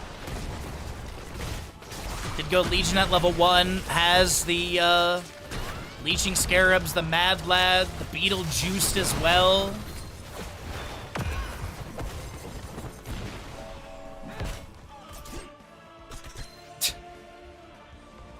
The minion wave being stuck on this Triglav is actually really funny to me. Protector has been defeated. Interesting. Alright, 10 Master Assassin stacks and 2 to go on Ragnaros, so Fierce Smash to get that second charge. Look at that stacked up wave, but it's not going to get much value as it'll be cleared away by Yrel Malfurion in a moment. Actually, it looks like we'll be seeing this left side camp possibly invaded by Team Cat Purple. So Fierce Smash onto this Garrosh for the 7 stack. The Wind Tunnel comes out a little late. And Li Ming will actually take credit for the kill. The Repulsion to push people off the point. And Nubrek burrowing in. They pop Rewind as well. Looking to steal away the fortification camp. Will be able to do it. Cocoon on to Genji. Nubrek burrow is a little early. Odin will be summoned. Ancestral does come through in time. Farseer splashing a couple allies around. Double fortification for this bottom keep. Minion wave has arrived. Odin slamming in as well. Have the members of Team Cat Purple, who have been down most of this map, turned it around in a couple late game team fights. It's seeming doable, as we do have that Falstad taken down by Li Ming. A little further chase in. Ragnaros pops Molten Core. And the Explosive Rune does deal damage. Both the Explosive Rune and the Meteor Shower do deal damage to structure, but 75% reduced damage. So Fierce Smash! That might have been the 8th stack. We'll find out. Doesn't take down the Genji. Yrel's still here defending. Tychus just on the core with minigun. The Rocket Gloves will be able to push a Nubrek off to the side, but this is going to be a confirmed reverse sweep of Team Cat Purple here in Division 2 of Heroes Lounge. G frickin' G.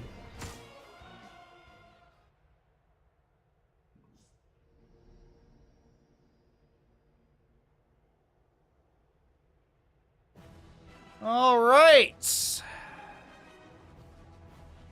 Ragnaros, by the way, as you can see right there, that's a 7. He did not get 8 stacks.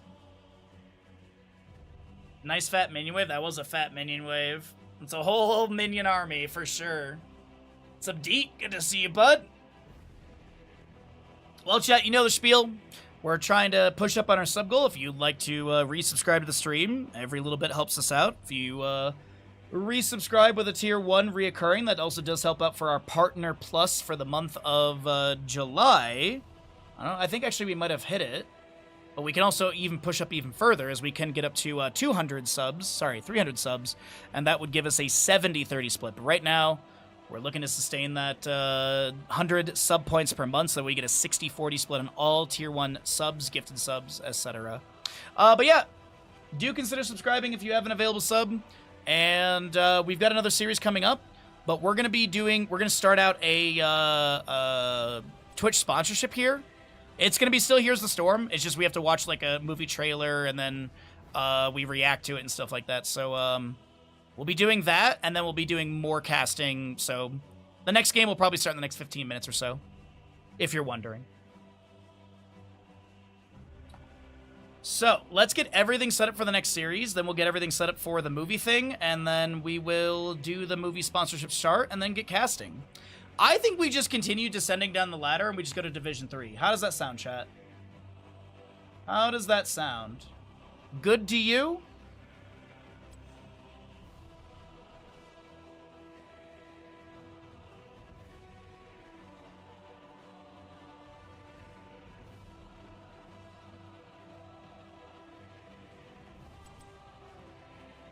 Alright, so Division 3. What do we got for Division 3 here, everybody?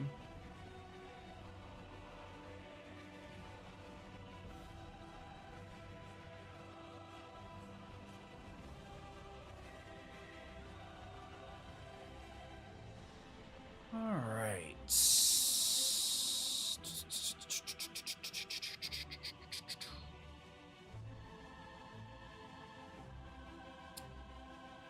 There is a Objective is Lava game, which is always, fun to check them out. Let's see what else we have here. Nope.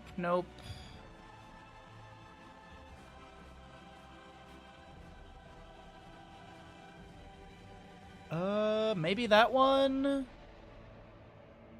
Could do Hauki versus Fat Fire. There's a lot of really good games. We could do Wiener Boats versus Sloth Sanctuary. Let's do Wiener Boats versus Sloth Sanctuary. We like our Wiener Boats here. Do I want to be saying Wiener Boat during a sponsorship, though? That actually might be. It's okay. It's okay. It is the translated name.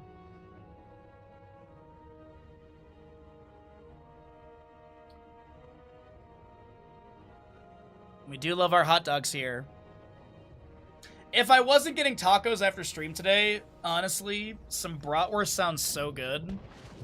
I haven't had some like grilled bratwurst in a while. Could I always use sausage or hot dog?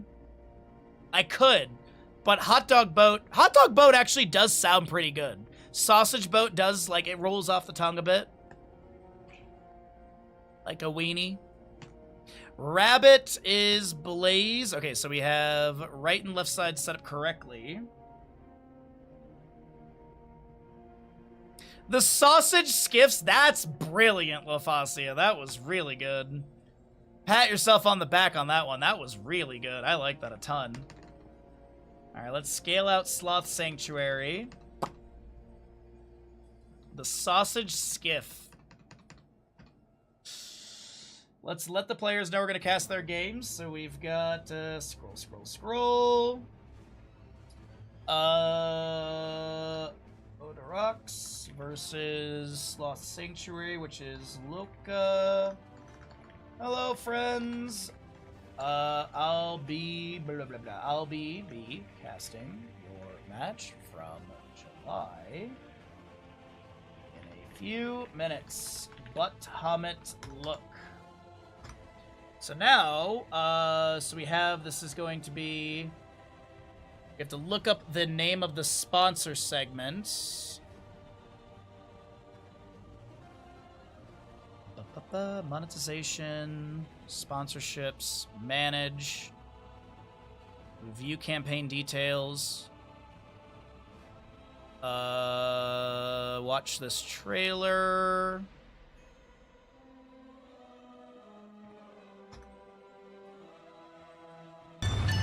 Shh, stop it, YouTube.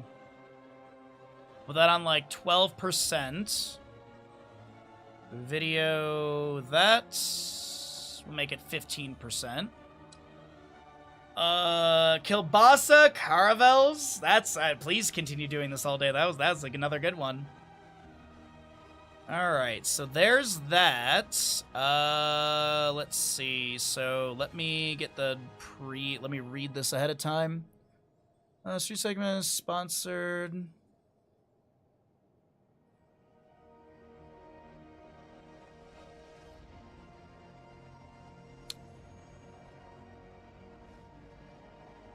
Okay, what stream title stuff do I need to set?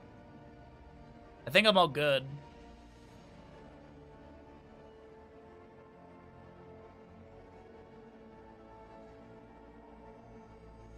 Okay, sponsored segment by the horror section. Sections new film Ice Cream Man hashtag ad. And okay. Done. That should be set. Stream title. Sponsor segment by the horror section's new film Ice Cream Man ad. Okay, cool. By the way, Ragnaros had an incomplete quest. We'll pay out that gamble.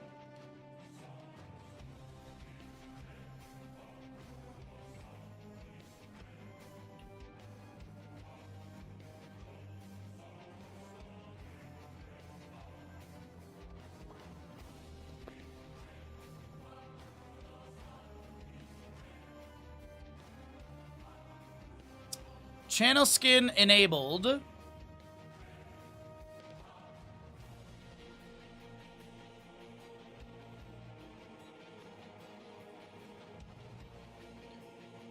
Alright, let me turn off the music and let's go ahead and check out this, yep.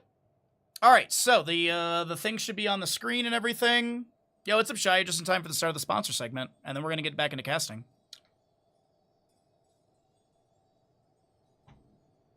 Alrighty, everybody. Thank you all so very much for joining me. We are here in the sponsored segment of the stream, and this is going to be a sponsored segment from the horror section's new movie, Ice Cream Man. For those that may not know or do know, it's Eli Roth's latest gore masterpiece. Eli Roth is a very well-known horror director, very, very brutal in some ways with his with the level of like gore and stuff that he brings to the table. But Ice Cream Man is about an idyllic summer town that descends into madness when the Ice Cream Man serves kids sweet delights with horrifying results. The film balances bold, gory style with Eli Roth's signature humor. You can also scoop up your tickets right now, and you can visit icecreammanmovie.com for more information. But let's go ahead and check out the new trailer for this movie, because I have not seen it yet, and I'm excited.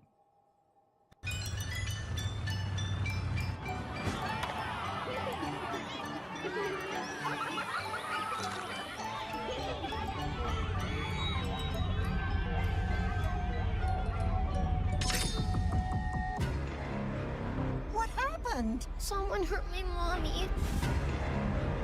Who? Me. Friend.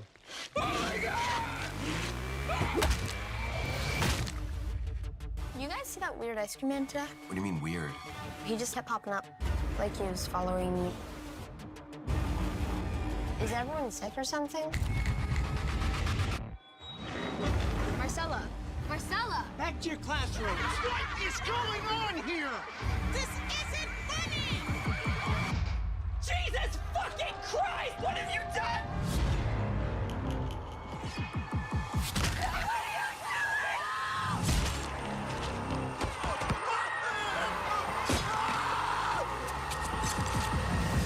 Ouchies. They seems demonic. They're not trying to kill us. They're trying to turn us. We have to run.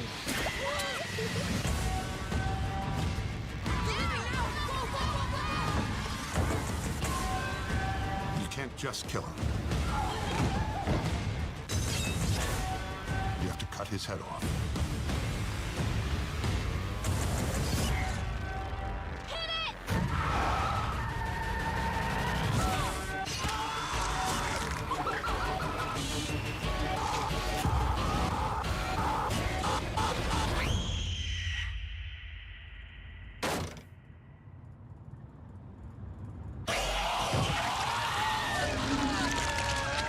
Fucking kids.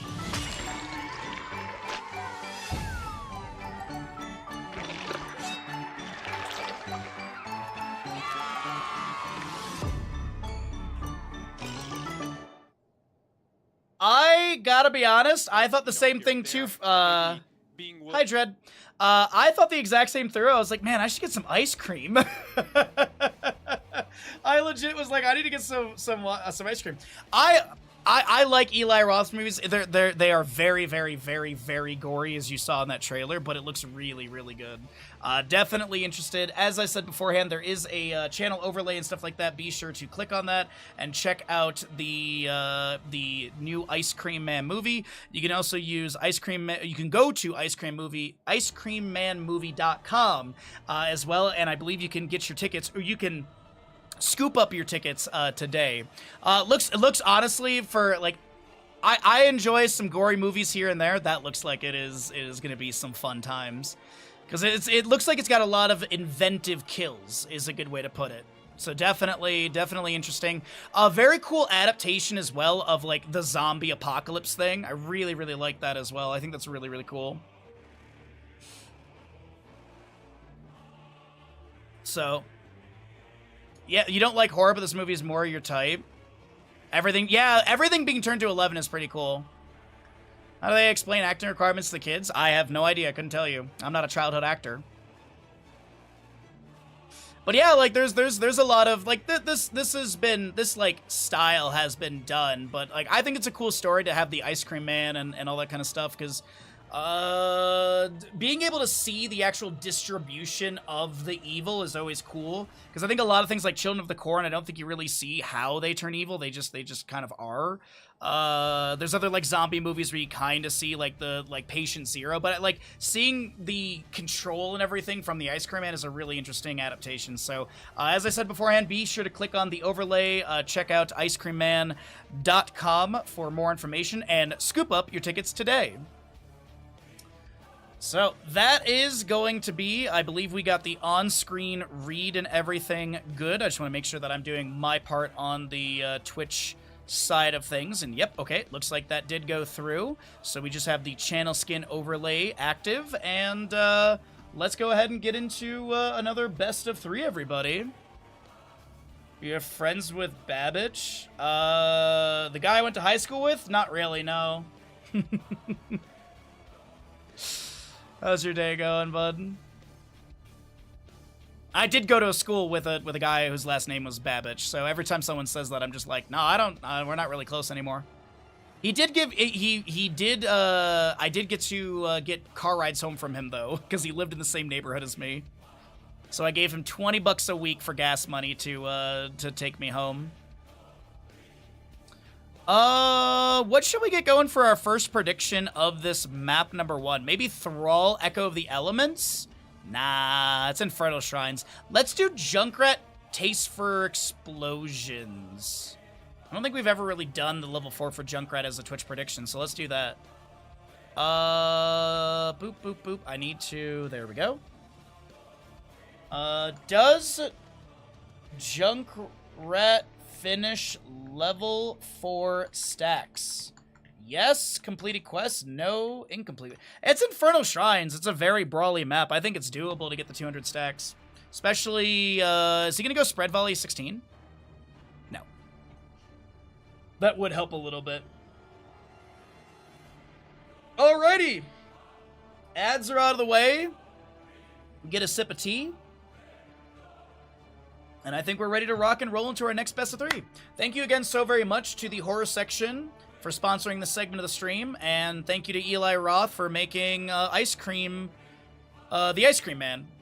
Also, Eli Roth, if you want to send me tickets or maybe give me some gas money, I'd love to go see the movie. There's no theater up where I live, and I have to drive an hour down the mountain just to go to a theater in Carson. So, Eli Roth, if you happen to see this somehow, some way, if you'd like to just throw me like $40, I'd love to go see your movie, please. Here we go.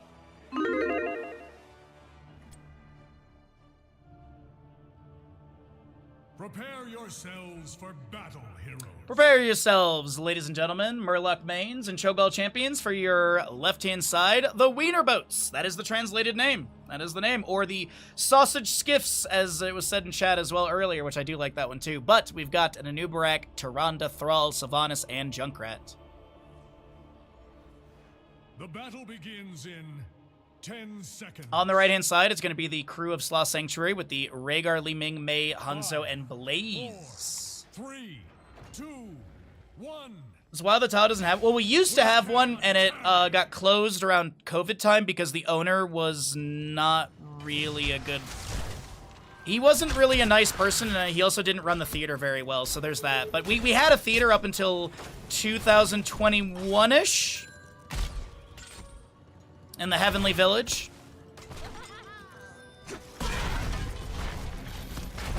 Legion of Beetles, True Shot Horror. We'll also have that Echo of the Elements, Might of the Banshee Queen, and you've got your Junkrat going into the Tricky Shuffles at level 1. The frag launcher has no charges left. Junkrat gains 10% movement speed, and his basic attacks deal 15% bonus damage. First Punisher will be frozen in the top lane, as Blaze will be going to new habits. So we are going to be seeing a little bit of a change up on the level 1, as Adrenaline Stimpack was nerfed slightly in the most recent patch. Also Bunker getting a 5-second addition on that cooldown from 80 to 85 seconds. Mei is Heat Transfer, Target Practice, Aetherwalker, and Colossal Totem for Rhaegar. Concussion Mine set up underneath Thrall, as he's going to continue to smash Doomhammer onto a couple of the minions in wave. Jet Propulsion, Stormbow follow-up, Cascon gets the hit.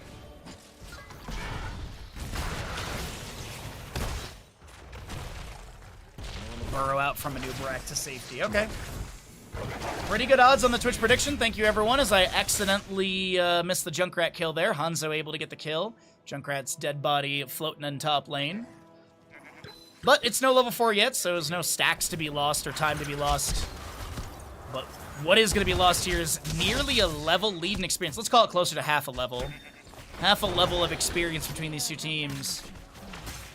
As we are going to get level 4 a little bit faster on the right-hand side with that Triumvirate. Anubarak burrows into the burrow charge of the Lunar Flare connecting, and Tiny Owl lives? No way! It's Laser to be taken down? And Anubarak, he's gonna just try and burrow out. I think the idea was like, hey, if I'm gonna die in this position, I might as well chase Tiny Owl and try and get the kill, but that does not happen. 4 kills to Sloth Sanctuary this early on, as Junkrat is gonna be up to 4 stacks on that Taster Explosions. For those wondering, 200 stacks in total, 40% damage increase. Active scaling on this. Some questing talents are active in the sense of you get the stacks as you get them, and some are rewarded once you complete a certain level, like compared to Master Assassin Tychus. You don't get that 15% until you hit the 15th stack. Same thing with Gathering Storm Falstad. Alrighty though, let's see. Sentinel goes across the map. The first Sentinel of the map did hit, by the way, onto Tiny Owl. How ironic. Tiny Owl hitting Tiny Owl. Rabbit on this Blaze does have some siege. That's a Concussion Mine. He'll be launched in the air trying to get the Jet Propulsion out. The Lunar Flare connecting as Anubarak burrows in. Blaze Pyromania is active. He's trying to find a way out of this, but he is caught between a Thrall and a Anubarak. But now it's going to be, yeah, they get the Blaze kill, but it's going to be Tyrande and Thrall taken down. It's 6-1 in kills, and this is Sloth Sanctuary running away with the beginning of this map. Scatter from Cascon. Scatter? Whoa, are you serious?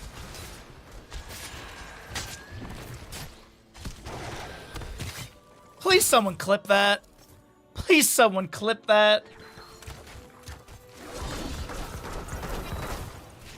That is insanity.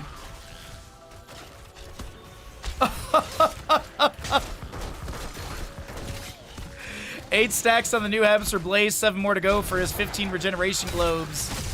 85 baseline for the Sylvanas as we roll into level 7s on the left-hand side. And Nubrak burrows for the Impale to follow up onto Hanzo. And Sylvanas will confirm the kill. The Jet Propulsion from Blaze landing into a Nubrak. The Elude's Chosen applied.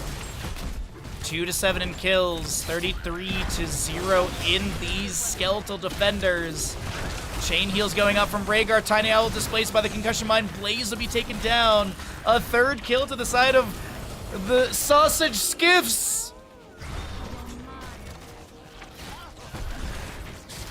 And Lucy is going to try and avoid the Impale and does manage to do so. Thank you so much, Freaky, for the clip. I appreciate it greatly.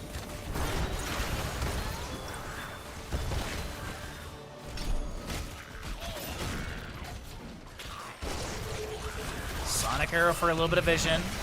Loon's Chosen applied. Impale goes out. Frozen Punisher to the side of Sloth Sanctuary at the beginning here, as the quarter to half level advantage still exists for Sloth Sanctuary. All right.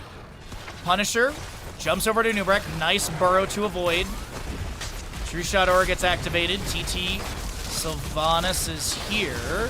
Lunar Flare connecting onto 2. Concussion Mine finds no displacement. Onto Mei. The Frozen Punisher locking down the structure here. That's a good jump from the Punisher. Arcane Orb going out. Laser getting chunked. Is there another scatter for a ranged kill? Doesn't look like it, as the Punisher will fall here.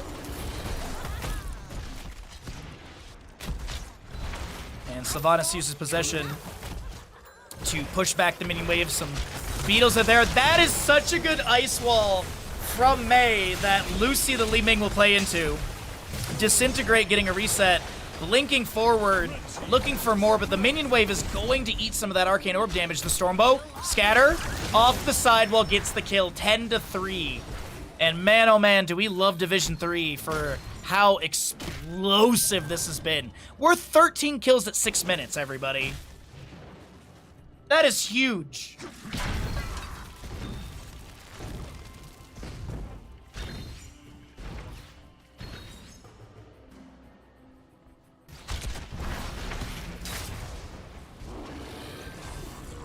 Okay. More than a level lead exists.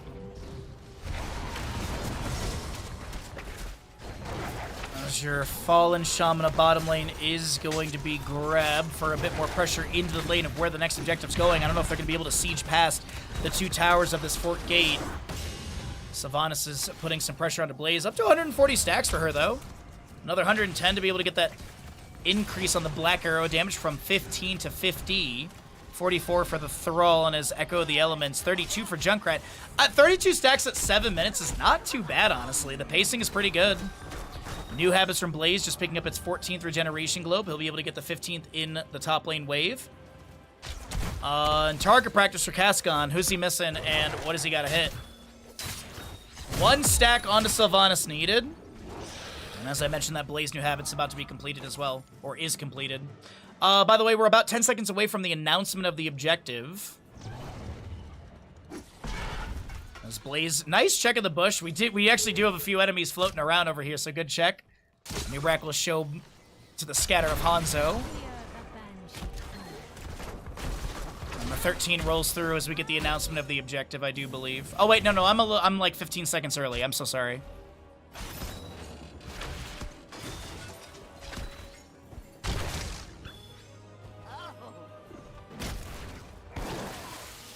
Should be closer to it just about now. Yeah. Oh, the collapse, though, into the Thrall is beautiful, and they are able to blink in and get the kill. Rhaegar steals the last hit for the allies. And invade into the camp. I see pings, but I don't think they're going to go for it. Sylvanas does have those haunting arrows at level 4, and she'll be activating those to then start sieging onto the fort.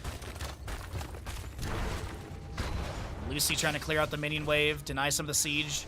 Lunar Flare from Laser goes out, but it's not going to connect onto this mate. Neither does the Jet Propulsion into the slithery snake, Junkrat.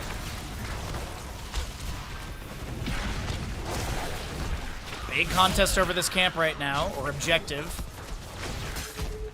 Sonic Air provides a bit of vision on the left-hand side of the posturing of the enemies. Arcane Orb does not get the range hit there.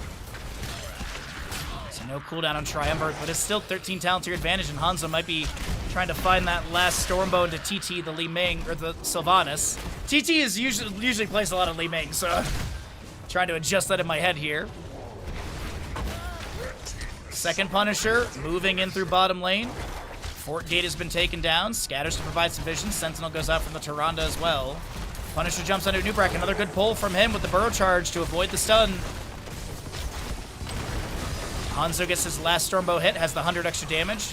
Also has that 30% range increase from hitting every enemy hero once. Punisher jumps again onto the Sylvanas and a Nubrak. I don't think there's any play into that.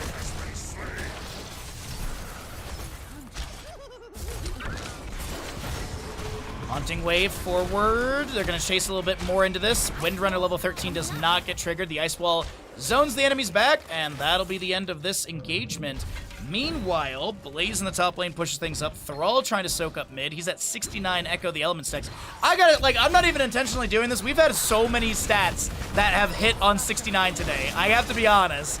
It's not like I'm not waiting for it. It's just literally I check it and I'm like, oh, okay, nicely done. Burrow from a Nubrak into the Impale. Lunar Flare connecting onto Hanzo. He gets a Purge from the Rhaegar.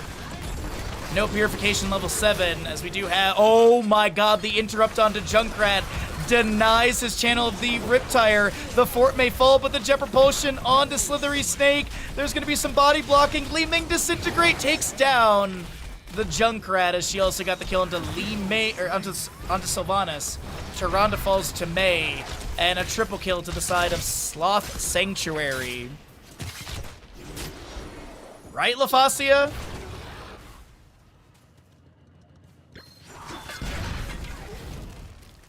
Red team has destroyed the fort. Oh, we'll give this one try here. Nakavene will lose their bottom lane fort. And we've got a minute till the objective is announced. Possible mid lane fort to be taken down during this time with a few respawns coming through and rotations still need to be had. Sentinel goes out, Scatter as well. Stormbow trying to get a little poke here and there. Pressure Mine pushes Blaze away. Hanzo with the double back to avoid the displacement into the loving arms of these sausage skiffs. Too many S's. Arcane Orb flies out. And Thrall is going to be just helping clear out this wave. Well, 57 stacks on the Junkrat. We did have odds on the gamble. Thank you to whoever participated. And 210 for the Sylvanas. One more stack needed for the Tyrande to be able to get the 30% range increase on the Lunar Flare. Magic Missiles continue to poke onto the mid lane fort. Lunar Flare onto Hanzo as well. Blizzard comes down from Mei. They don't get the mid lane fort. Good defense coming out from Wiener Boats. And Sloth Sanctuary head over for this camp. That will be scouted by the Tyrande Sentinels that pass through. Are they going to invade this? Blizzard goes down from Mei. The Snowblind as well. Wailing Arrow from Sylvanas in this mix. Tyrande make it the Starfall, but she'll be taken down. The Mei is not going to fall. The Will of Forsaken from Sylvanas trying to get out of here. Natural Agility from Gascon. The Scatter coming through, and Thrall Thunderstorm will be reset back down to 0. Scatter from Gascon? No, they want the mid lane fort still. Stormbow with Piercing Arrow for the double explosion. Nubrak will be hearthing. He'll be discovered by the Mei. Is there an auto attack to interrupt him? Not in time. That's actually really surprising that it didn't get the trigger in time there. Blaze is on objective. Mid lane fort is going to be going down. Sloth Sanctuary are just having absolute control and dominance of this map number 1 and our third best of 3 of the day.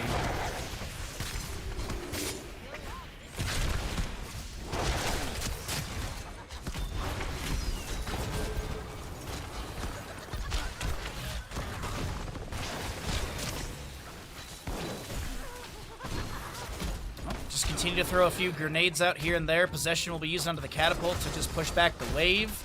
Blaze, almost done with the objective. Do they 39 it? Looks like they're going to 39 for level 20. Cascon gonna try and get that through mid lane. Yeah, Cascon actually can't get that wave. But I don't think, even if they delay it, I don't think he gets that wave. They probably get up 20 off this wave right here. If not the keep gate.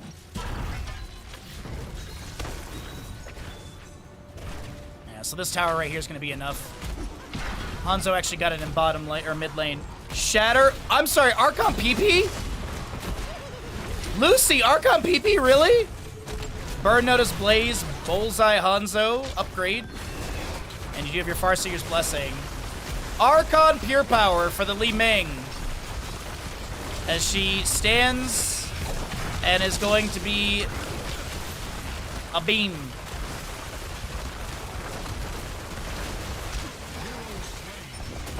Junkrat will be taken down as we zoom in on Li Ming using her beam. We also will be seeing a Nubarak possibly taken down here. Wailing her out from Sylvanas. That will be made traded.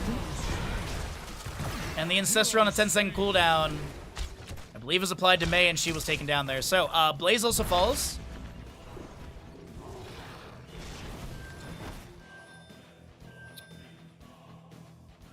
I mean, you know there's the meme about Burn Notice, chat. There is the Burn Notice meme. In that, if you take Burn Notice, you lose the game. But, I mean, it's literally 2 keeps to 2 forts and 3 keys. It is, structurally, things are looking really good for Lost Sanctuary. They also have 19-5 in kills. A 2-level lead, just about 19 to just about 21. We'll see those death timers come through. And who will be able to get the next objective. Still got about 2 minutes till it's actually contestable. Announcement at 17 in game time.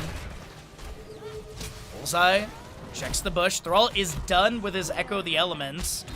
Thunderstorm at 0 stacks, but Echo the Elements being completed means he's got such good wave clear. Let's actually take a look at Thrall in the next wave if we can see what his Chain Lightning bounces look like, because look at this.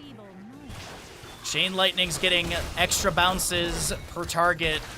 Also, multiple bounces per the same target, and you can just see that quick Chain Lightning goes out. That's a Dragon's Arrow onto Saint Simba. Jet Propulsion will land to follow that up. The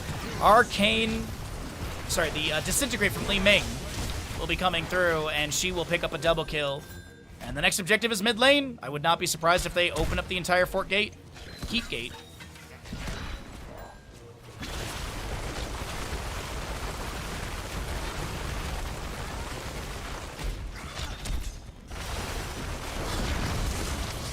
Shadow Dagger flies out. Archon Pure Power continues to just work its way through all of this. Another Disintegrate activation. Snake is trying to get out of here. And there will not be any fatal hit from a Hanzo Scatter or anything. Jet Propulsion, though, lands into the Sylvanas, and she will be taken down. Camp and Minion Wave is on this keep. And the next objective is literally seconds away from announcement. Disintegrate onto the Wise Owl. There is going to be damage onto this core. Archon Pure Power is working through this. Li Ming actually cancels. Stepping forward, they lose the Rhaegar. Bunker from Blaze on the left side has been channeled. Pharaoh Spirit goes out. Laser Propulsion out. Magic Missiles chunk onto Laser. The Tyrande is fine. As Rabbit the Blaze is trying to get away from a Nubarak. That is a huge turn of damage onto a Nubarak from the Hanzo.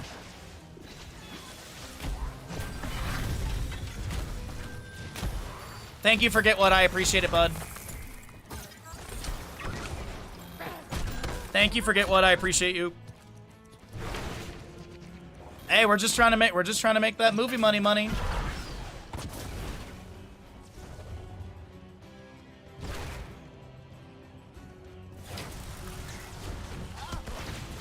do have 20s on the left side with that rewind. A Loon's Wrath, Earthquake, Earth and Shields upgrade. Bolt of the Storm Sylvanas and Cannon Bowls on the Junkrat. He's at 103 on the stacks. And I mean, they have lost so much on the side of Nakavene with the top and mid keeps taken down. This is also the lanes where there's top and mid fort. Constant catapult pressure coming through. Ice Wall with the Shadow from Mei goes out, but no target captured. The Nubarak is on his way. He might want to go clear top lane wave, honestly, but he's not going to. Okay. Riptide from Junkrat summoned. Blaze, new habits activated for the cleanse. Will also get a cleanse out from the Rhaegar for the purge. And is there anyone heading back to go clear things out? The 2 catapults are still here in bottom lane. And it looks like there's going to be a spawning wave in a moment. Thrall is back to go clear things, and he's got phenomenal clear. Unfortunately, they don't have him for the siege and possible earth and shield value. Li Ming uses magic missile to take down the catapult that Sylvanas stole away, but Sylvanas will activate Haunting Arrows, and they guarantee this mid lane fort. And the Punisher's still sitting at 60% when this goes down. Thrall's managed things. There is going to be a bit of damage on this keep, but I think he'll save it. My assumption is this is keep gate going down, and Wienerboat's back away. Good call. I think it's a safe, fine call. Dragon's Arrow fired. Now this is pod racing. Well, it's going to go across the map. We'll see it next time. 128 on the grenades for the Junkrat, by the way, for the Taster Explosions level 4. Earthquake from Thrall will be triggered. Bunker from Blaze is the answer back. Next Punisher, is it bottom lane? Oh, we don't have the preview on the minimap yet. It's top lane.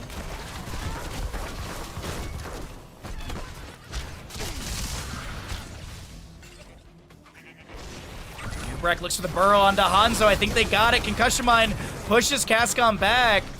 And a few later game kills from Nagavene coming through. Tiny Owl will self-cast the Ancestral. It is going to be Farseers, and it doesn't even get the second trigger. That is a massive double kill late game while Thrall, and you just see him clearing things out. Thunderstorm isn't even completed. His damage can go up even more. Starfall from the Tyrande gets a few hits here and there. Sentinel misses. Thrall is back at the Hall of Storms and the core to go clear things out. Haunting Arrows from Sylvanas are active. They're going to try and take down this mid lane, keep the mini wave, and the Impaler camp is coming through.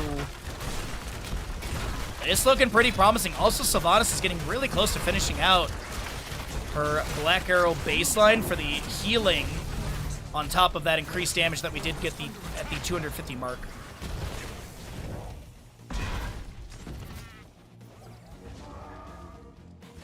This Inferno Shrine is frozen like this Punisher is frozen like the new horror hit this summer, Ice Cream Man. I agree, forget what. I'm a fan of Eli Roth movies. I think that's gonna be really, really fun. I think it's a good, like, not adaptation. I gotta think of a better word for it. But to be able to utilize a sort of zombie movie theme, but sort of twist it like that, I really like it. I think it's gonna be interesting. It's almost like a cryptid sort of base. Like the Ice Cream Man can be like an SCP or like a cryptid.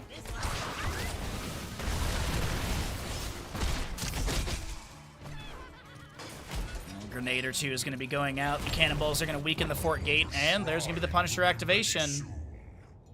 140 stacks for the Junkrat. He's getting up there for the Twitch prediction. We'll see if he's able to complete it, as this next Punisher could be also GG push for Sloth Sanctuary.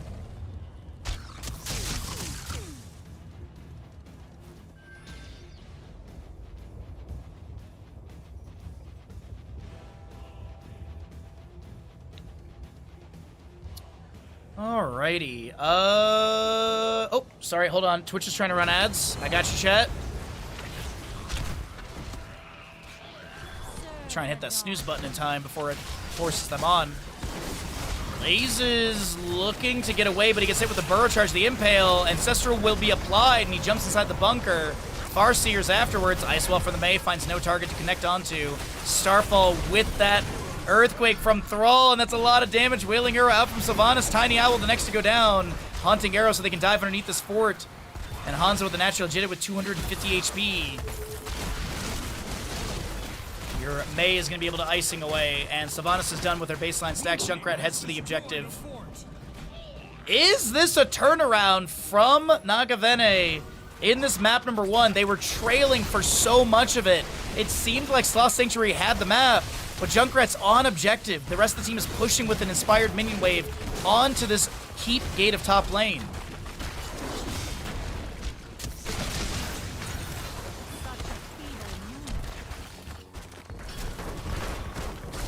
Impale goes down. Magic missiles fire out. And that'll be Beetle cleared away. But here's the thing. Bottom lane wave is stacked up right now. Either... Okay, so what's the game plan? Are they going to, like, hard commit here? The minion wave is spawned. They have this spawned minion wave. They have another one coming out soon. I think they hard commit to this. They stole a catapult as well for top lane, which is going to help in some of the siege. Hanzo trying to poke at that. Li Ming Arcane Orb will clear it out with a splash. Punisher jumps over. Mei is trying to bait the Punisher towards mid lane. Bottom lane wave is stacking up. There is a catapult spawning here, so that is going to be at least some sort of relief in the lane. 5-member defense. Jet propulsion from Blaze coming through. That's going to be a Dragon's Lair landing on a couple enemies. There's a shatter from the Mei at the ice wall. He is going to set up the Junkrat kill. That is Tyrande next to go down. This is your Mei to fall. The Ancestral applied to Cascon. The pings onto a Nubarak as he is going to fall as well. Punisher is weakening the shielding, but the Punisher down to 38%. There are catapults on the core on the left-hand side. As you see the minimap, and this is going to be Punisher cleared away. No damage on this core. As this catapult over here weakened the shields. My gosh.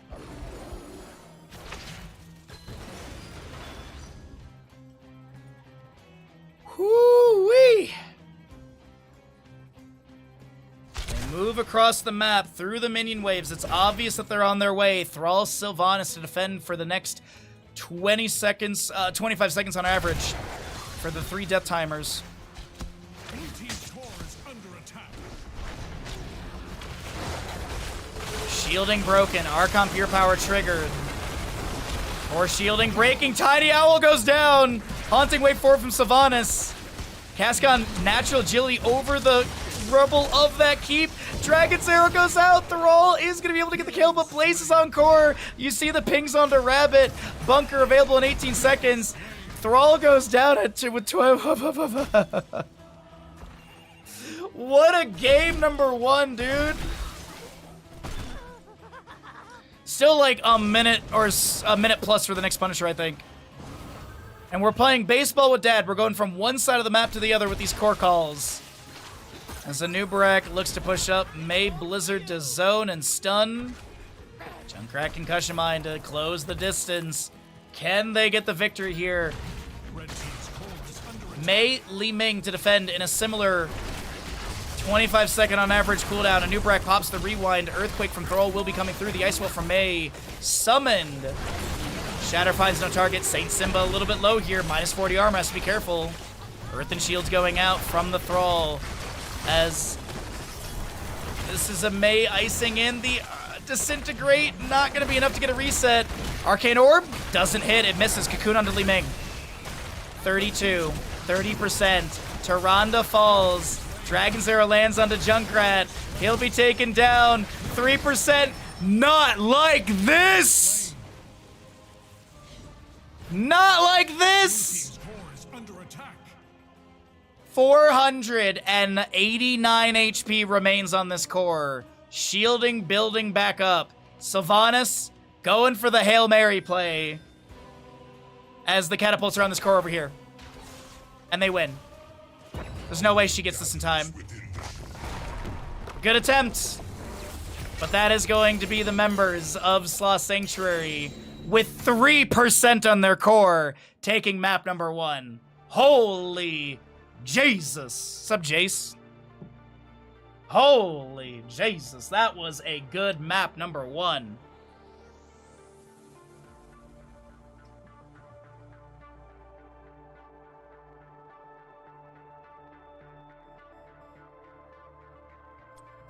All right, well, we'll pay out the doubters for the Twitch prediction, and we'll get ready for map number 2, everybody. Thanks for hanging out.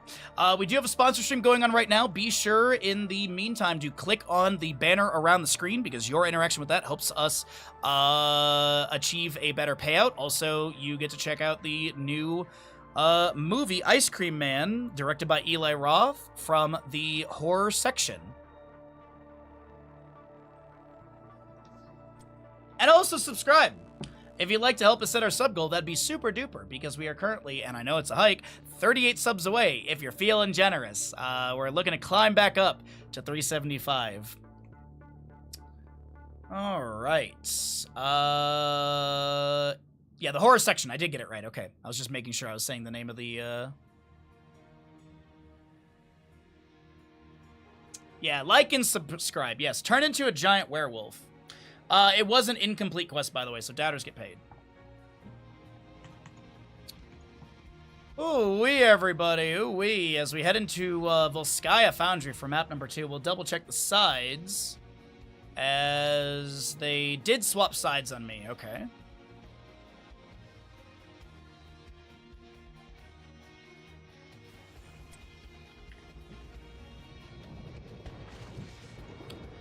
So, let's get this organized here. So we'll have Nakavene on the right side, and Sloth Sanctuary should be on the left. We can scale this up a little bit. We can scale this down a wee bit, and Sloth Sanctuary will have the map 1 victory. Man, that was a crazy map number 1. We've had some really, really fun games today, everybody. This has been some really good back and forth between these two teams. Corruption Gul'dan, maybe? Yeah, let's do Corruption Gul'dan. It's Volskaya. That feels like a really good map choice for it.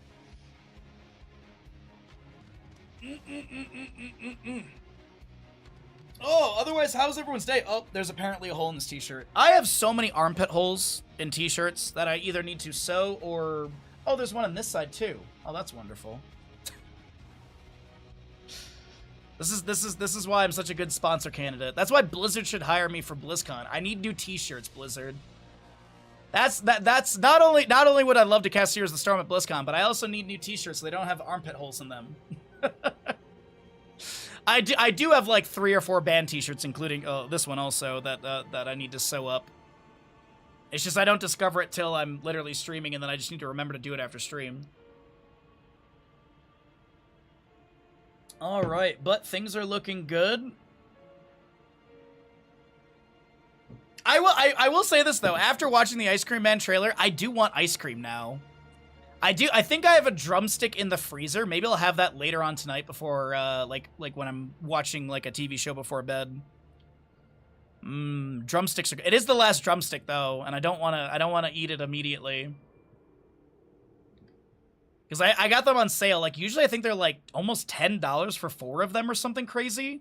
And they were on sale for, like, 4 of them for $6. What I should have got is I should have got them at Costco. But I'm also glad I didn't get them at Costco because my car AC doesn't work anymore. I found this out on Monday when it was 98 degrees Fahrenheit in Reno, Carson area. And I was literally shifted onto the highway in the wrong direction because there was an accident in the turnoff to go up to the mountain. So I literally had to go the wrong way on the highway for a couple miles. Then the highway that would be going towards the turnoff that I need was like backed up for literally miles as well. So then I ended up having to go through a bunch of side streets. And as I said, my AC didn't work, so that ice cream would have been melted by the time I got home. So I'm because I did look at it because it was like a pretty decent price for what you could get at Costco, but I'm so glad I did not buy them.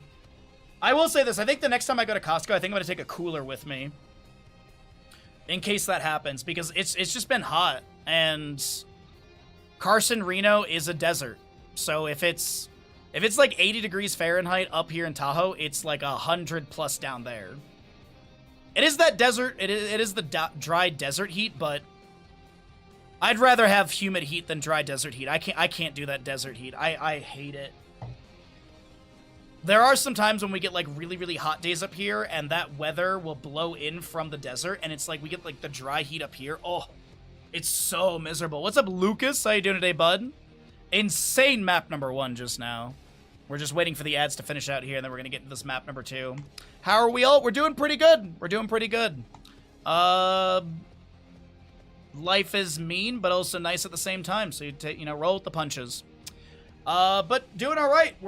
This is our 3rd best of 3 of the day. We got the sponsor stream going on right now. So if you'd like to click on the banner and everything, that does help us get a better payout. Is this my boys playing? Depends who your boys are.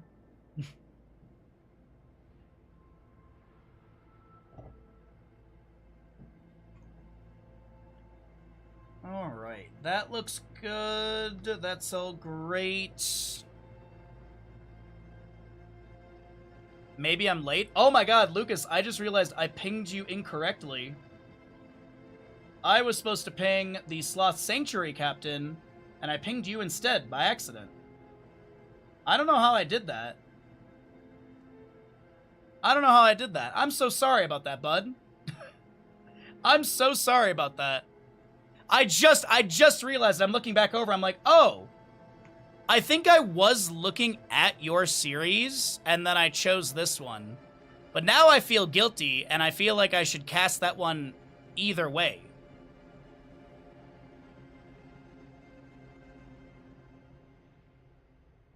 Where is it? Sure, we're gonna do that one next. Sorry about the wrong ping, but either way, we'll do your series whenever this one's done, alright? How about that? How about that? Let's do that. Bandit, for some reason, thinks we're done streaming for some weird reason. I don't know what's going on with him. He is so fidgety lately. I really couldn't tell you. Maybe we sweeten the deal with a sub? What kind of sub? Italian? Meatball? Salami? Who the hell's that? That's not what's his name, the grad student. Nah, I graduated. Must be the new one. New one? That's supposed to be a Prime sub.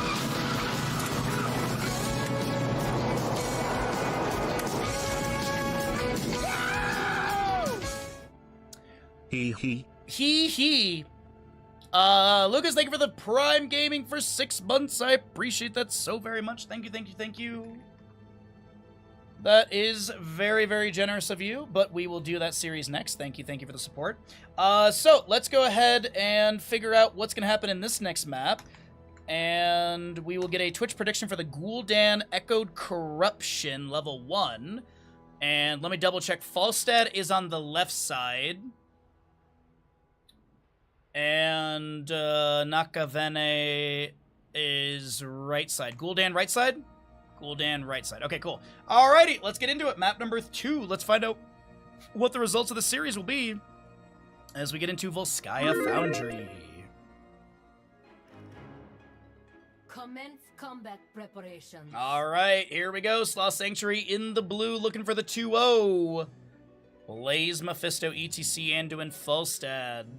Right side is the Nakavene, the Wiener Boats, the Sausage Skiffs, the Bratwurst Battalion, Bratwurst Boats. We got an Ariel, Johanna, Diva, Gul'dan, and Cassia. 10 seconds. 5, 4. All right, so it is going to be your unyielding power. For the Mephisto, Proc-Rock, Lightwell, Q-Build for the Falstad with the Gathering Storm. We do also get the Endurance Impact, so we are seeing a little bit of variety at level 1 for Blazes after the slight nerf on Adrenaline Stim Pack.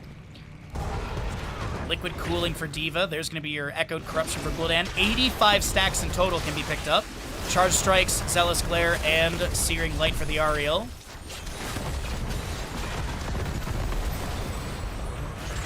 Chastise goes out. This is going to be another Skull Missile from Mephisto, up to 4 stacks from him. He does get a 100 extra damage at the 20 mark and a secondary Skull Missile at 40. Typically, Horde Skull is picked up with this because there's some good synergy with the double Skull Missile hits. Fortification camps on the left and the right side will be grabbed by respective sides. We do have Falstad grabbing a bit of bottom lane soak. While Blaze started out this camp, they'll be swapping positioning. Possible invade, though, from the right. Chastise is good. Camp will be channeled, so the experience and the fortification camp is going to be picked up. We do have your ETC looking to back away, and he shall be able to do so easily. Gul'dan up to 6 stacks. We'll see what he picks up at level 7 if he goes for that Bound by Shadow. Significant cooldown reduction at 1.75 second per enemy here hit by Fel Flame. Jet Propulsion misses. Cassia continues to soak top lane for the allies. Right now, we've got a little bit of an experience advantage. Mercenaries obviously making up some of that. Minions making up a tiny bit, but Mercenaries are going to be the significant, about a quarter to half level lead. Sacred Sweep from Ariel trying to get a hit onto the enemies. TT Gul'dan steps up for a Corruption. He's made their way up to 9 stacks already, which is pretty big, but TT is getting chunked. No stacks to be lost upon death for those wondering. And this Gul'dan is going to be able to wiggle his way back, and he'll be fine. D.Va has an inspired minion wave bottom. Her fusion cannons will be able to get a small amount of inspiration and damage in. And first objective is going to be announced here in 10 seconds.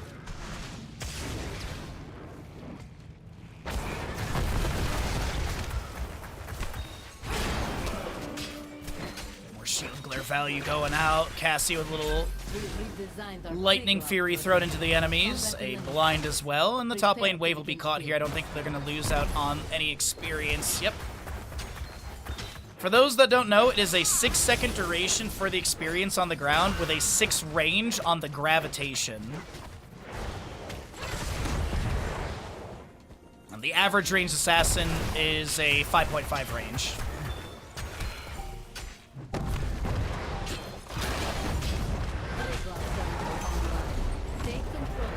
11 stacks up for Gul'dan. Control point A is ready for contest. We have got still that quarter level experience advantage to Nakavene.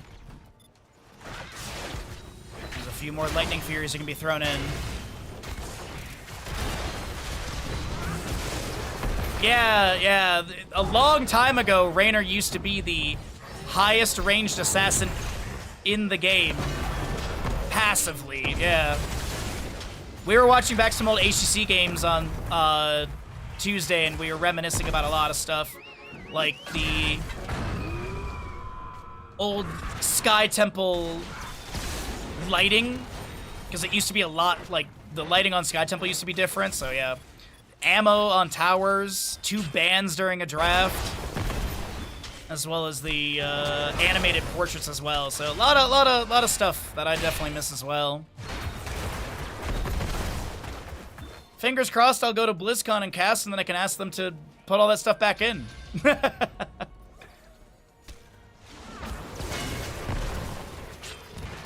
I don't know about single ban. I know 2 bans for sure. At least in HCC. Snake is going to be taken down by Blaze. First blood will be picked up by Rabbit for Sloth Sanctuary.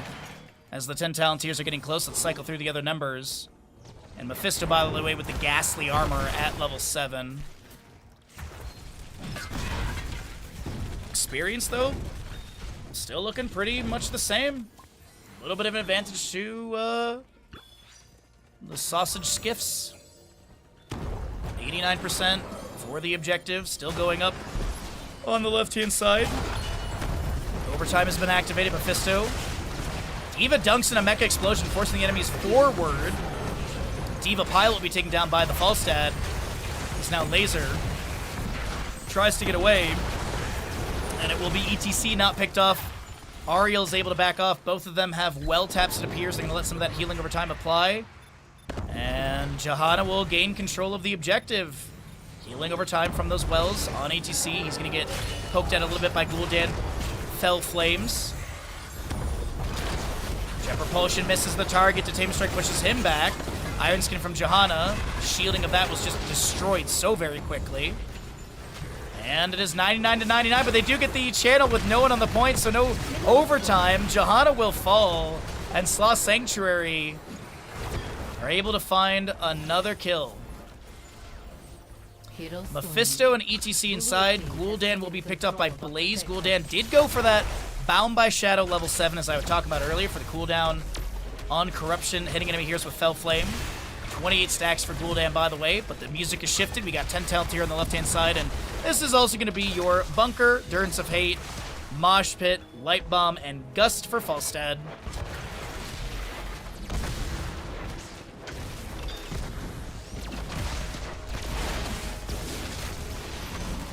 Rocket Glove will push back the Cassia.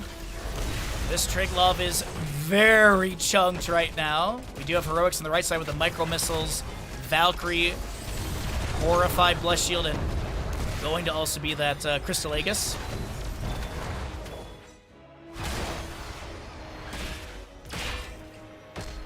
And this is just going to be your mid lane fort taken down a little bit, but not completely cleared. Alright. Not a ton of value from... Oh, that's a good Blessed Shield into Falstad. Detainment Strike. The Horrify! I don't know if they really needed that, but... Sometimes you just gotta establish dominance. Up to 33 stacks for the Gul'dan.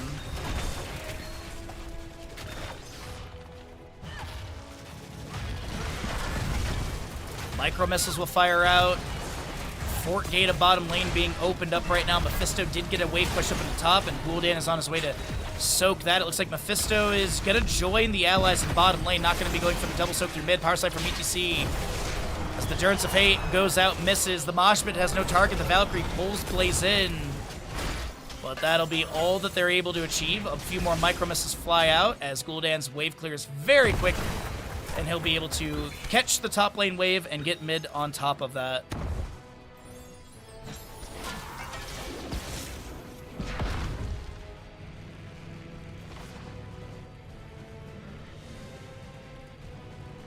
ETC. Maybe looking for an angle on a power slide. Doesn't seem like they'll go for it. Rotation back into mid lane. Blaze will be left in bottom. So they're going to set back up for the double soak. Control point B is, I think, within the minute of the announcement.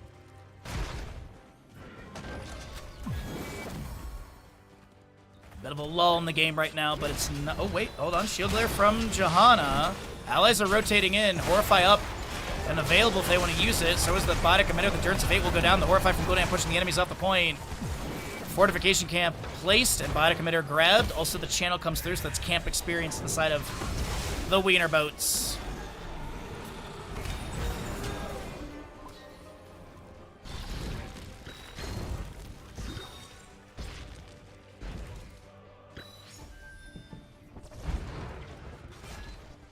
Lightning Fury flies out, a hammering to poke as well. Johanna steps forward into the Falstad. Condemn will get the pull. Jet Propulsion misses any sort of stun priority. ETC Power Slide. Also does find a target. Mephisto Skull Missile firing out. 12 stacks, by the way, on the Unyielding Power. Not as high as I was thinking when I was going to check that there. 61 for the Falstad. He's got another 19 to go to be able to get his next milestone. You cannot drop milestones. It's 8 stacks lost upon death for the Falstad. As Gul'dan is 2 stacks away from getting the return strikes for Echoed Corruption. And then it'll be another 45 on top of that for the Twitch prediction. And also to get 100% of the damage dealt by Corruption returned as healing.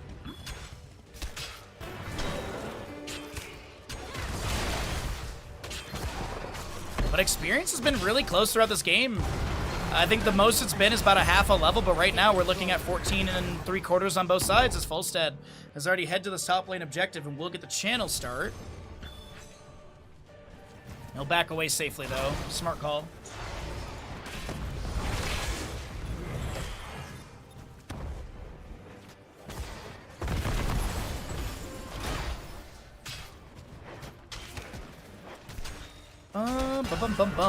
So we have the 40th stack.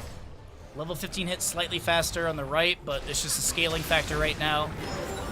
19 to 40 in channel percent. It looks like it actually stalls out at 42. Micro missiles onto ETC. Well of Light is down from Anduin on this point. Fusion cannons from D.Va are firing in onto Blaze. She has Mecha Explosion with Nuclear Option level 4 as well. Same strike to push him back. Skull Missile fishing for a 15th stack. More hammering poke as well, up to 75.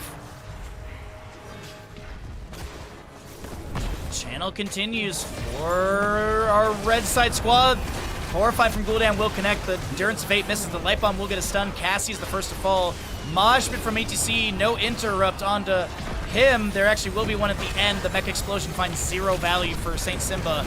The Jet Propulsion comes through. Mephisto will confirm the kill for Sloth Sanctuary. They make it a double kill, taking down D.Va Pilot. Actually triple, because Cassia fell right at the beginning of this. That pushes into 16 faster. And I think this will be Sloth Sanctuary with this control point B. Trigger Protector ETC on point. Falstad soaking mid. Blaze probably heads to bottom. I do see a ping onto this fortification camp, but I'm not sure who it's from. Possibly the left-hand side, as we do have Cascon vision.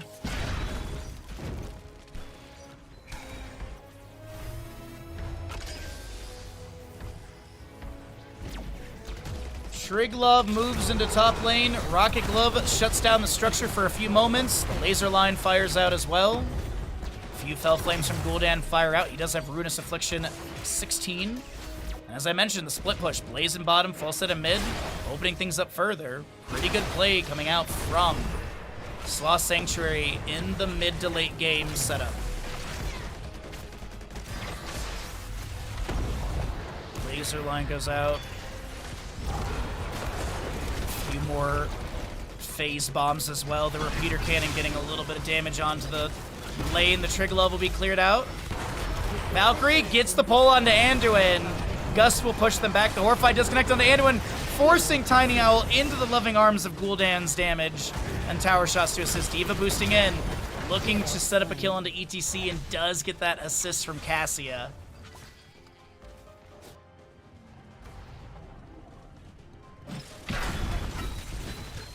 Big thing to mention though for the Falstad, 97 of the 150 stacks. If he can get to 150, the damage burst is, I mean, it's already really good right now, but getting that 150% increase is humongous.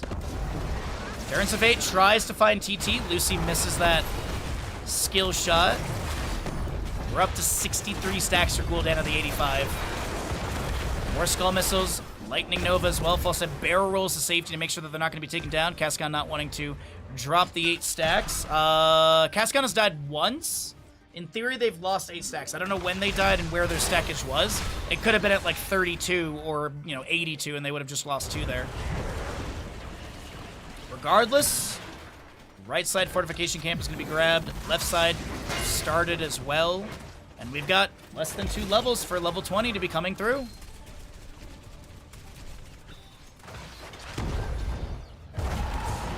Cloud Flame to check the bush. And this is going to be Bidec Emitter started. Support camp contested though. ETC's here to tame strike into the wall. Johanna gets the channel. Can she get the camp? She'll be able to grab this power slide. Is there a mosh pit from ETC?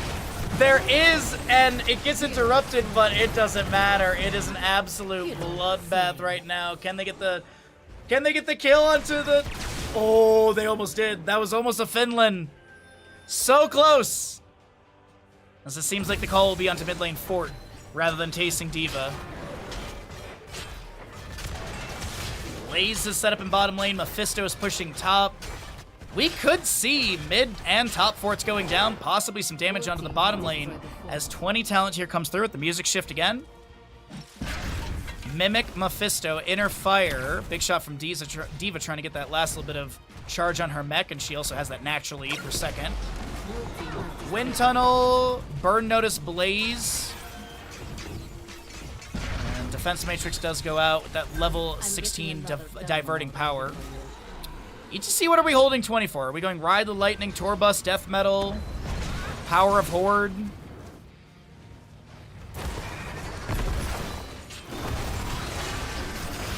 Goodbye, D.Va. Goodbye, D.Va mech. Goodbye, D.Va. Oh, I didn't realize. I thought the Concussive Pulse was going to be enough to actually create the space against the Light Bomb. Nice Horrify from Gul'dan, though. Less shield.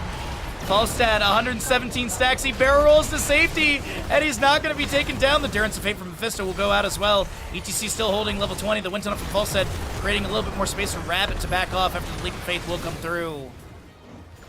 And Control Point C is ready for contest. Level 20 soon to be here for Wiener Boats in the red.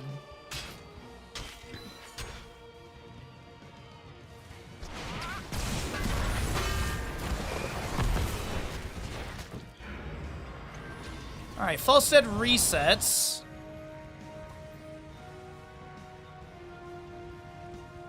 As Mephisto is 6 stacks away from getting his level 1 done. ETC still holding level 20. Okay, he's going to go Ride the Lightning. All right, there we go. Tons of value. 10-second cooldown of the 70. Her enemy hero hit. Max cooldown 50 seconds. Also a little bit of Blink or Bolt of the Storm damage value with this Ride the Lightning. And possibly into an immediate mosh pit. Right side fortification camp picked up. That'll be 20 on the right as well with your Titan's Revenge, Haunt.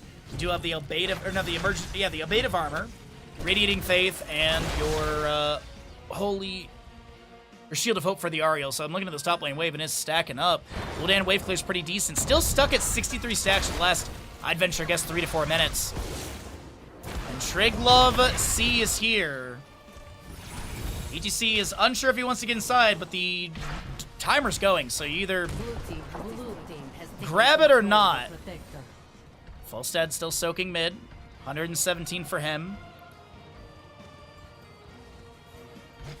He has Wind Tunnel off cooldown, but he's just pushing up the mid lane wave. Okay. And bottom lane is being pushed up as well. Rocket Glove lands on the Cassia. Might have been intended for this tower. A couple auto attacks are coming through. The laser line out as well. Wall is being opened up. Falstad takes it down with an auto attack. The Rocket Glove shuts down the structure. More hammering damage out from Falstad as well. As Gul'dan up to 70 stacks on that level 1. Twin Flames from Blazing Net. The Oil Slick heals up a little bit and pokes at the enemies. 20% remaining on the Triglav here. Does have some gunner values, and you see those phase bombs firing out. Cassia continuing to chase into this. Has the Valkyrie. They're going to try and make that Valkyrie play once this Triglav goes down to maybe get a kill onto Mephisto or ETC. D.Va boosting in. Snake looking for the angle. Gust from Falstad is good. And this will be... I'm assuming they just jump out of the Triglav, realistically. Yeah, they just jump out of the Triglav. Cassia really stepping up for that Valkyrie setup, but yeah, this is... Triglav will go down to the timer. And the map number 2 continues in our third best of 3 of the day. Once again, thank you so much to the horror section for sponsoring the segment of the stream with The Ice Cream Man, directed by Eli Roth. Be sure to click on the banner around the screen to support the advertisement event.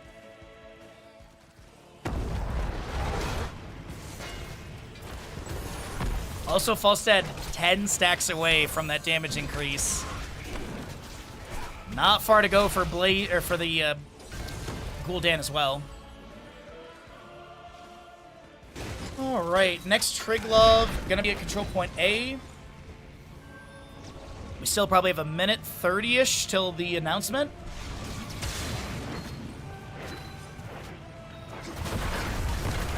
Let's see, Cascon also with the fortification camp, Tiny Owl with the Bidec emitter. We do have fortification camp on Slithery Snake and Saint Simba as well on the side, on the right-hand red side. ETC maybe has a flank onto this. Mosh Pit available. Bolt of the Storm is as well. Bless Shield Johanna. ETC scouted. Horrified from Gul'dan, but it'll be met by the Gust from Falstad. Endurance of Hate from Mephisto misses. ETC setting up a Mosh Pit. Lands onto 2. Interrupted. Mech Explosion from D.Va. As that'll be Anduin and ETC taken down. Johanna traded. Bunker did come down from Blaze. The fortification camp was stolen away. Falstad is done with his hammering. And it's Falstad and Mephisto to try and get some kills here, but that is a huge turnaround. On the right-hand side. Oh, the banner's gone? Okay, thank you. I wasn't sure how much time I had left on the sponsor segment.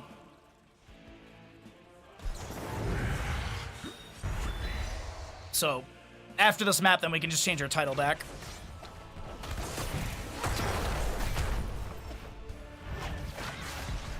One stack from Mephisto. Falstad is up there. And also, speaking of up there, Gul'dan, 82 of 85 stacks. Do you see that hammering damage just now? My god, that was huge.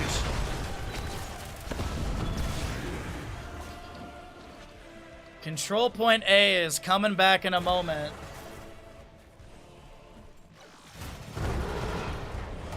And Gul'dan is done with his Echoed Corruption. Believers will get paid out at the end of the game.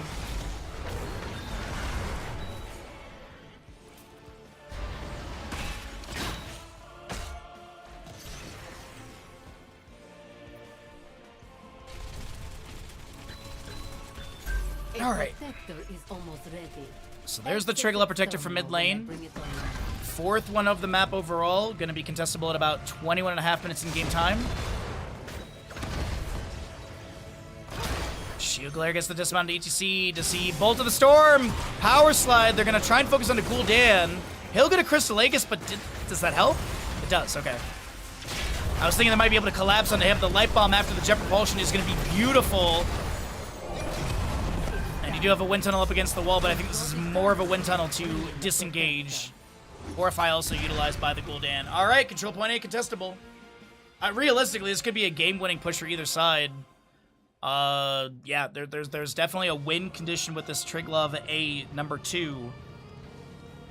for either team, as we have initial channel going over the side of Sloth Sanctuary. Skull Missile fires out.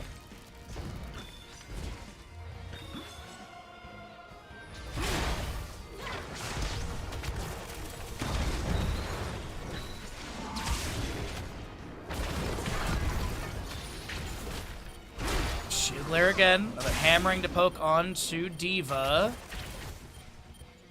Bottom lane wave is pushing up. Wind Tunnel up in 10 seconds. Light Bomb up in 3. 9 for a Blessed Shield and 25 for Horrify. Bolt of the Storm. Power Slide through the Cassia. Shahana going to try and make a play elsewhere, as we do have that Dirt's Fate going out in front of Mephisto. He's going to shade forward. Health bar's got a little bit low for Sloth Sanctuary. Wind Tunnel utilized by Falstad just so they can control this point. Well, more than that. They obviously want to push back the enemies and create some space and reset a little bit for some heals, as Gul'dan will be taken down. Cassia Valkyrie pulls the Anduin in. He's going to look to back away. The Divine Star coming out as well. Shield of Hope from Ariel will be triggered. Overtime is there. ETC Mosh Pit available to see if a good target to go in on as the Ariel self-cast Crystal Aegis. A little bit of damage needed. She gets a massive self-cast heal afterwards, but Falstad barrel rolls forward. Lightning Rod takes down the Cassia. Now Falstad will get the hammering, but no kill onto the Ariel. Control point A did go back in control of the right side squad. Defense Matrix from D.Va's active. Laser gets hit with the power slide, and ETC Blaze take down the Ariel. Simba's low, Mech is lost. Concussive Pulse, as Falstad's just gonna go core right now. Help is on the way, dear! This is Doubtfire! Help is on the way! Smidvarg, thank you for the raid. You are just in time for this map number 2 that could go over to the side of Sloth Sanctuary, but we're not done streaming. We still have another best 3 after this one, if this is the end. House of Fail versus Super Unstoppable Bros is next if this is a GG push. Thank you for the shout out, Rob Dog. Also, for those new to the stream, we do have follower mode on. It's a 0-minute follow just to get rid of bots. Please do consider following as Power Slide from ETC comes through, and it looks like this will be Sloth Sanctuary with the 2-0 victory. And our second to last best of 3 of the day. GG, well played.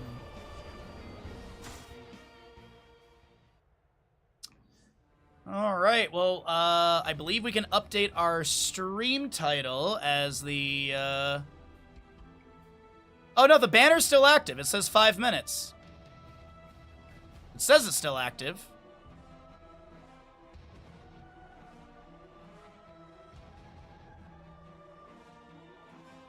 Unless it's lying to me. GG's though, and thank you again for the raid. I hopefully, Can you be not following and be subbed? Yeah, absolutely. If you get a gifted sub. There was someone who followed yesterday that had been subbed for 2 months prior, and the first time they ever followed the channel was yesterday. No flame, like not flaming or anything like that, but it happens. It's not visible for you either? Weird. Weird. Very weird. I'll blame Nixon? That's a fair blame, honestly. Choose outcome. It was a completed quest. All right, so we have one more best of 3 for all of you. One more best of 3 is going to be coming up for all of you. So let me get us all set up for that. And honestly, they're both easy and good blames. Let's see here. Sponsorships. I'm just going to check here really quickly if it's completed. It does say it is completed. So there's that. All right, so I'm going to be right back really quickly. I'm going to run to the bathroom. I'm going to get some water, and then we'll get ready for the final best of 3 of the day.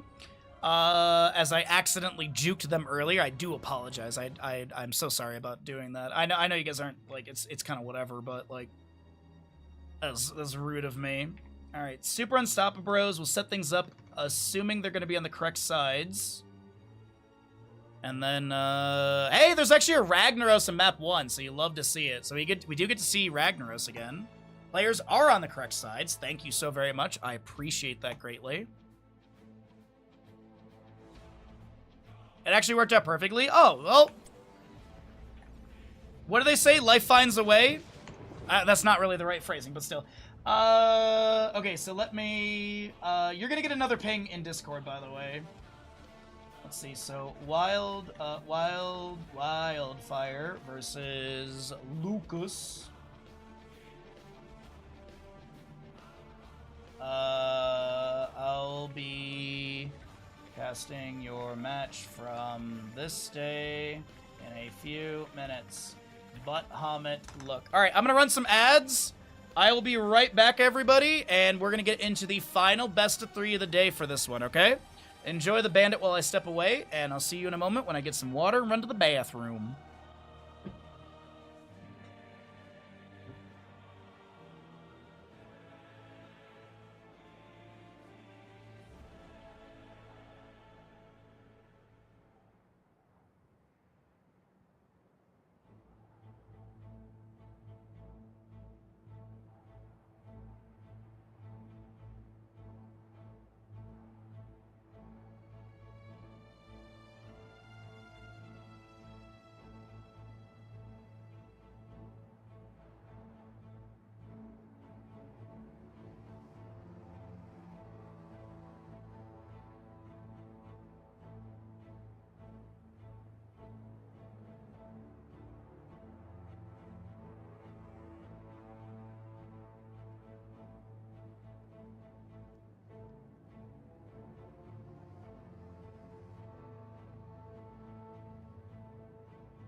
All right, boy, it's hot in here. Jesus.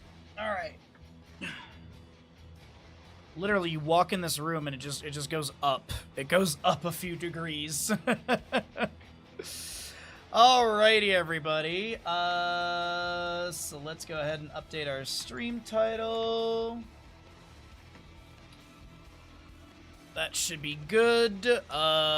This is... We're just going to minimize that. And ads are almost done. Oh, it all actually worked out perfectly right there.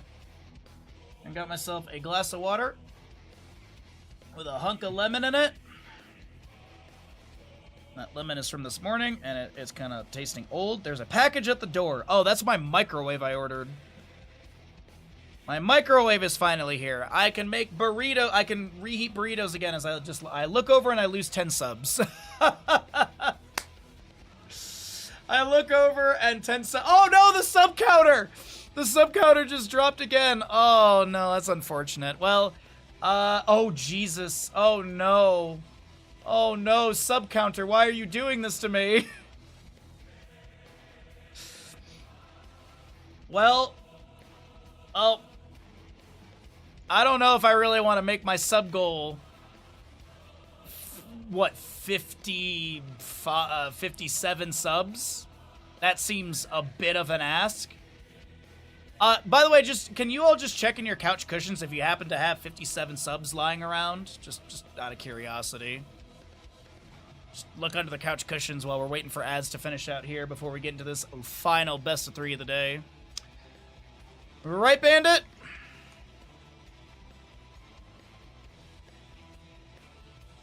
Alright, do you guys want to do Sylvanas prediction? Ragnaros level 10? Yeah, which of those two you want to do?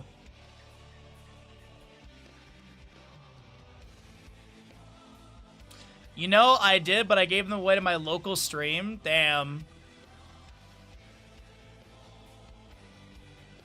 No. Wow. Okay. All right. Okay. All right. We'll see how that goes in this map. Rag, thank you, Ashmantle.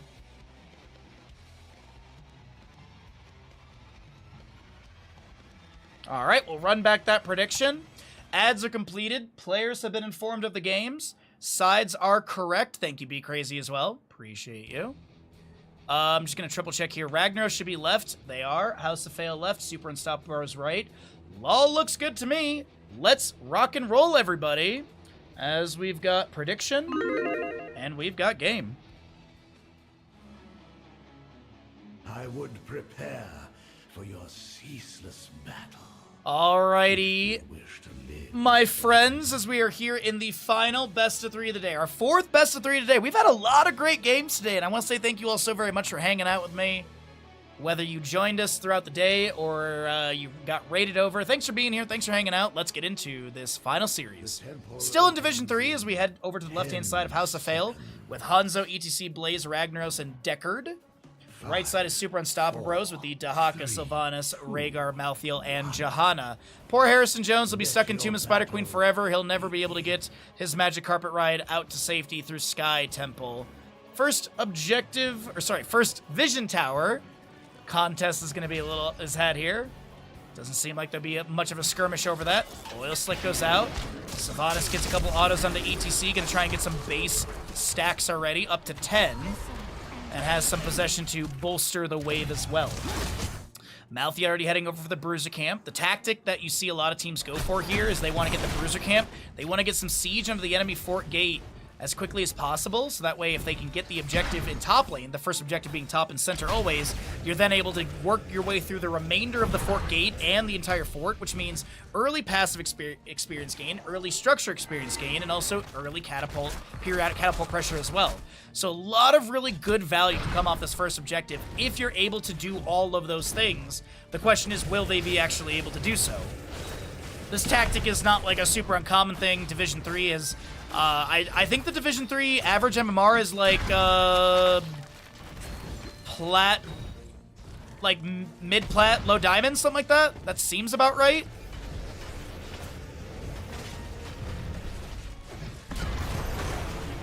Mostly diamonds? Okay, there we go. Sorry, I meant to say high plat, low diamond. I should have said that. Didn't phrase it well. Ragnaros Johanna will be traded. ETC does go down. Sylvanas is getting this double kill. They're gonna lunge forward with Rhaegar. The old man, he's gonna get a handful of Werther's originals and be sent to the retirement home as Sylvanas considers chasing on Hanzo, but will not be able to get that damage. Now here's the thing. Do they stick around and try and punish anyone who's gonna clear these siege giants? No. Okay. It's gonna be a late call to maybe do so. They still have siege availability in the bottom lane fort gate, and Sylvanas also does have those haunting arrows level 4.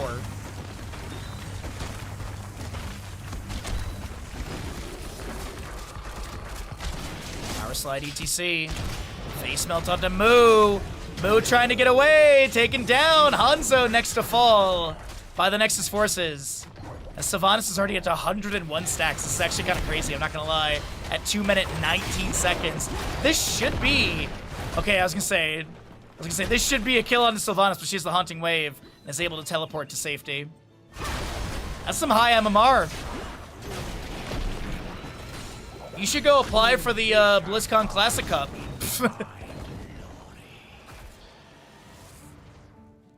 I think you got more MMR than Serral.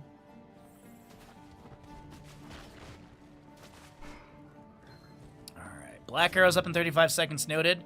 Deckard Cain going Sapphire and Ruby at level 4. Man, oh man. This Deckard Cain better be taking some perfect gems at level 20 with these two. My magic flows through the temples. Guardians. Let's see, fort gate values, kind of low. Mid lane damage is looking pretty good for the Malthael. Bottom lane fight does continue. Scroll Ceiling lands onto the Sylvanas. She does have some sustained damage onto the ETC, but needs to back away in case he is able to lock her down, and then they can collapse onto the Banshee Queen.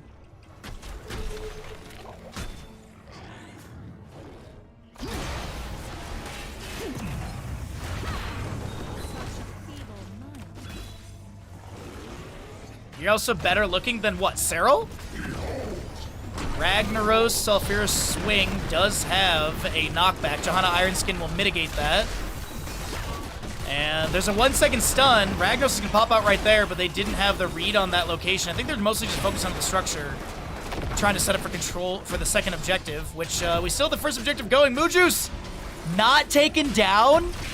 They don't get the last auto. It's actually Sylvanas putting the hurt onto the cow, as well as the Fire Lord, and Ragnaros falls as the Twitch gamble closes with odds at least. Thanks, everybody. Ragnaros traded for the Dahaka by Hanzo. Malthael in top lane might fall here. He's going to try and soul rip a little bit, but the Haradra Cube and the Hanzo damage will be enough to take them down.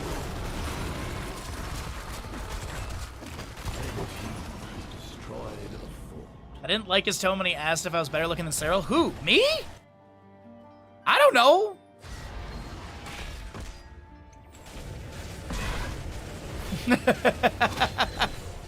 Drag from Dahaka lands onto Blaze.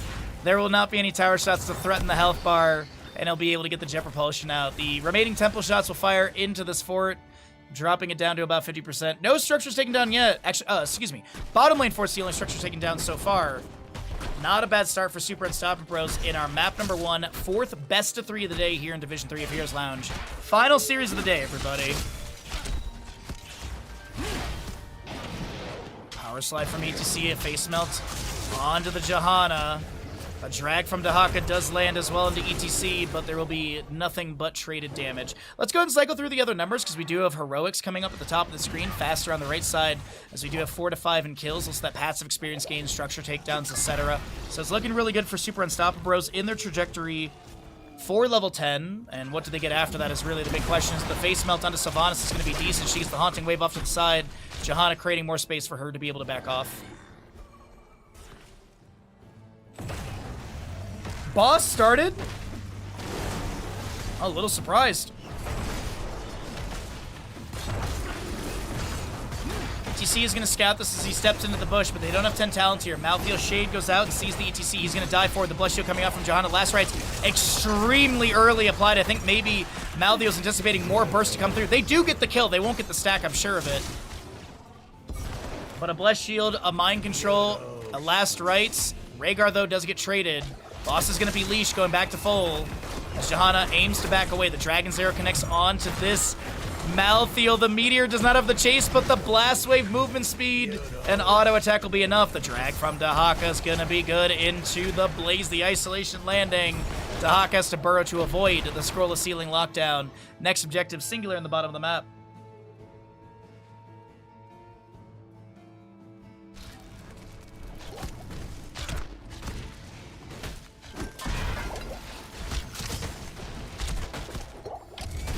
Okay.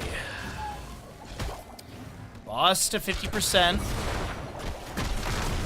Blaze is going to go tap well from mid. ETC in an anchoring position. Mind Control ready, and it seems like it'll be assumed that they're on the boss. Just get the wave clear. Keep the experience favorable on the right-hand side by about half a level, it seems, for now. Moshpit from ETC on the Malthael in the mid lane. He will be taken down. Though Deckard in the sort of flank will be picked up by Sylvanas, so at least there's a trade. Mind Control was used for that setup. Bless Shield, it looks like, as well, as it's on 54 seconds.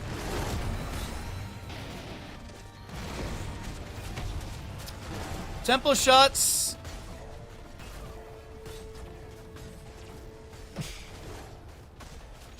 Temple shots are going to be firing into mid lane.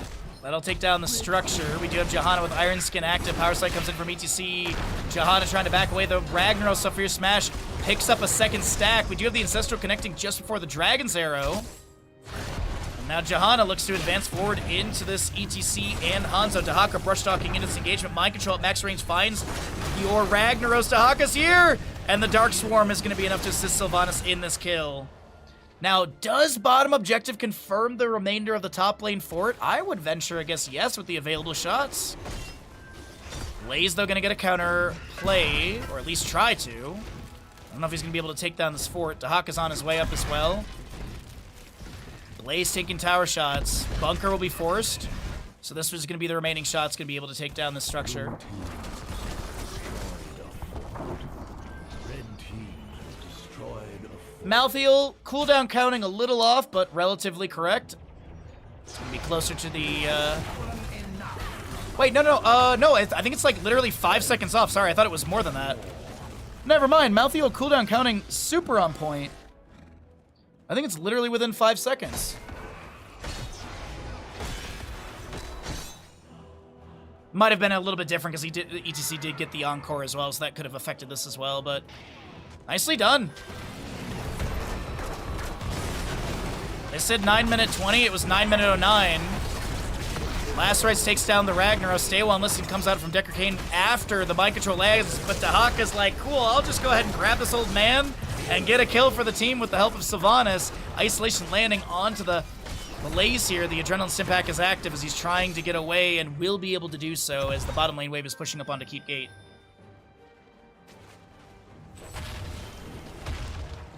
Next objective, top and bottom in the map. Taking down Keep Gate here would mean that the temple shots will be firing into Keep. Heck, they might even get some damage onto the major structure. We have 1 second on Ragnaros, 5 on Deckard, 4 for the Hanzo as well. But they do not go past the Keep Gate. Good siege value. And we're looking at nearly a 3-level difference. We'll call it 2 for ease.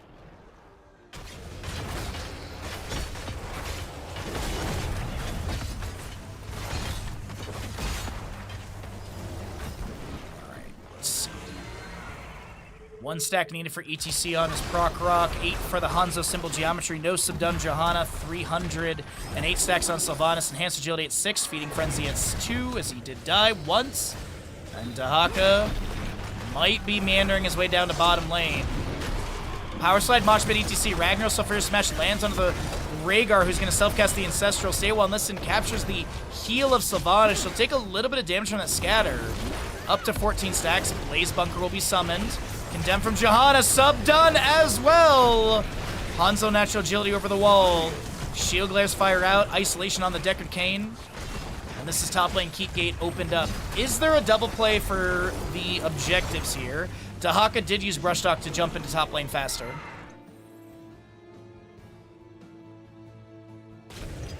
Okay, Johanna's on top point. They're going to be able to get this Keep taken down. Shots into mid will be on Keep Gate. Dahaka's gonna get some soak of bottom, but it is a 2-level lead still, 15-17. But Dahaka's all by himself. Sylvanas may be pushing up into the Blaze a bit.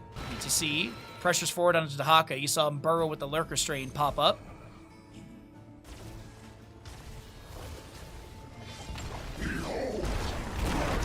Ragnaros will delay a little bit of the subjective shot channel, but I don't think it's gonna deny the Keep takedown, right?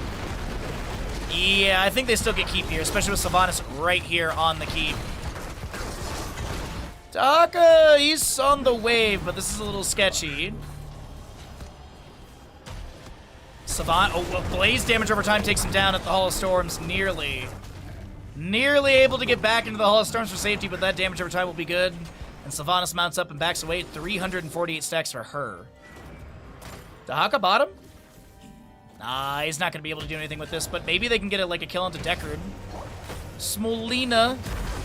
Roger Cube. Drag lands. Autos are there. Dahaka positioning on the far side of Deckard. Lurker Strain bonk. Isolation misses. Scroll of Ceiling to try and create some space, but that's a good old feeding frenzy to pull the old man back in.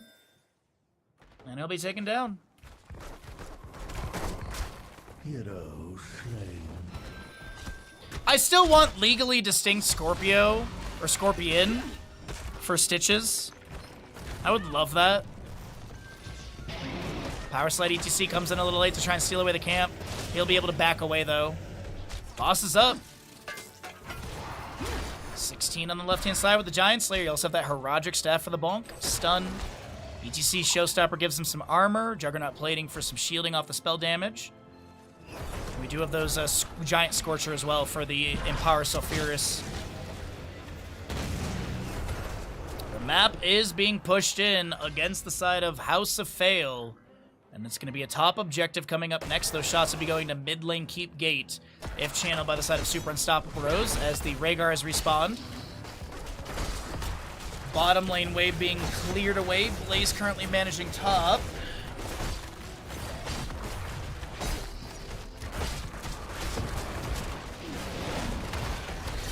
Power slide from ETC. There's going to be no contest over the camp. Shield glare goes out from the Johanna as well. I mean, bottom lane boss plus Siege Giants, that's a pretty stacked up wave on an exposed keep. Single objective, and realistically, Super Unstoppable Bros, they could just play for the objective. They don't need to be aggressive here. I'd like to see them be aggressive with the advantages they have. Nearly level 20.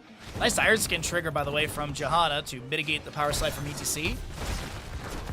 Dahaka's on top objective. Sylvanas is aiding in the siege on the keep gate of mid so that these temple shots will fire into the major structure rather than on the gate. And Dahaka's there the moment the temple opens up. Those shots start out immediately. So this is top mid keep guaranteed. Bottom lane keep could be also taken down. Mind Control goes fishing with the Dark Lady's Call. Down to 12-second cooldown already. Radiating Faith, no one can stop death. Farseer's Blessing and Contagion for the Dahaka. 2-level lead still exists. A 4-kill advantage. All of that over to Super Unstoppable Bros. Jet Propulsion lands, so Fierce Smash is going to take down the Johanna. Stay well and listen into a Mind Control traded. Malthael gets the mark. Dahaka brush talks in. Contagion splashes around. Dragon's Arrow to re-engage onto the Rhaegar. And I kind of wish Dahaka just stayed in top lane for the objective, but I get trying to help the team. Malthael's here, though. He's going to get a couple shots. He's going to try and confirm the keep. He needs literally stay on the point for 2 more, but this is the safe call. This is the safe call. That's the better call. I absolutely agree with the game plan right there. Dahaka might just auto-attack these, but he sees the Ragnaros. Meteor comes down. Dahaka Dark Swarms the wave. These temple shots of top lane have been finished out. They're going to get the fort of mid lane down to about 1/3 of its health. And Dahaka continues to macro for the team, picking up decent experience here.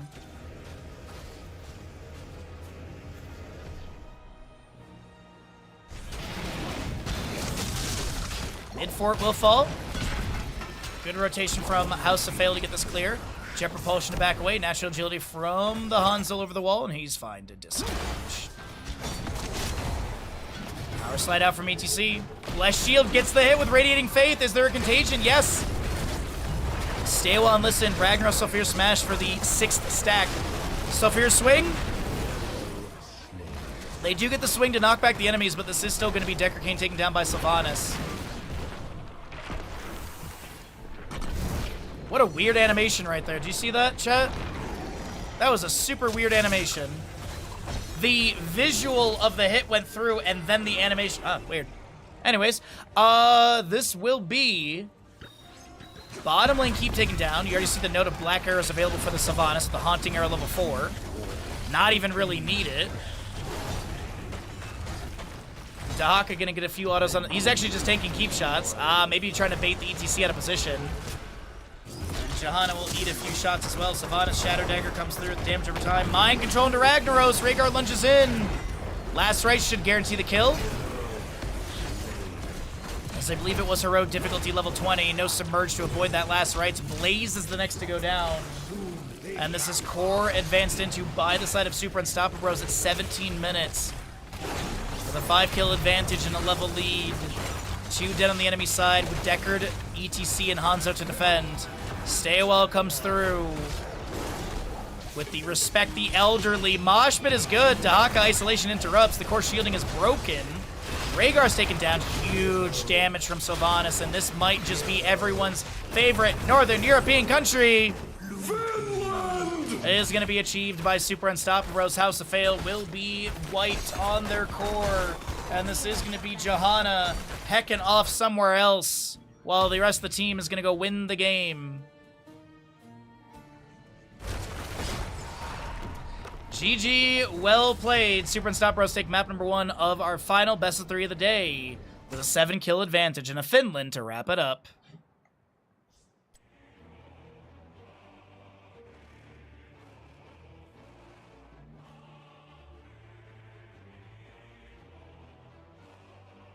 For those players of Super Unstoppable Bros watching right now and may not see the messages, your captain is currently saying heck the lot of them. Man, what a lovely team to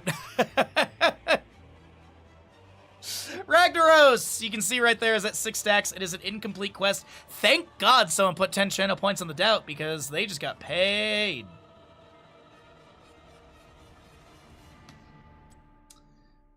All right. Don't worry. Oh, I'm not. No, I'm just teasing back. I'm sure I feel it. No, I'm just teasing. I'm just teasing. All right. Ladies and gentlemen, everyone, get your... No, we're not done, Bandit. Lay down, bud.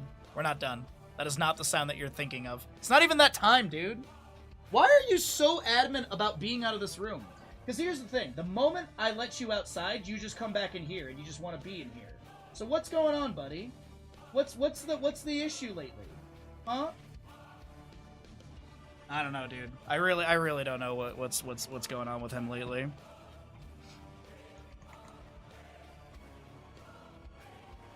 It's as I said, it's the weirdest thing. Alrighty, what do we want for map number 2 here for our Twitch prediction? Sylvanas prediction can be a thing. I don't want to do Ragnaros again. What map are we going to? It is Infernal Shrines. There's no boss prediction we can make. We could do healing difference between Rhaegar and Ana. We could do that.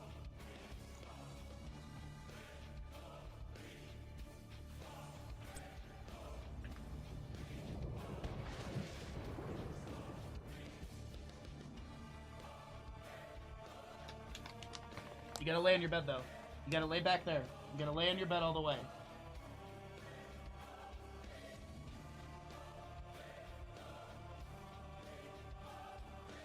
That's a good boy.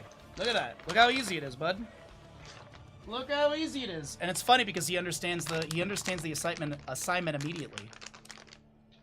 He absolutely understands it immediately.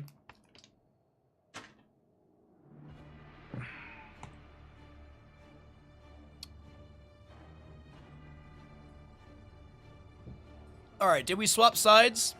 No. Okay. Ads are rolling. Let's see here. So, prediction, we'll do Sylvanas. Same Sylvanas as well. So, does Sylvanas fully stack base quest? I mean, that's a pretty good prediction for me for what could be the final game of the day.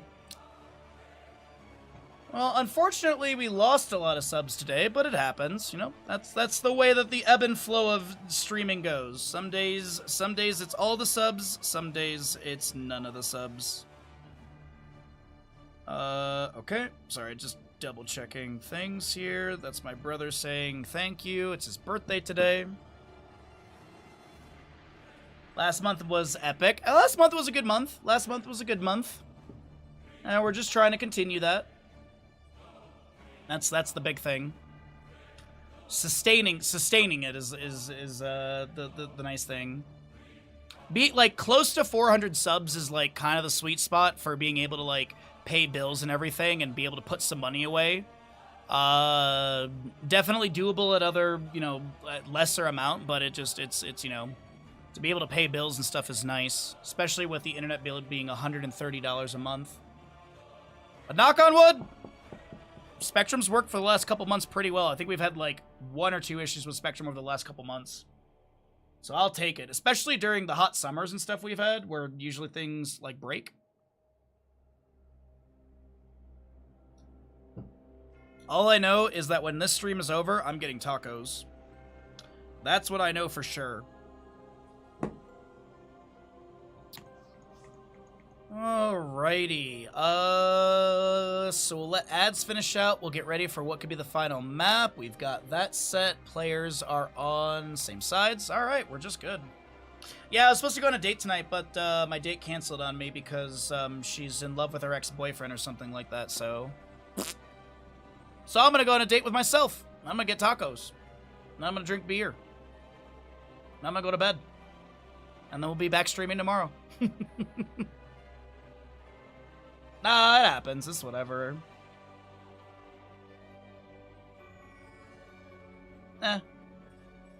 C'est la vie, or, you know, whatever.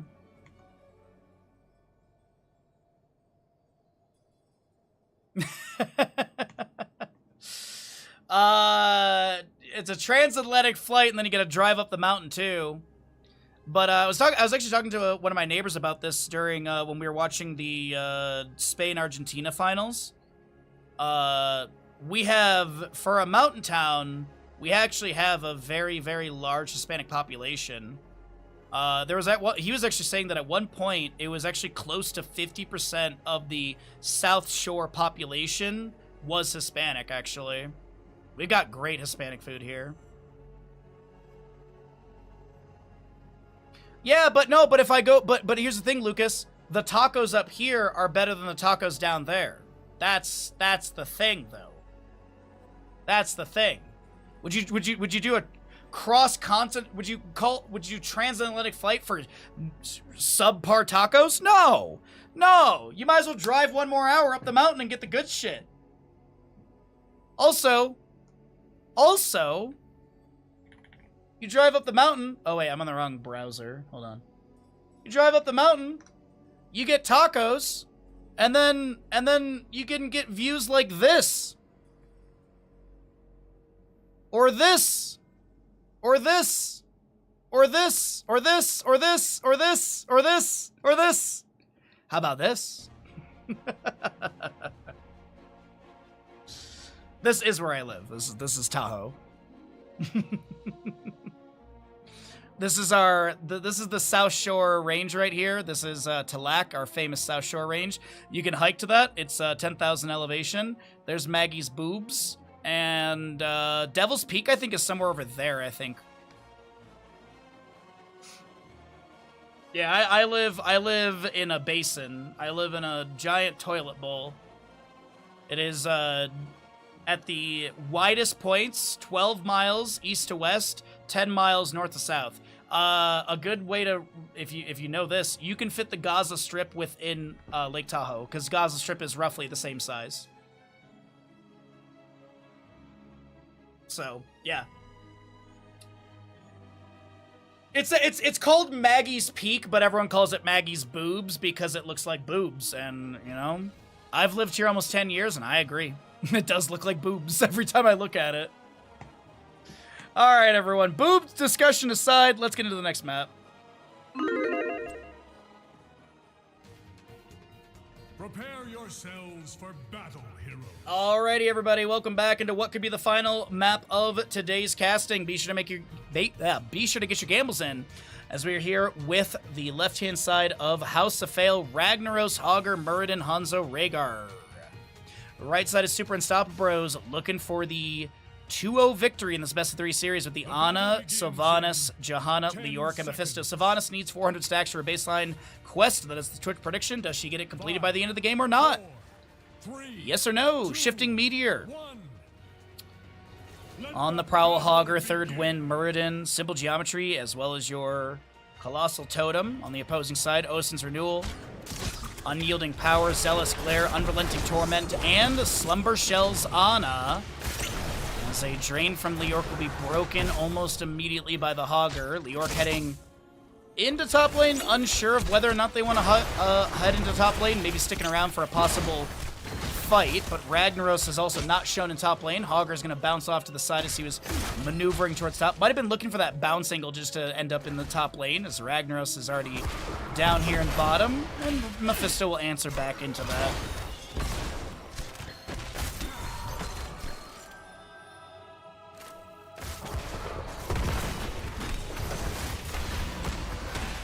Dem again from Johanna coming out. Shifting Meteor poking in. Wildfire. Not going to be able to step into this. Discovered by the Skull Missile. Sylvanas immediately getting a few stacks applied to the Ragnaros. Thrown off to the side. Actually, sorry. No, I misread that there. Muradin was Dwarf Tossing in. Completely misread the models. Dem again from Johanna. No level 4. This Johanna's low, but can they get the counter kills? There's so many blue bars that are so low. But Sylvanas is unable to step in and assist. That would have been a big pop-off moment, but Sylvanas was low. Mephisto didn't seem like he had the aggression or the cooldowns to be able to get that last little bit of damage. But the mid lane camp is going to be having 2 Impalers left. Those will get a few spears thrown into the fort gate as Johanna rotates in. Leoric is going to match that as well. And we'll get into level 4s in just a moment. Frozen Punisher mid lane. Okay, we still have Sylvanas vision, so that way we can see who she has marks onto. Mephisto trying to back away from some of the incoming damage of Ragnaros, but it's Ragnaros trying to get away from that Lightning Nova, and he will be taken down. A second kill over to the side of Super Unstoppable Bros.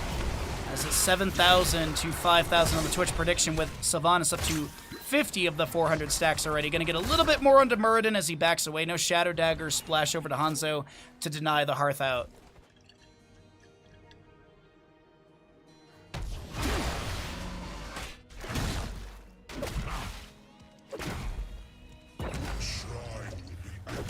Dynamite going out from your Hogger. It looks to spin off that loot horde as well. Alright.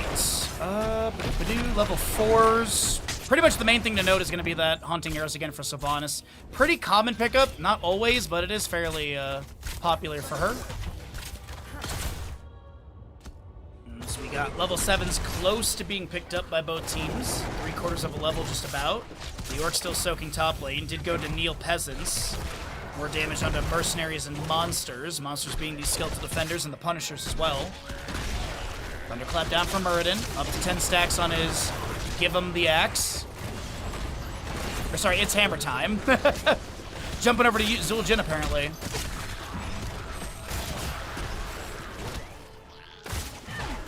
More healing darts coming through. This will be a massive amount of damage onto some of these blue health bars. And House of Fail is trying to back away. They lose their Hogger. Ragnos is going to try and steal a few more skeletal defenders, but I just don't think they're even going to be able to eke out the objective right now with that kill onto Hogger. It is 30 to 19, but I do... Wait a minute! Molten Core Ragnaros, can they utilize it to snipe the remaining stacks? They do have that range increasing. But Muradin will be taken down. 31. One stack has been picked up so far from Molten Core and Muradin activation. A second stack, but it's going to be 32 to 36. And there's no Molten Core for the defense now. Frozen Punisher. The fort gate being pushed into by Sylvanas. Does she have Haunting Arrows available? It looks like they are on right now. There it is. Punisher jumps onto the gate, takes down the remaining health, and advances forward into this Ragnaros with a few auto attacks here and there. And Wildfire trading blows as the fort gate gets opened up. Leoric in top lane against Hogger. Johanna bottom lane to soak up for the allies for a little bit of split, a little bit more macro soak. As we do get closer to 10s, we cycle through those numbers as we always do. Red Team's Punisher has fallen. 3-kill advantage. Over to the right-hand side with this experienced lead. Thunderclap down from Muradin. He'll be able to Dwarf Toss to the side. Next Punisher hasn't been previewed on the minimap. It's either bottom or top. If it's bottom lane, some siege into the fort gate would be really nice. We're about 10 seconds away from that minimap preview. Oh, there it is. Arcane Punisher, bottom lane.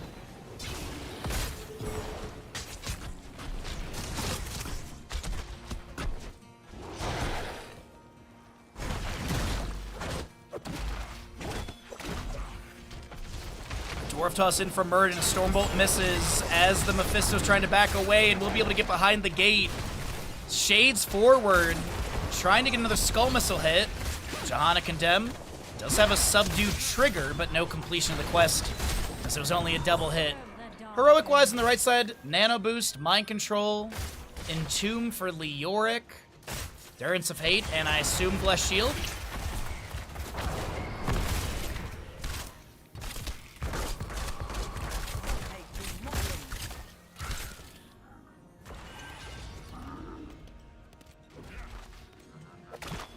Oh, we're waiting. Maybe she goes into Falling Sword. Condemn activation onto the Muradin. And Skull Missile fires out for the 29 stack. Haunting Arrows activate. That's going to be Endurance of 8 finding the Hanzo. Mind Control just off to the side of Muradin. Won't be able to connect. This is still going to be the structure lockdown. Mephisto, who's nano boosted, chasing in with Skull Missile after Skull Missile. Up to 30 of the 40 needed. Now Hogger is going to mount up. Will Johanna be able to have the interrupt? Still no level 10 for her. as this is going to be your Avatar, Ancestral, Dragon's Arrow, Hortipult, and Sulfurous Smash, which is going to be a Falling Sword for Johanna. Okay.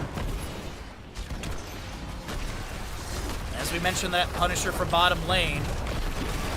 We're 30 seconds away from the announcement of that Punisher Falling Sword from the Johanna, Hortipult in from the Hogger. Skull Missile going out, the Healing Dart connects onto this Sylvanas. She's also going to be able to avoid the Stormbow. Hogger spins in, Mind Control goes out, and a Scatter will assist Muradin for that kill.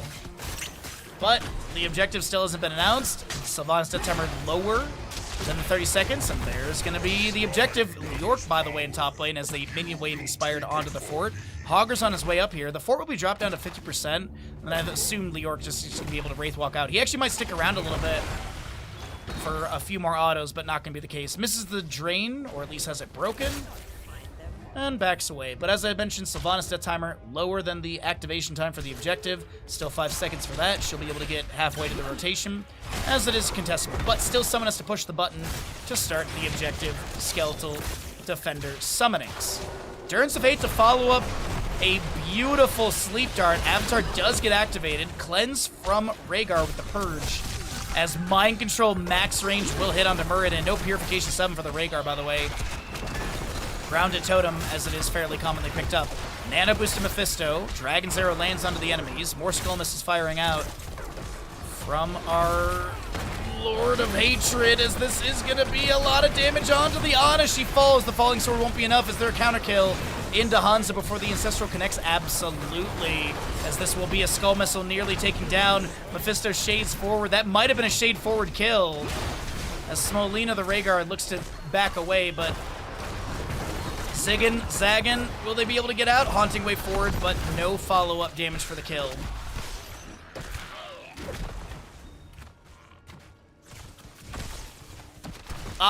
The Shade did 106. It was an auto attack that got the overkill still. Haunting Wave at the last frame gets the teleport. Ana on our way in, and we are looking at a pretty good objective number 2 to the side of Super Unstoppable Bros.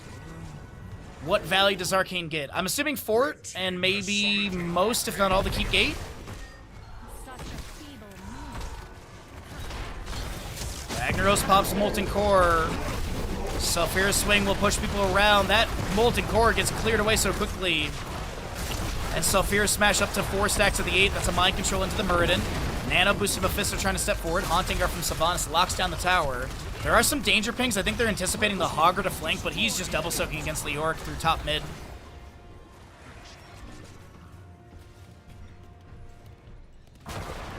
Skull Missile goes out. Mephisto shades forward for the Lightning Nova Siege. Muradin possibly flanking, but Hogger showing in top lane. Yeah, this is gonna be Keep Gate taken down, and we'll see the disengage out from Super Unstoppable Bros. All right, the next Punisher, or this Punisher goes down. So we're looking at sub 13 minutes for the next Punisher.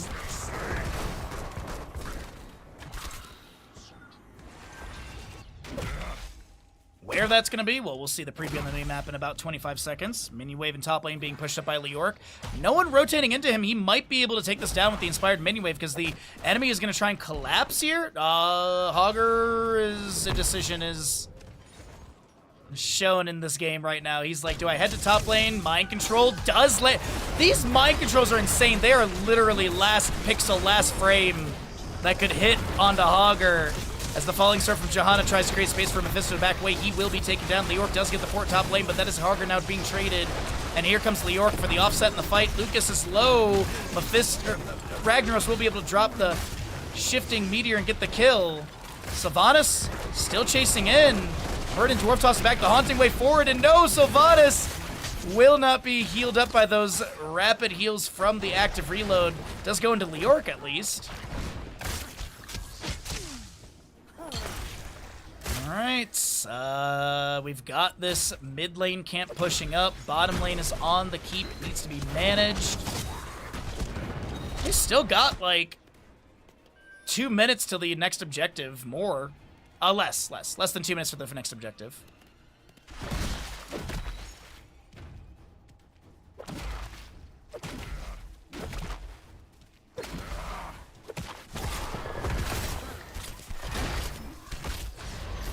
Level lead, talent to your advantage, as it is 15.5 to 16.5, 6 to 7 in kills, and that Mortar Punisher for the mid lane. Announced in roughly 45 seconds.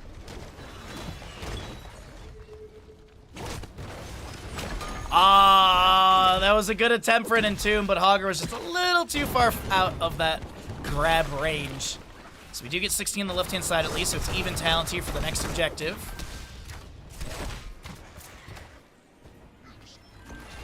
Just an Impaler camp to bolster mid lane. Leoric is going to find himself trading into Muradin, who's at 57. It's Hammer Time stacks. So it does have that piercing Stormbolt value and cooldown reduction per auto. Hogger top lane, I don't think he's going to... Wait, he might be collapsed upon. Shield Glare to check the bush. Condemn activation. Durance of Hate is going to be there. Skull Missile, Nano Boost onto Mephisto. And Hogger can't even Hortapult out in time. He'll be taken down as the objective gets announced.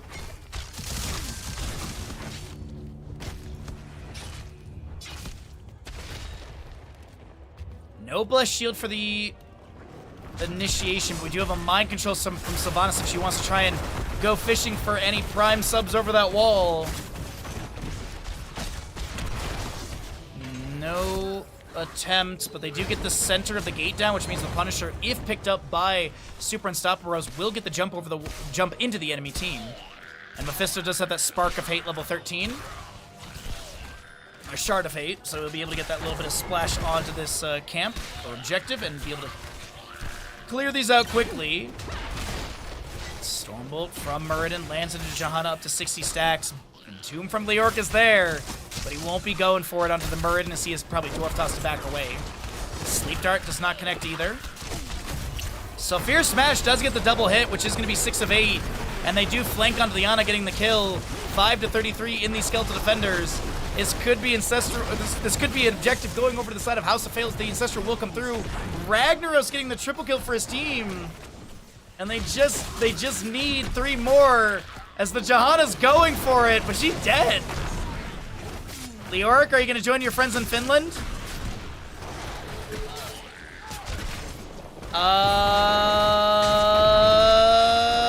Wraithwalk allows him to back off, and he's not going to be taken down. Wait a minute.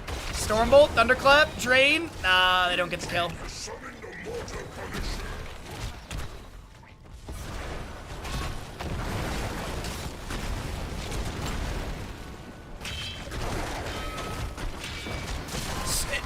If your Leoric is finished, then he should have joined in to go to Finland. Rude. Hoggerheart's back to go deal with the bottom lane wave. We do have the Punisher jumping once again.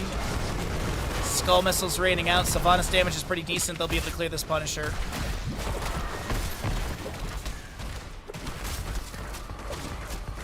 Blue team's Punisher has fallen. All right. We'll see where the next Punisher's previewed on the minimap. We do have a pretty stacked up wave in top lane with a catapult as well. And Impaler camp over here is going to be quickly grabbed by Sylvanas with some anchoring by the allies around.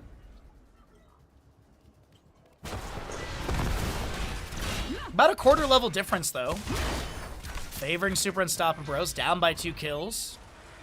Next Punisher, by the way, bottom lane.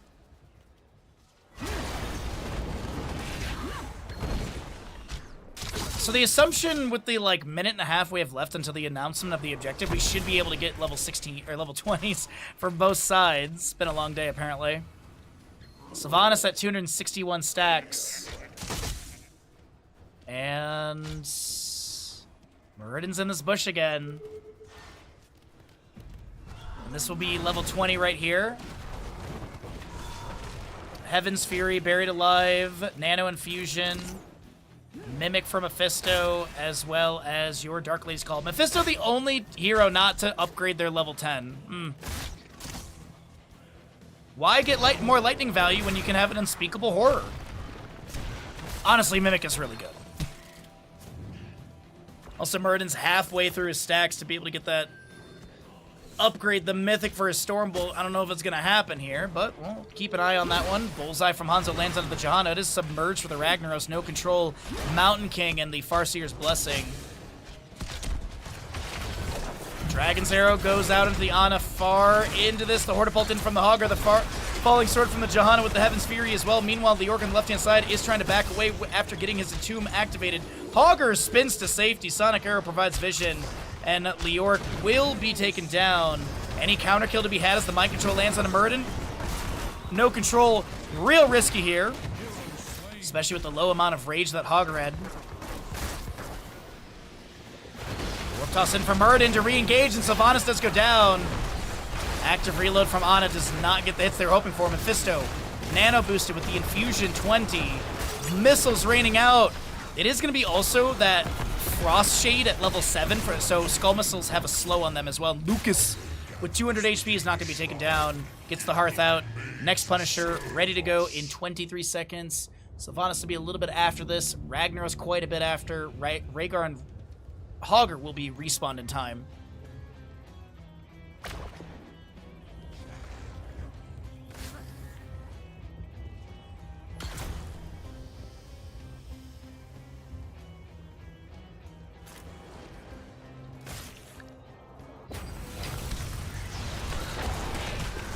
So, 18 on Ragnaros, 3 on the Sylvanas. First few defenders have been cleared away by Mephisto. I assume this is going to be grabbed by a Super Unstoppable Bros. They're going to be 18 minutes in for scaling on the Punisher. This keep should be taken down. Is it enough to go core and win? That's what we're going to find out here.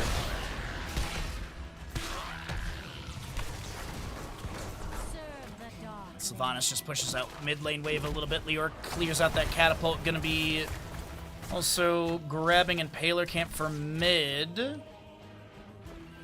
As Johanna will get the last 2 defenders here. Leoric has his Mithril Mace completed off the mid lane wave. I think, oh, they're looking to tag this camp down here so they can have, okay, nice. But the thing is, camps don't despawn on this map when you summon objectives. Battlefield it does, but this map it doesn't.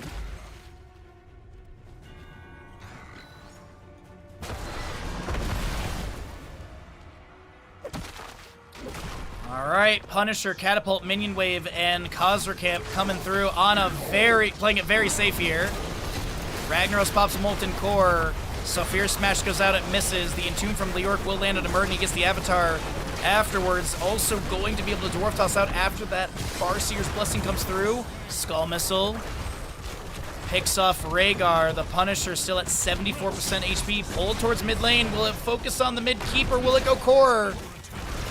Looks like it's going core. Hortipult out from the Hogger, but the Sylvanas damage will track. Wildfire taps well. Pops the Submerge. But this is going to be Super Unstoppable Bros looking for multiple kills at what could be the end of this final series of the day. Punisher's about to go down. Mid lane camp is pushing in. Sylvanas uses Haunting Arrow to lock that down. Forest Falling Sword from Johanna. As I heard a mind control go out, this is Hanzo and Muradin looking to back away, and it is Super Unstoppable Bros to take map number 2 of this best of 3 series. And our final best 3 of the day here in Heroes Lounge Division 3. GG, well played. Very fun series, very fun games. Wonderfully done. Ooh, Doubters get paid the Sylvanas payout as she is incomplete at 346.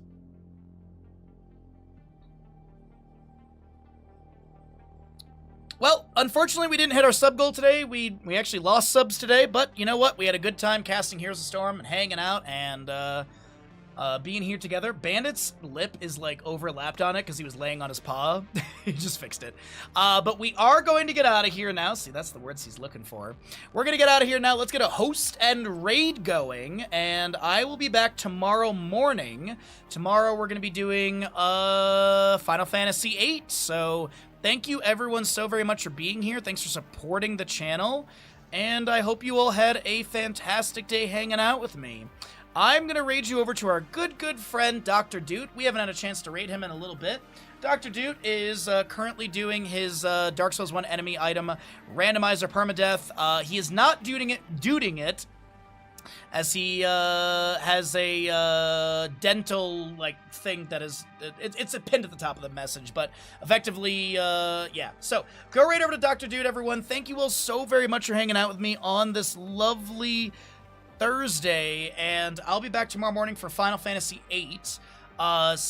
Saturday and Sunday is going to be the Eternal Conflict, starting at 7 a.m. on Saturday, 6 a.m. on Sunday, so I hope to see you all for that. But go right over to Dr. Dude. Have a great day. Have a great night. I appreciate everyone hanging out, watching the games, and chilling with Bandit and I on this lovely Thursday. Until then, I've been Bahamut, your second best boy, your favorite North American caster. Have a great night. Have a great day. Bye-bye.